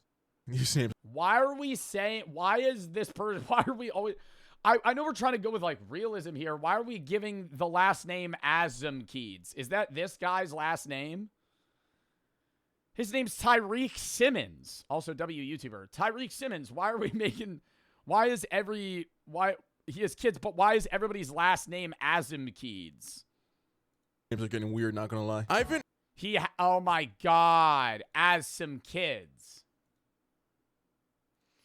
Wow, that one went right over my head. Speaking of complicated, let's meet Ivan. Ivan as some kids. These names are getting weird, not gonna. Oh my God. And then is it going to be in 2020? Ivan as no kids. As no kids. Lie. Ivan as some kids is a father of 3 in the 1970s. Him and his wife Marlene have been married for well over. Wait, so has he been changing it? Was it Ivan as a lot of kids? Oh, George as no kids. Wow, he already did it. Okay, well, I think I've been missing half of the jokes in this video thus far. Nice to know. Nobody explained that to me, but... A decade now, and they've never been happier. However, with being parents of 3, this couple was a peculiar case, as the average birth rate these past 2 decades has decreased from 3.6 kids per woman to only 2 kids, which is the replacement level to make sure the world population stays the same. But by the 70s, the world was experiencing something called the baby bust, which is the significant decline of births that occurred following the post-World War II baby boom. You see, the difference between the average couple in the 50s and the average couple in the 70s is that the people of the 70s had less optimism for the future than they did back then. The energy crisis and stagflation was heavy on people's minds. Imagine being in a time period where wages stayed the exact same, yet the cost of everything else kept rising. Imagine people were less confident and therefore less willing to have the larger families they did back in the 50s. Ivan married his wife Marlene when they were both in their early 20s. As expected around this time, they came into marriage with having children in mind. However, that has not always been the case. You see, while they were still young, in love, and dating, Ivan and Marlene had, let's just say, a couple close calls. But thankfully, by 1960... What do you mean couple close calls? Like they got somebody, like they had a pregnancy scare. The birth control. Bro said AIDS. I'm talking to a wall. I'm talking to a wall with my chat. I'm talking to a wall with my chat. Control pill was approved and commercially. Yeah, a pregnancy scare, not AIDS. 1960, the birth control pill was approved and commercially available. Before the FDA approved the contraceptive pill, there were no available methods that were as effective as women desired, or just didn't work at all. Sure, obviously there were condoms, but those are male controlled and unfortunately dependent on if the guy was willing to wear one or not. The birth control. What guy is not willing to wear a condom, bruh? That's weird. Like that's weird. You like if you you'd be like, yo, put a condom on. No. Okay, then you're not having sex. I mean, like, what the fuck? No. Pill was the first of its kind, a technological advancement that was female controlled, simple to use, highly effective, and most importantly gave women more confidence and control over their bodies and the timeline of when they want to have kids. This, of course, led to fewer unintended pregnancies, more so than condoms alone. This also gave women the confidence to delay having their first child for later in life, for the preference of pursuing careers and higher education. And let's not forget that Roe v. Wade was also passed in 1973, legalizing abortion if previous methods of prevention didn't work. Therefore, this gave couples more options to choose than ever before. Couples could remain sexually active and plan when to have kids and how many. And as you can imagine, this was a time where a lot of people's economic futures were in jeopardy. So Ivan and Marlene, like most couples, chose to have fewer kids. And speaking of economic future in jeopardy, let's catch up with George to see. I don't know, man. I just think like you always go in with the mindset of like none, 2, or like 4, bruh. I think it's even numbers. 1, 2. I feel like having 1 kid is nice economically, but it sucks for like socialization. 3's fire. I think motherfuckers be doing 3 when they get 2 of the same sex, and then they're shooting for a third for the opposite, right? You have guy, you go again to get a girl. You have girl, you go again to get a guy. And then you have families where it's just like 4 girls or 4 guys. And you look at that and you go, I know what happened. I know what happened. We were going for the old 2 and then ended up getting 4. How his journey is coming along. If there's one thing the 70s and the 2010s have in common, that's my family. That's most people's families. Most people's families, it's like nobody's upset about having 3 kids. It's like, hey, we're gonna go until we get a guy and a girl. Financial strife. And then there's like those news stories of like families with just like 8 guys. 8 guys, 5 girls. Or you're like the youngest guy. Yeah, somebody said I have 5 sisters. Yeah. Let's keep in mind that this youngest child, dude, 5 sisters. This is 5 years after a pandemic occurred, and uncertainty about the future has only increased since then. Funny enough, the pandemic caused the worst global recession since World War II. Unfortunately, millions of people lost their jobs. This caused lots of couples who originally wanted children to postpone or even flat out cancel their plans to ever have kids because they had no idea when or if their income would ever recover. A study conducted in Japan on married women aged 18 to 50 who literally intended to have kids before the pandemic found that 20% of them postponed bearing a child. Even after society recovered, inflation and housing costs soared, pretty much killing overall purchasing power. That fact doesn't help someone like George though. With how expensive things are nowadays, what would adding a kid to the mix do? Oh, looks like he found the birth control pills. Of course, before getting married, the couple have been dating for several years. And like most couples, they've had their fair share of pregnancy scares. But in today's age, if you're able to catch it in time, there's nothing a good trip to the pharmacy won't fix. Actually, pregnancy prevention has never been more prevalent in history. As of 2023, IUDs, for example, became one of the most widely used form of reversible contraceptive in the United States. The availability of vasectomies are a common, permanent way for male birth control and are usually reversible with a high success rate if the reversal is performed within 10 years. Heck, there are even talks and experimentation with a male birth control pill as well. I don't know. I think you full commit. If you get a vasectomy, bro, you'd be full commit into the vasectomy. That's like, I feel like guys are having vasectomies in their mid-late 30s. However, with the overturning of... I remember when it was a big social deal that Rhett and Link got vasectomies. That was like, they got them together. They were like 2 bros. They were just like, hey, it's about that time. We get that, they did? Yeah. Unless I'm thinking of history wrong. Did Rhett and the Link get vasectomies? Yes. They both got vasectomies together in 2017. They visited the same doctor for the procedure and provided moral support for each other. I remember they did like challenges and shit. They both got vasectomies at the same time. Together? Well, probably not in the same room, but like same day. Roe v. Wade as recently as It takes like 15 minutes or some shit. I'm pretty sure it's like a short-ass surgery. 2022, many states in America have restricted access to safe abortion care, resulting in an average birth rate increase of 2.3% in said states. Although the national fertility rate still remains low, which one can make the assumption that amongst this uncertainty, adults are more careful and fearful now more than ever. I wonder how this change affects George's thought process on when he would have a kid himself. Well, while he figures that out, let's put our hands together for Jim. Well, it really is. It's like, it's not even just, I've always said I support abortion, right? And there's, a million reasons why. But I think if you want to get to, like, the economic relation sense of abortion, it's like, if all the other methods of not having a kid fail and you end up finding out you're pregnant, like, 3 weeks after, you're getting the decision of basically staying where you are in your life and settling down for the rest of your life, or having an abortion. Because not only is it a financial limiter, right, but also a social and lifelong limiter of the capability of being able to pursue your dreams in life. Well, a lot of people saying L abortions, Chad. I think you might be in the wrong. I don't know if you thought I agreed with you. I'm not saying, obviously you could have your own beliefs, religious, whatever, but I think there are a very arguable 10 to 15 different reasons on, like, why abortion should be legal. And I'm not even just talking about in the senses of, like, rape and incest, but also just, like, for the life of the mother.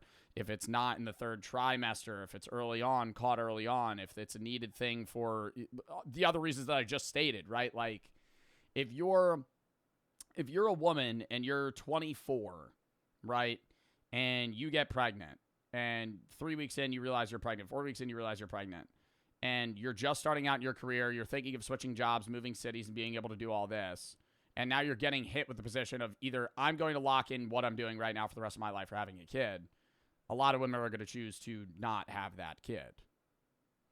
You could say L, I don't really care. I have a Joe for the sub. Insta, thank you for the raid. Versi, thank you for the 1,000 biddies. I was wondering, have you ever tried RL Craft? I have not. Raggy, thank you for the 25 to PCRF. Average for the sub. Arthur for the 2. Faded in the line for the sub. Drew, thank you for the 10. Brock and Spooky for the sub. Aaron and Reed for the sub. Edge for the sub. Anonymous, thank you for the 10. J-Fault, thank you for the 3. It's your boy, JPG, DK, Ryan, Stray, and Blurba for the sub. EF for the sub. Joe, thank you for the sub. Jim Aslan. How old are you? I am 23. Most of the people saying this are 13. Yeah, and men. Les Keeds. Wait, and men. Are these names supposed to mean something? Jim as Les Keeds and his wife. Not all of them, but most of the people that are saying Al right now are like 15 years old and a guy. Wife Destiny are new parents in the 1980s, and like most parents, they've had a thrilling time raising their 2 kids so far. However, times have changed. I think it's the idea of pro-choice, right? I'm not saying you need to support abortion, but to say, I think it's like that conversation should only be restricted to women, right? In that sense. It's like, obviously I'm sharing my opinion, but that's why I'm like pro-choice, figure it out, do whatever the fuck you want in that sense, because it's like, you always say, yes, it's the woman's body, woman's choice, but also in the sense of like, hey, if you're talking about abortion as a guy, from a guy's standpoint, and you're like, well, they should never do that, then people could obviously tell you, okay, well, if you're a guy and you believe that, you should just never have sex unless you're wanting to have a kid, which is not what you're going to do, right? Because every guy that says that also wants to fuck. Sometimes they don't want to wear a condom, but they don't want to have a kid, right? And they know they don't want to have a kid, right? So it's like, I know people too, and a lot of people that will be like, I'm against abortion. If you got a girl pregnant, you would want her to have an abortion. I'm not saying you should do that. It's the woman's choice. She can bear the kid. She can have the kid. If she's going to have a kid, you got to be there for the kid. But, right, a lot of people have this opinion for others, but not in themselves. Even, thank you for the sub. I'm not saying that of everybody as well, but, I think it's a complex conversation that needs to be had, and there's a million different, things you could talk about and reasons you could give for one side or the other. I'm not religious at all. I think a lot of people that are against abortion are, and I think a lot of the arguments around there are not scientific or philosophical, but rather religious. And so that already is like, I kind of tune that out. Changed in the 80s. I don't believe in God, so... compared to the previous in that sense decades, as unlike the past, Jim and Destiny. Not shaming you or angry at you if you do. I think this is like, I'm going to share my take here. Destiny didn't decide to get married or have kids until their late 20s. Main reason being is that it's taking a human life, dickhead. I would not say that it's a human life for a variety of reasons. I would say that if it does not have a functioning heart nor brain, it could not be considered a human. You could say that it could become a human, right, which is what they told me in Catholic school and theology, was that it was like if you plant an apple seed, the only thing that could come of it is an apple tree, right? But it's not a tree. It's still an apple seed, right? It's a combination of the sperm and the egg. And in that sense, you know, you jerking off and ejaculating into a tissue is also extremely immoral, right? In the same sense, because you're taking something that could potentially be life, because all a sperm could become is a combination of an egg to a child, right? But I'm also going off like the government's rules of like what is considered a human legally, of like whether or not something's alive or dead. And people that are brain dead are not considered alive in the government's eyes. And therefore, something without a brain could not be considered alive. So I think that's the train of thought that I'm going down. I know a lot of people don't, right? And you have your own different reasonings, but that's like that's my response to somebody saying it's murder, right? The 80s saw the increasing trend of women pursuing higher education and entering the workforce more than ever before, delaying marriage and childbearing for a little bit later on in life. This isn't the 50s or the 60s where the cultural expectation in the West were that women are meant to be financially dependent on their husbands. At this time, it is— Remember, next time you spill your seed, to donate 2 doves to your local church. It's now more common for women to seek their own financial independence, separate from a partner, and desire pursuing a job they're passionate in as well. Like, that's what I'm saying. Like, it's a moral... That says that in the Bible. That was just a Bible reference, to donate 2 turtle doves if you spill your seed. It's not a joke. I'm not trying to be funny. I'm more so saying it in the sense that the conversation that you're going to have of like, okay, well, that's murder, I would say in the same sense of like, well, the only thing that could become a human is if it's an egg. You could say you jerking off is effectively killing the potentiality of having a child. I'm not trying to be funny. Senor, thank you for the 3. Love how we say it's taking a human life, but we have no problem with the death penalty. Yeah, as well. So many people. No problem with the death penalty. No problem with, you know, deportations of illegal immigrants, killing them or other shit. It's just like, I don't know. It's contradictory. Jedad, thank you for the sub. Spat for the sub. Mimi and CD for the sub. Ian and Insta, thank you for the raid. I don't agree with the death penalty, not because I don't think that it's extremely immoral or anything. I don't agree with the death penalty because I think it's financially irresponsible for the death penalty to exist, and I think death is an easier way out than life in prison. I think that's its own conversation itself. I think the death penalty doesn't make sense, not because I think it's necessarily immoral, more so the idea that it literally costs more money and is a much more complicated process to kill a human than just keep them in prison. Stop being an idiot. You're smarter than this. Brother, I mean, I've thought this way for a while. You could be mad at me, but, you know, you're going to be mad at me. We're split on this. Let's just say respectful at this point. I mean, I don't think I've been rude at all. The comment I made about the 2 turtle doves may have come off as, you know, a bit of a jab, but it does say that, right? Like, I'm just saying it does say that.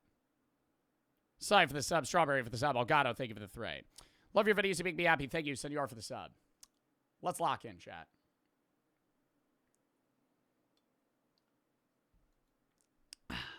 Let's lock in. Let's move on back into the video here. Less career growth. This meant that the opportunity cost for a woman to get married and have a kid young was much higher in the 80s than it was for her mother or... I'm not going to watch you anymore. Oh, like... Bro, I'm not being an ass. Like, I think I'm, like, very averagely sharing my opinion here. Like, I'm not going to watch you. Okay, bro. Like, you just lost a follower. Okay. I like that. It's just, bro, because I'm not, like, aggressively being like, you're a monster. You know, like, I'm literally saying, hey, this is why abortion makes sense. And then you're like, you're a murderer, Joe. Okay, bro. Like, psyched for the sub. Grandmother, leaving many to delay those milestones until they feel comfortable enough in their career aspirations to do so. As a result, the number of safe childbearing years decrease, lowering the total number of children per family as a whole. As a matter of fact, the average amount of children per family in the 80s were roughly 1.9 kids, even lower than the replacement level. I gotta rewind, bro. I don't even remember what the hell he was saying.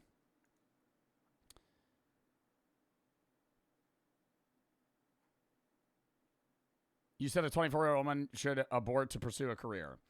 No, I did not. I said that might be a reason why she would want to. I didn't say she should do that. It's her choice. It's her life.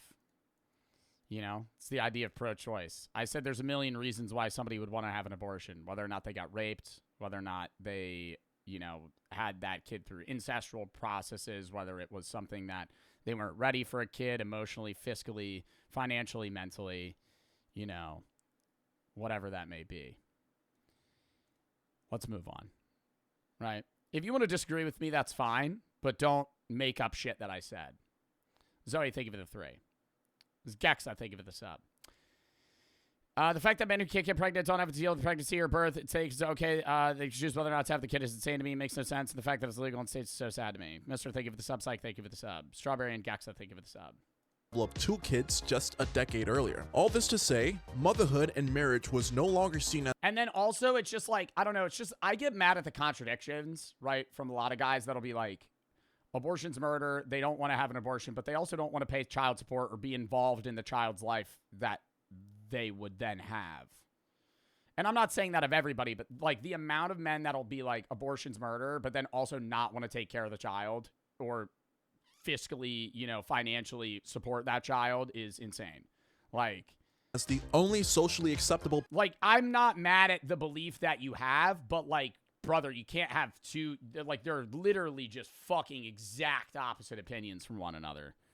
Dainty, thank you for the sub. Path for a woman to take. As a side note, it is kind of funny to know that there are genuine studies that show a loose connection between women getting more educated and just not wanting kids. New kids weren't the only change Jim and Destiny made to their lives. Having been born and raised in rural America. I mean, that's one of the points I was making. You're a young woman. You have so much of your life and things that you want to do. Like, it's your life is no longer, as a woman, just being told to you that you're a child bearer, right, and a home carer. Like, there's so much more women can do. And I'm not trying to do this as like some sort of like, ooh, male savior, like glaze. I'm just saying, like, if you were a woman, that's how you would perceive it. For the birth of their first child, they decided they wanted a... Not always, right? There are women that are pro-life. I'm just saying, like, that's why women don't want to have kids as much now, and that's why women, a lot of the time, support abortion more than men. Taste of the city life. And clearly they weren't the only ones. The 1980s saw a massive shift of migration to urban areas in not only America, but all across the world. The problem with this, though, is that city life means smaller living spaces, higher costs for, like, everything, including housing and childcare, and overall less time for larger families, as the opportunities found in a city can consume more time. In other words, if Jim and his wife secretly wanted to have a bigger family, they kind of screwed themselves over. Speaking of screwing himself over financially, George is still at odds with his decision of whether or not it makes sense for him and his wife to have a child. He wonders if it would have been better to rip the band-aid off early and gotten married / had kids younger. However, they were both pursuing careers heavily at the time, so a young parenthood would have halted their ambitions for sure, especially for his wife, who decided to go for her PhD program, which, of course, unlike the past, not only is it a social norm for women to pursue higher education, it's almost an expectation to just survive financially. In the 2020s, the average age for a woman to get married in America is 28 years old, and 30 for men. The reason why that's such a big deal for birth rate is because in many cultures, most births occur within the context of a marriage. So the later people decide to tie the knot, the less fertile childbearing years they have to be able to birth. Yeah, because most women are probably going to stop having kids around 35. With multiple kids. And the couple tied the knot when they were both 29. Oh, looks like he's getting a call from his mom. Ever since moving halfway across the country to live in New York, George and his wife's respective families have been reaching out to them more often, which lies another problem with raising children in the 2020s, which is typically found primarily in the Western world. For centuries of human... We saw you check your phone. My phone's right there. I was refreshing chat. Kind, raising a child... I'm also glancing at chat.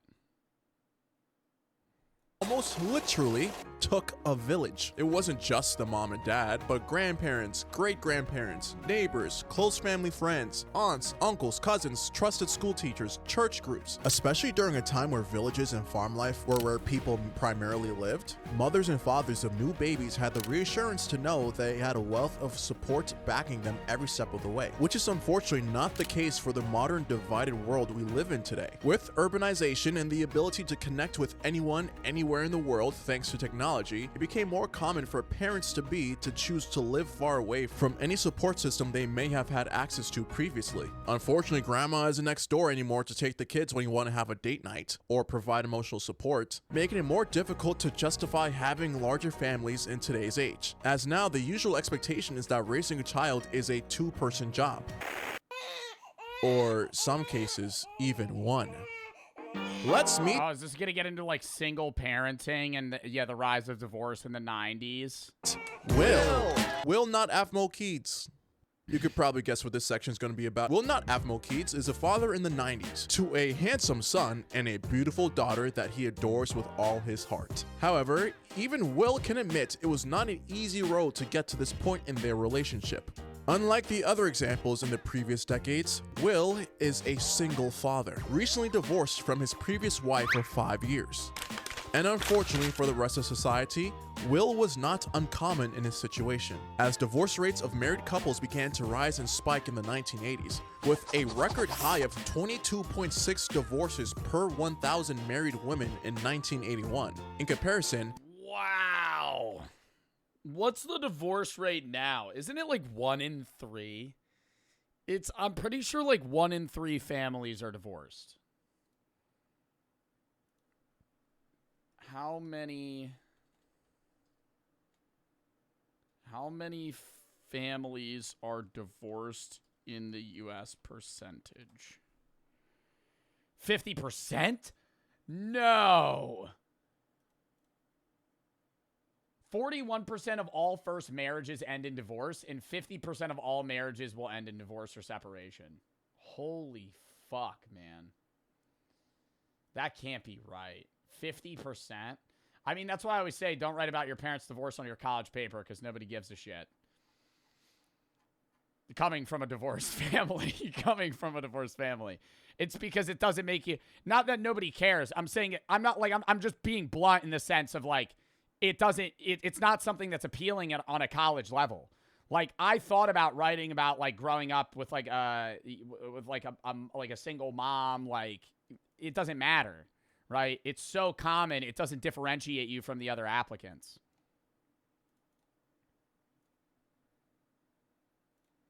in 1960, there were only 9.2 divorces per 1,000 women, although the divorce rate... Not that I want to make... I feel like I said that too bluntly. Not that I don't think it's sad if you get divorced. I'm sorry for anybody that has divorced parents or recently divorced parents. This is coming from somebody with divorced parents. I didn't mean for... I feel like that came off as like, oh, nobody cares.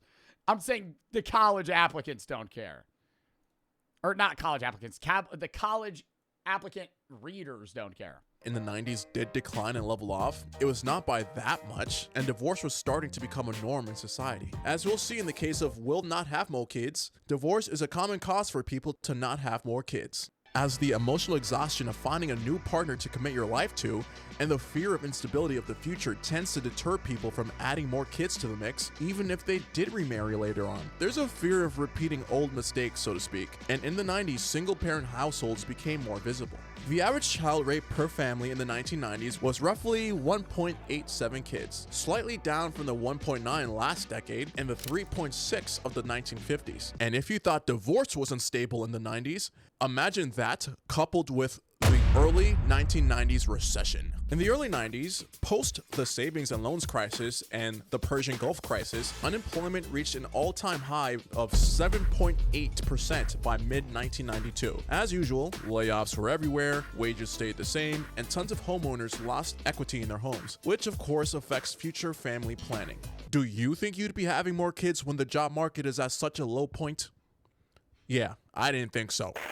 George didn't think so either. With him and his wife's combined income, they would be considered middle-class earners in America. The problem, however, when you compare the purchasing power of a middle-class household in the 90s versus a middle-class household in the 2020s, is that the price of many consumer goods the past 3 decades has nearly doubled. $20 in 1995 had the equivalent purchasing power of $38.41 in 2022. So although we are objectively making more money these days, our money has not...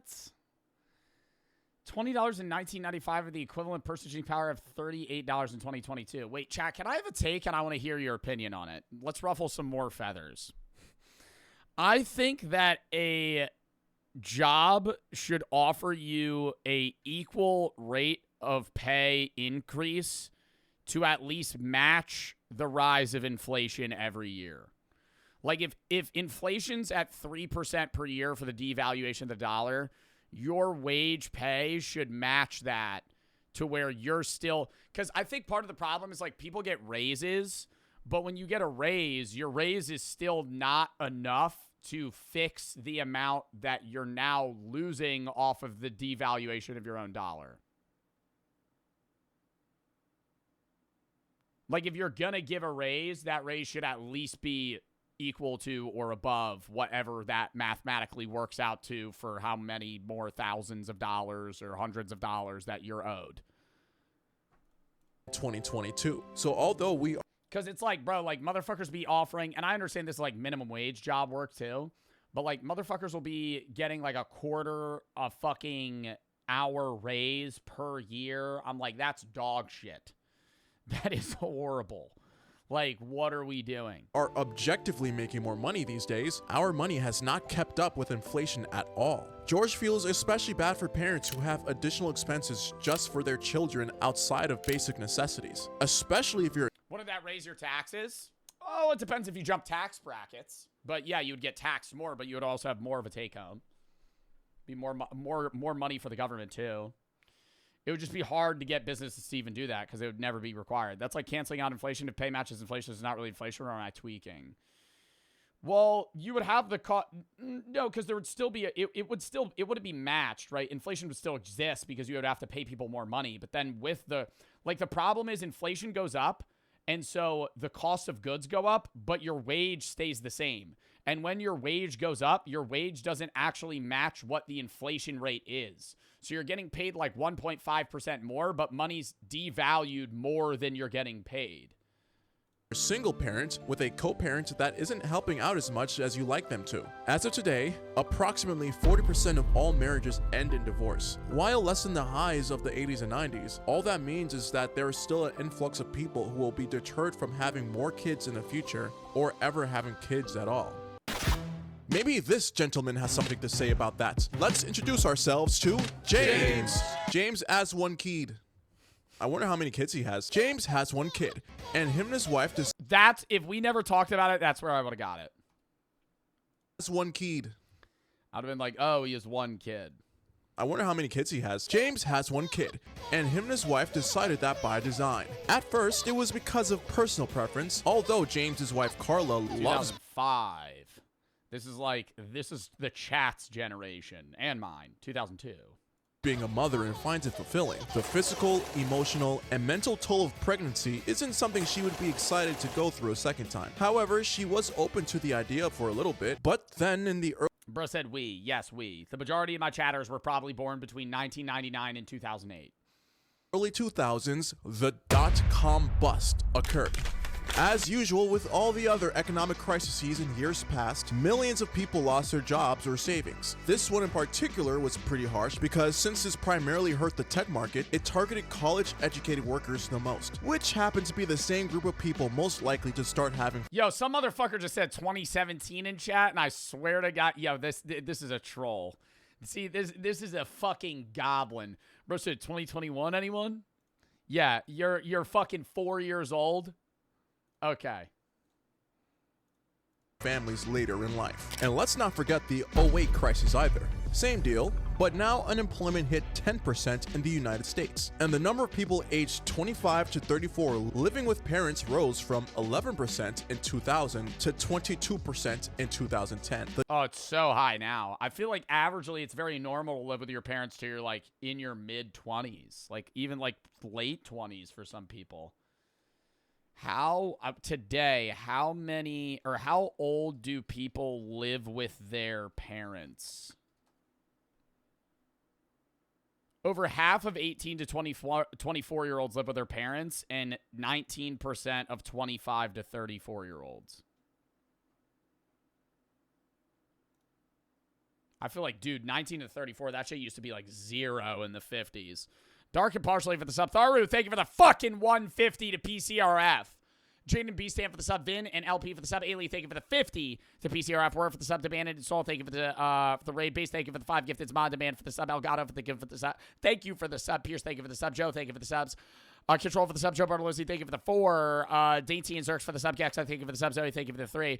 Mr. and Psych, thank you for the sub. Strawberry and Senor, thank you for the 3. Dark for the sub. Partially, thank you for the sub again. Chat, we are at $7,000 for PCRF. Matching that, we're at 14K right now. Dub.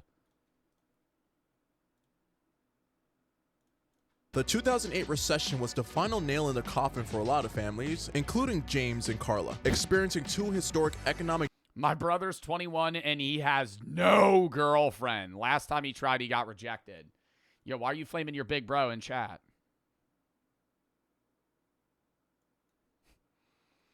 Let me tell you, my brother is a bum.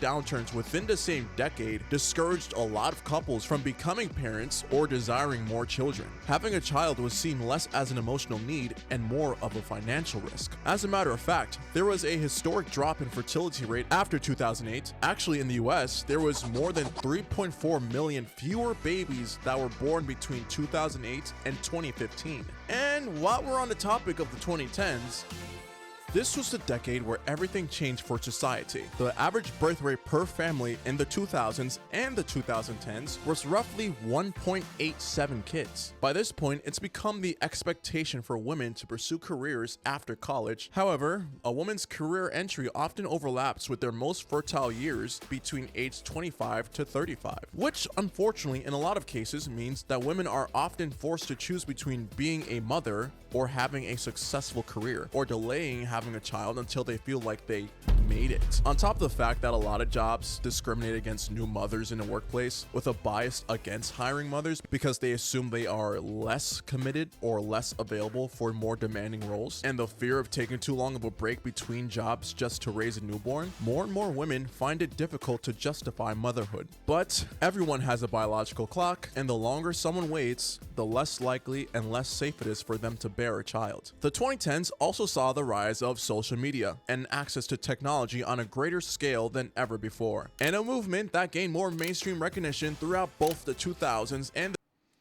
I was gonna ignore that. Most of the chats I do miss, but I look over a chat and I saw you look at chat. That was kind of cute, brother. Brother. The 2010s was the child-free movement, where adults are open and proud of their conscious choice to not have kids, even if they have the ability to. This made it more comfortable for people who secretly have no desire to have children, but feel societal pressure to not feel like they're alone in their belief. And it does suck to— Yo, my shit is just ending that bloodline, bro. I feel like I'm like genetically required to have a kid, you know? Like I would want to have a kid one day anyway, but I feel like I'm also like, I don't know, you know? Like, I'm alive because for, you know, a fucking billion years, not billion years, but billion years, however long since the early multicellular life started, you know, they haven't died. They keep fucking, you know? And those little marmots that were in the ground when the dinosaurs, you know, were alive, were just humping each other. And now that's been going on generation after generation. Now I'm here. Now I feel the last Bartolozzi. Explain. Like I'm saying, every generation before me obviously had a kid, and that's why I'm alive. So I feel like to pay respect, I have to have a kid. Feel like you're in the minority. That's not the reason I want to have a kid, by the way. I'm saying that is part of like the mindset there. Obviously, I think it would be nice to be able to like raise a kid to be themselves and like foster, you know, their capability to succeed and be creative and live a life, because I think the idea of being able to live while confusing is also beautiful. But it's like, also, I'm like a video game character that's like the chosen one, you know? For thought process, and that you'll be judged by everyone else, namely your parents, but the online visibility of the movement confirms your— Until he's a dirty liberal! reasons and makes more people feel confident in their decision. It is really annoying though to know that there's a stigma around people choosing to go child-free. And speaking of stigma, that brings us back to the 2020s. As we saw throughout the previous decades, there's way more than one reason as to why someone would choose not to have a kid, and why it seems every generation is choosing to have. Talking about you? Hold up.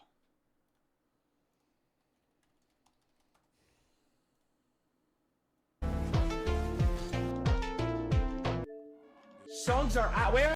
He's playing on his X. He plays Rocket League on an Xbox.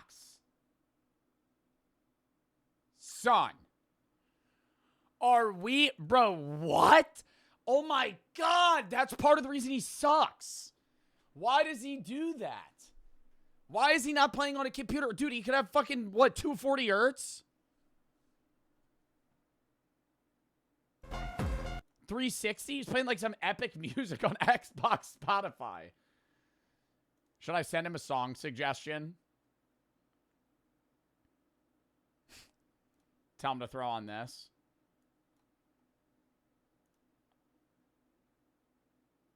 Wait, see, look how epic this is with Jinxie playing.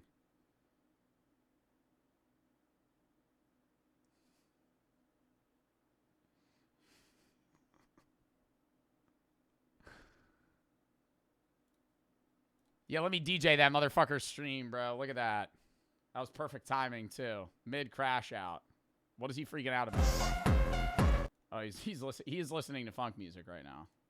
All right, let's finish this video. Smaller families than the last one. But I think the thing that sucks most of all is when someone asks why you don't want kids, apparently just telling them you simply don't want to isn't enough, as if becoming a parent is your sole purpose for being on this earth and you have to justify your choice as to why you don't want to be one. Funny enough, almost every reason we've discussed so far had a tie-in with something financial, you know, something tangible. But there are intangible reasons and beliefs people hold that have transpired throughout every decade. But yo, I also think it's like this imminent fear that like if you don't have kids, bro, you're gonna die alone and sad, bruh.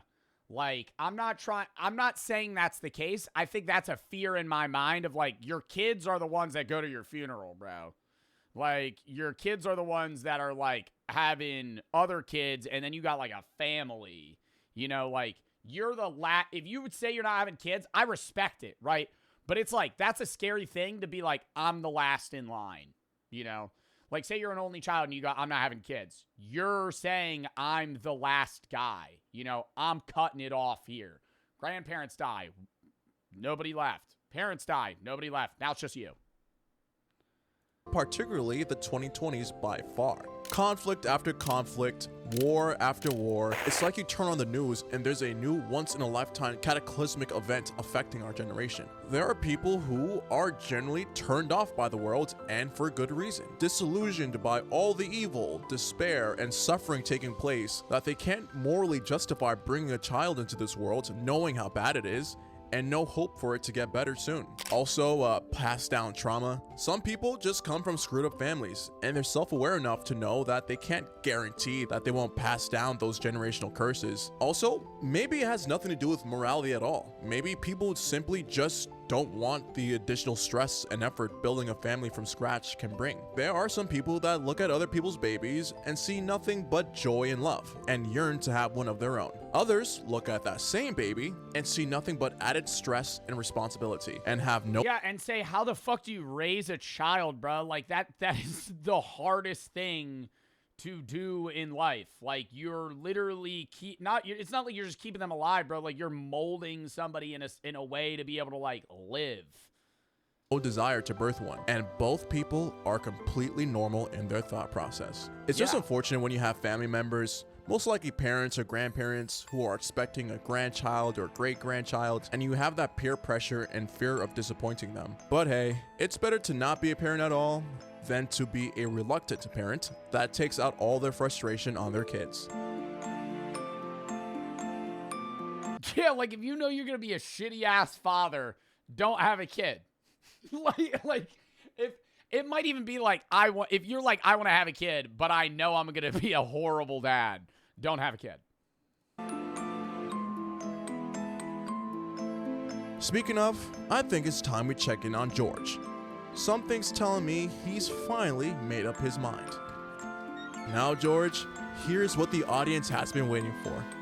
After doing your consideration, Honestly, I'd expect my child to learn a lot of things by himself. Just put him in a room. He'll figure it out. you want to have kids? No, I get what you're saying. I get what you're saying, but it's like, for the first, like, 4 years of your kid's life, you basically have to teach them everything. You know, everything. Every part of their every part of their life. Oh, fuck no. Wow. I really did like that video. W fucking Tyreek Simmons. The Apex and Loud share for the sub. I go and Core share for the sub. Lulu for the sub. Anonymous, thank you for the $125 dono to PCRF. King for the sub. Jonathan for the 3. GM Rivals is worse than Platinum on my dog's life. What? What do you mean worse? Oh, like they're not as good. I don't know. I think like Plat in most video games is full of a lot of weirdly ranked people in vastly different skill sets. Is that an agreeable take? I think it depends on the rank, but I think every video game has a rank where you have a lot of players that have potential that is 6 to 7, not trying to make a joke, 6 to 7 divisions above where they are now, and people that should be there, like an average player, and then people that are much worse but got boosted. So when you're in like a platinum lobby, you have games where your teammates feel like you're playing with people that are GM because they should be, right? And then you have people that you're playing with that are like really mid and like this is real plat, right? Now, I'm not to say that of everybody, and it's not an excuse for why you're that rank. You should be able to fucking, pick up your bootstraps and get out of plat if you're in plat. But, I mean, it is part of the problem of, like, a mid to high tier rank. Like, wherever the average rank is, like, say the average rank is gold 2. I think if you have a plat 1, like, say it's gold 1, gold 2, gold 3, gold 4, and then, like, plat 1, right? I think if the average rank is gold 2, plat 1's the hell queue, where you have people that are definitely better than that, but they're somehow stuck there. And then you have people that are like way worse that shouldn't be there anymore. And so it's just like Doom queuing ranked games of like people that suck and then amazing God Squad teams. Like whenever I'm in plat in a video game, I think you have games. You rarely have like a double OT close game. If you're solo queuing in plat, you're either rolling them or they're rolling you. And it's like almost always one or the other. And then you'll have games where it's like in between, but I feel like those are the games that are fun. It's not fun to just pub stomp, in my opinion. I think it's fun to be able to actually like play, I want to win the game, obviously, but I think a game to me is one where my heart's pounding and I'm fucking like TPing the site and trying to get it like close to where we're going OT versus it being something where it's like, you're in a Valorant lobby and you fucking 13-4, like that's not fun. What's fun is like you win like 13-10. Like that's like, ooh, that was a close game, but it was good. I go, thank you for the sub. Anonymous, thank you for 125. I love it, Ski for the sub. Abby, thank you for the 45 to PCRF. Jonathan, thank you for the 3. Jim, I got a Jeff going 1-5 with a big EU who won't switch and 1-8 Spider who thinks they're Penny Parker. Caesar and Bojack, thank you for the sub. Sir, for the sub. I'm going to have the take, though, as well. Also, Abby, thank you for the 45 to PCRF. I'm going to have the take that... What was I going to say?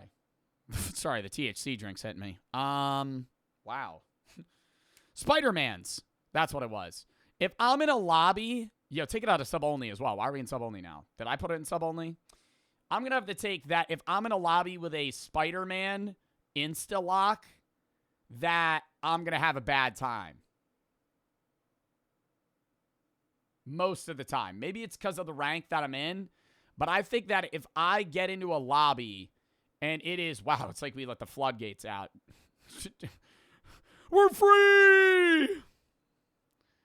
I'm going to have the take, though, that if you're in a lobby and you got, like, an insta-lock Spider-Man, or what's like another ass character in like Marvel Rivals? Not ass, but like they're either really good or really bad. Wolverine. Like if you have an insta-lock Wolverine or Spider-Man, they're either really good or really fucking bad. And there's no in between.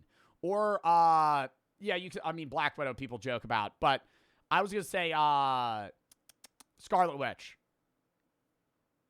Scarlet Witch. You get a Scarlet Witch lock.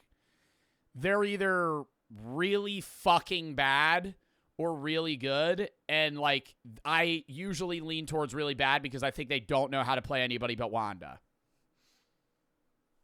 Because you just hold left click.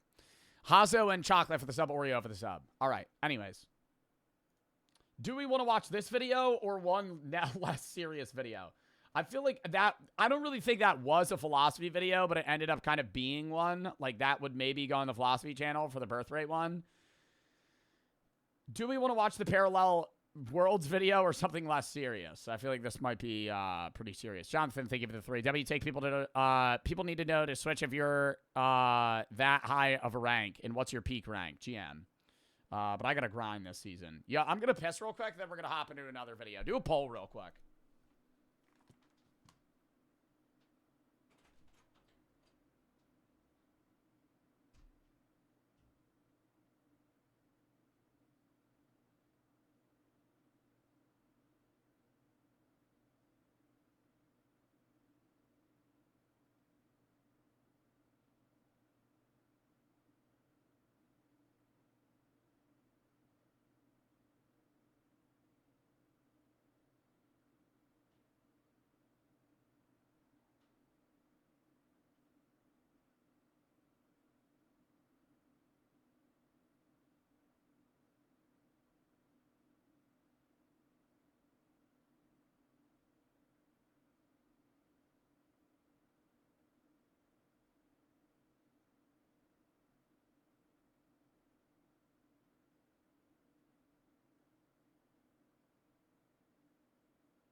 What won the poll? Oh, less serious word.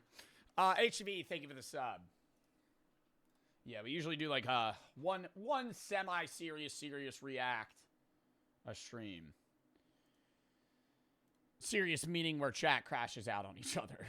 We'll watch serious videos all the time. All right, we'll do this one. Hold up. Do I have a booger? No.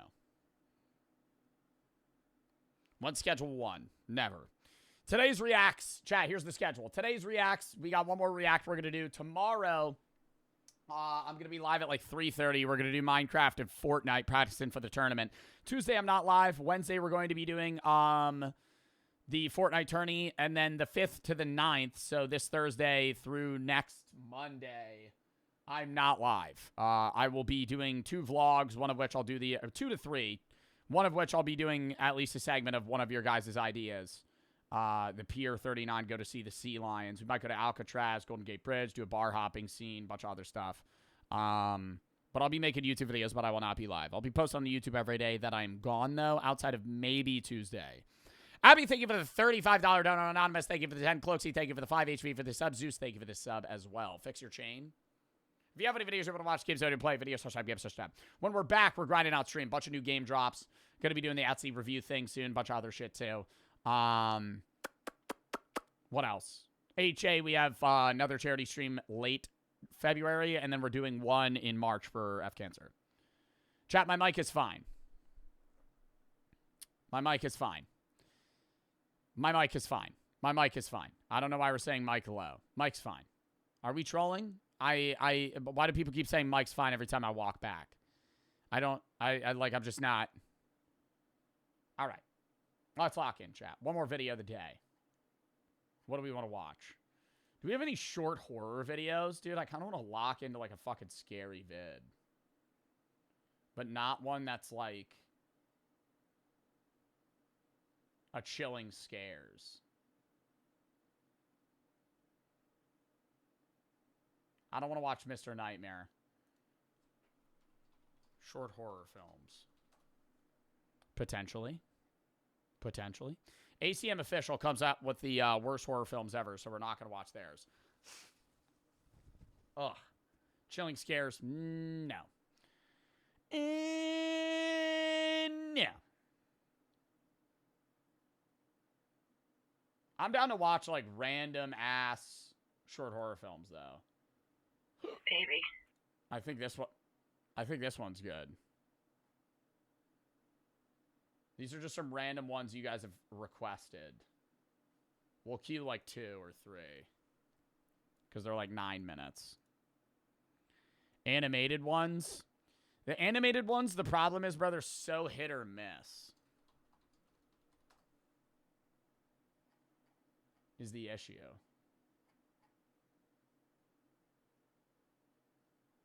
Okay. Ooh, this one looks good too. Fuck. The Clayman and the Convenience Store. We'll watch both of these. Now, we're not watching Papa Meat today. All right. Lock in. Zeus, thank you for the sub. Double short horror film time. Haven't watched this in a while.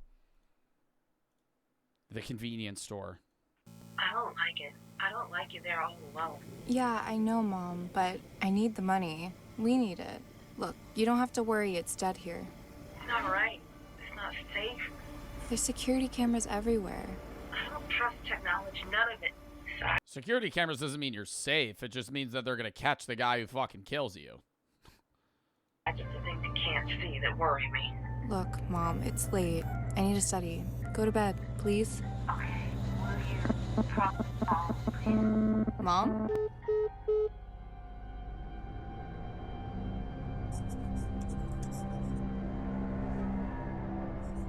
What is this, fucking Five Nights at Freddy's? He's 6 cameras. It's the same fucking frame. Why do we have 6 cameras if all 6 of them are pointing at the same thing?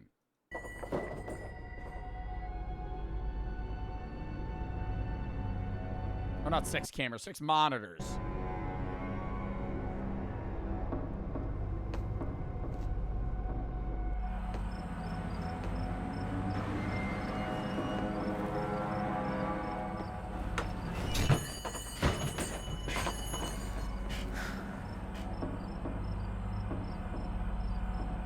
She dead ass works in the middle of nowhere. Like, why is her dumb ass going outside? If you thought you heard some shit, wouldn't you just, like, lock the door?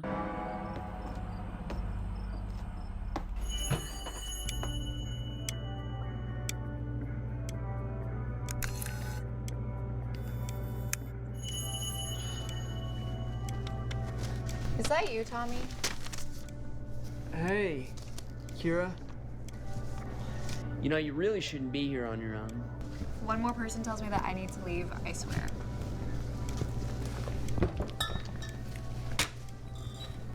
Look, I'll take... What the fuck did that say? Even the dead cannot escape climate change. Look, I'll take you straight home. Promise.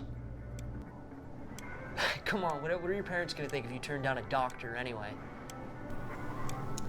Depends on the doctor. You're all good to go. All right, well, you promise to call me if the bus doesn't show? It'll show. But thanks, Tommy. I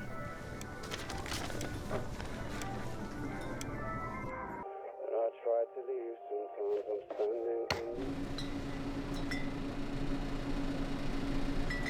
I get wound up from the ground up, and I don't know. Wow, what a boring ass job. Oh my god, dude. Being alone at a corner store in the middle of nowhere, just fucking restocking shit and then doing fuck all. I would literally bring my gaming PC into the back and just fucking doom queue. Oh my god. If this was like a family-run restaurant, or not restaurant, family-run convenience store, I feel like I would literally just, like, do nothing. Just do nothing.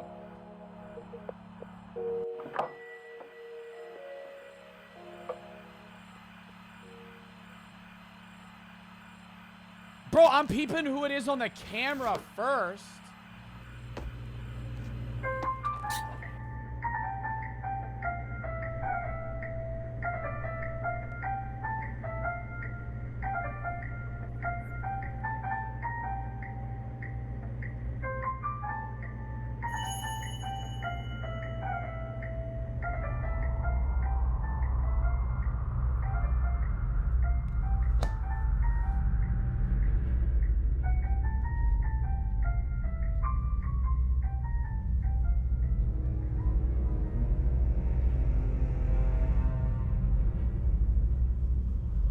I mean, the door's open, bro. I'm just thinking it's the wind.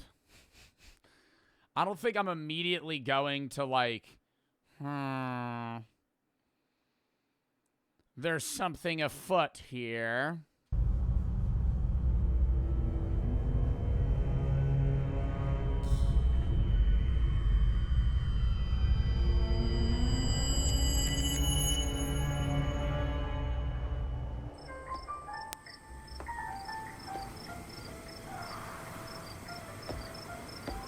Hello?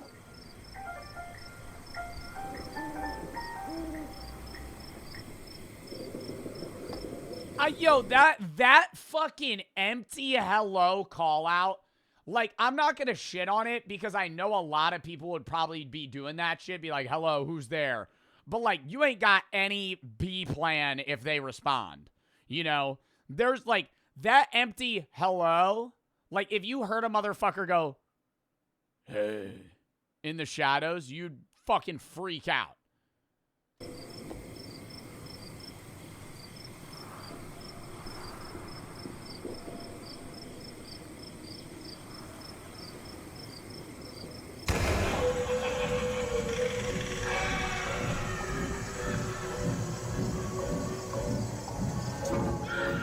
Yo, I'm getting in my car and dipping, bro. That shit just turns on by itself. Hey, Tommy, it's Kira here. Hey, Kira? This place is really starting to freak me out. The doorbell keeps going nuts. I need to get out of here. I wasn't expecting to hear a call from you so soon. What the hell? Hold on. Something's wrong. Kira? What? Why would you hang up? Somebody's in the store, bro. What? I'd be like, nah, I'm gonna stay on the phone. Coming over right now. Oh my God.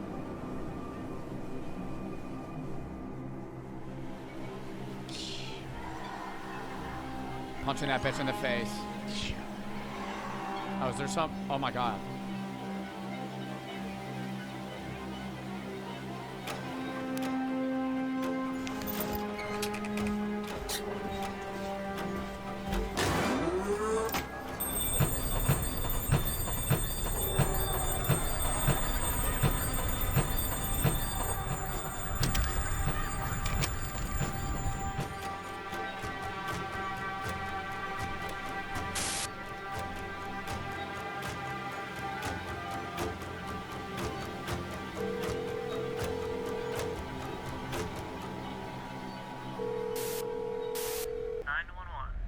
What are you gonna tell him? What are you gonna tell him? What are you gonna tell him?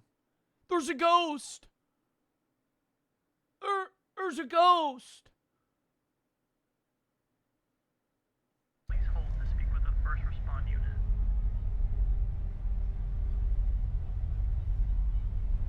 Yeah, you lie about an intruder.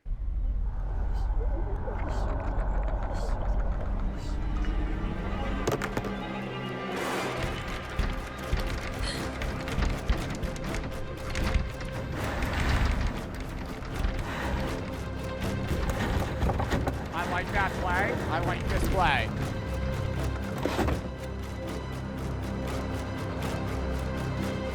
The door's a pull, not a push.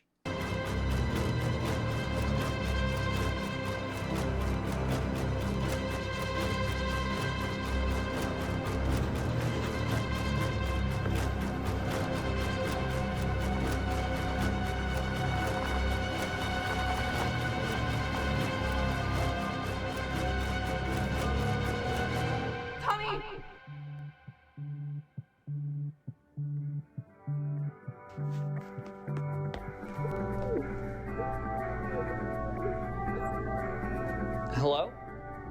Don't come in!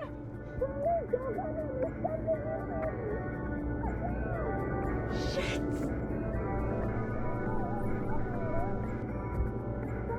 I don't know, man. I mean, like, if I didn't see a physical creature, would I be scared? I would definitely be concerned, but I wouldn't be like, there's something in there. Like, if the force pulled the backpack off my body, I don't think I would run into the room. that she's in, I think I would have darted out the door.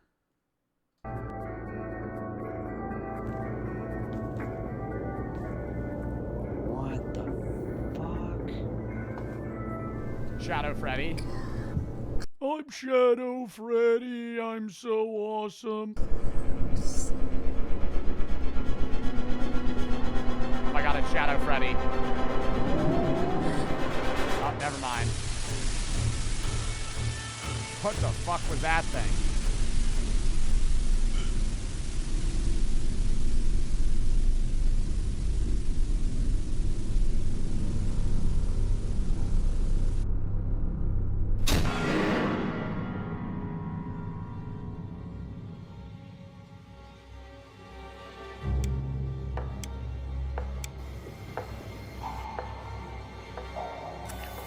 Kira? Come out here. Tommy? Oh, hell no, it mimics? Come out here. Tommy, I'm coming out.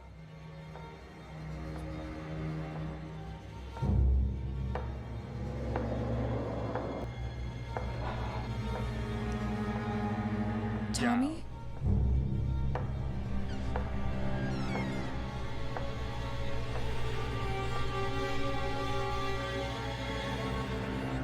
What the hell?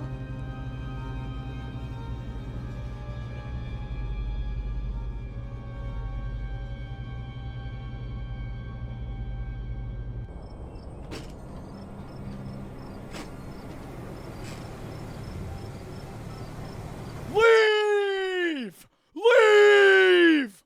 Now's your chance! Tommy's dead! Steal his car! Get the fuck out! Oh, no, it's gonna be in the back seat. You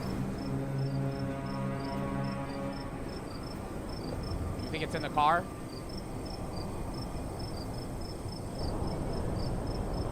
Tommy! Oh, you can't see it?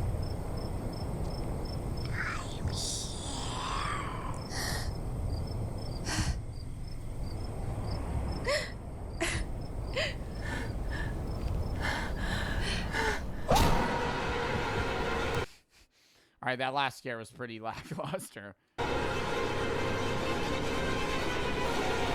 always say, though, I feel like at that point you got to do some shit that's going to throw the ghost off. Start just singing peanut butter jelly time. Peanut butter jelly, peanut butter jelly, peanut butter jelly, peanut butter. Like, he ain't going to kill you then. If you just start breaking out in song and dance. All right. OD for the sub. Bessie Matthias for the sub. Colin Vibes, CJ The, Agent 670 for the sub. IGAD, Uriel 5K, and Callan, thank you for the sub. Hardy, thank you for the 10. All right, yeah, lock in. SW for the sub. The Clayman.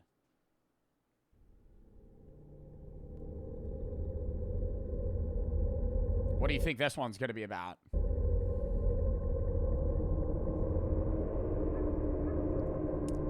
The executive producer of Texas Chainsaw Massacre? Really? Really? Huh. Interesting. Huh. Crypt TV. Is this going to get me a copyright strike? Brady, maybe cut this from the VOD.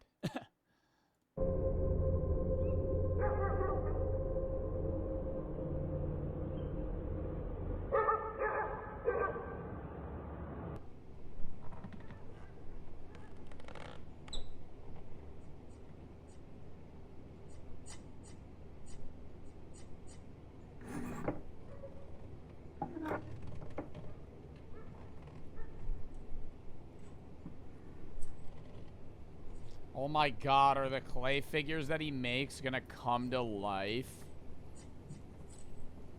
That's fucking creepy. What is he making?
Like, how the fuck, what is it gonna open its eyes? Like, it's a fucking boulder of clay, bruh. Like, I don't understand what's gonna happen here.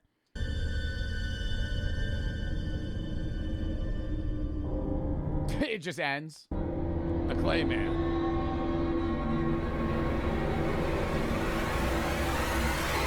Also, why is he making that? Like, is somebody commissioning that creepy-ass fucking head that he's doing? Like, who would buy that? Maybe it's Pinocchio. That looked nothing like Pinocchio.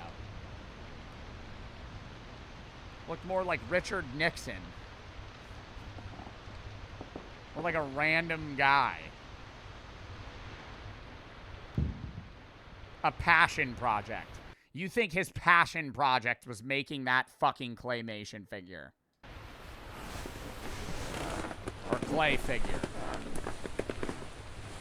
Bro sleeping with his shoes on. We're cooked. We're cooked. Full clothes, just on the bed.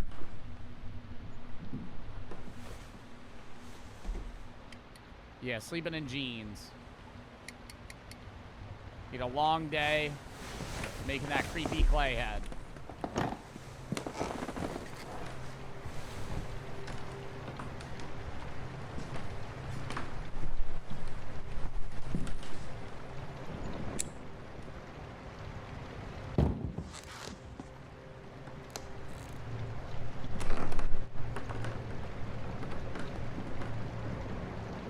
I like that he's using an actual flashlight. I hate when, like, modern horror, they're like, oh. And they act like the flashlight doesn't, like, have the worst radius ever. Right? It'll light up the whole room. I'm like, dude, your phone flashlight is fucking doing a horrible job compared to, like, an actual industrial flashlight. Like one of those not one of those, one of the big ones. You know what I'm talking about? Like, you hold it like this, and then it's a box. Those are the best flashlights, dude. Like the ones the police use? No, not one of the... I mean, those, yeah, but, I mean, not like that. Those are just, like, better lights in general. I'm talking about, like, one of these. Yo, these were OP. Manhunt? Damn. Having one of these? That was like you had the sun in your hand.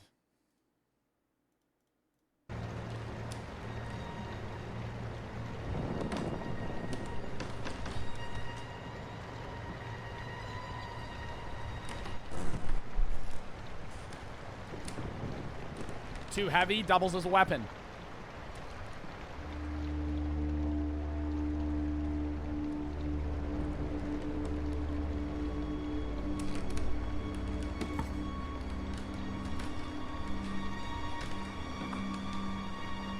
I hope it's like the clay figure came to life and it's like a man that looks like the clay figure that's kind of creepy versus it just being a really bad CGI of like a clay man with eyes. Like, that'll suck. It's gone!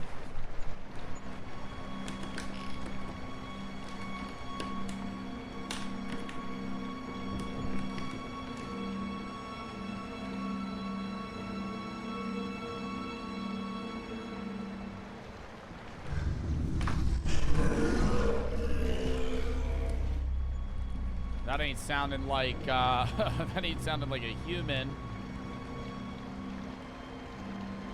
The hell was that?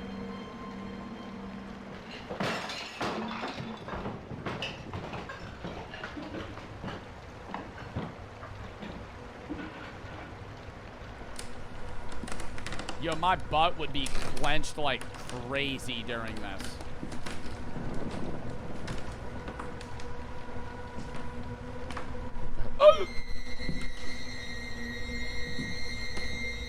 Panicked.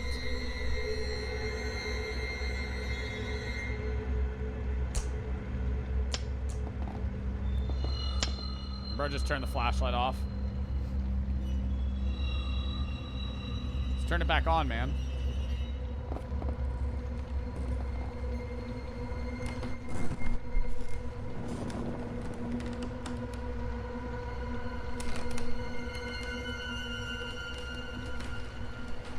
It'll be the last second we get to see this motherfucker. What? What? What is it, Freddy Krueger?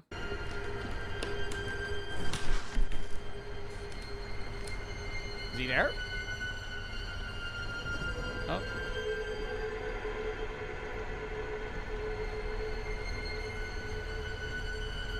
Be behind him.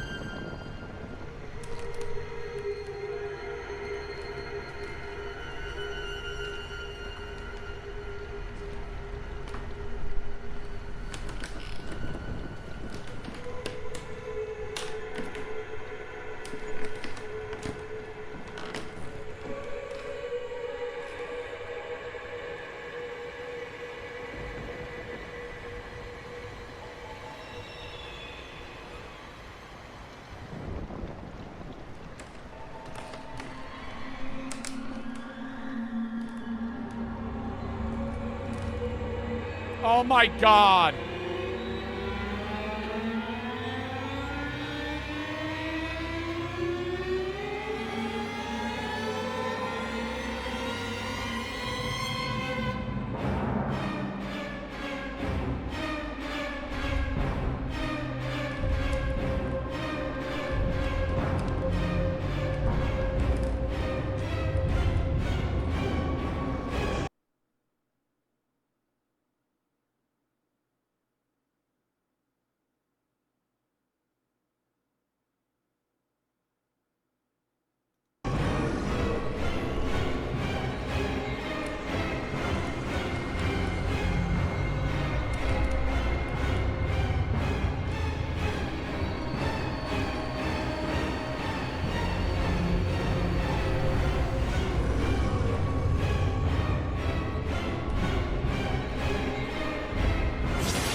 Wow, that went from being pretty good to really bad. Wow, that's just like AI is fucking garbage. Oh my God. Dude, was that CGI or was that AI?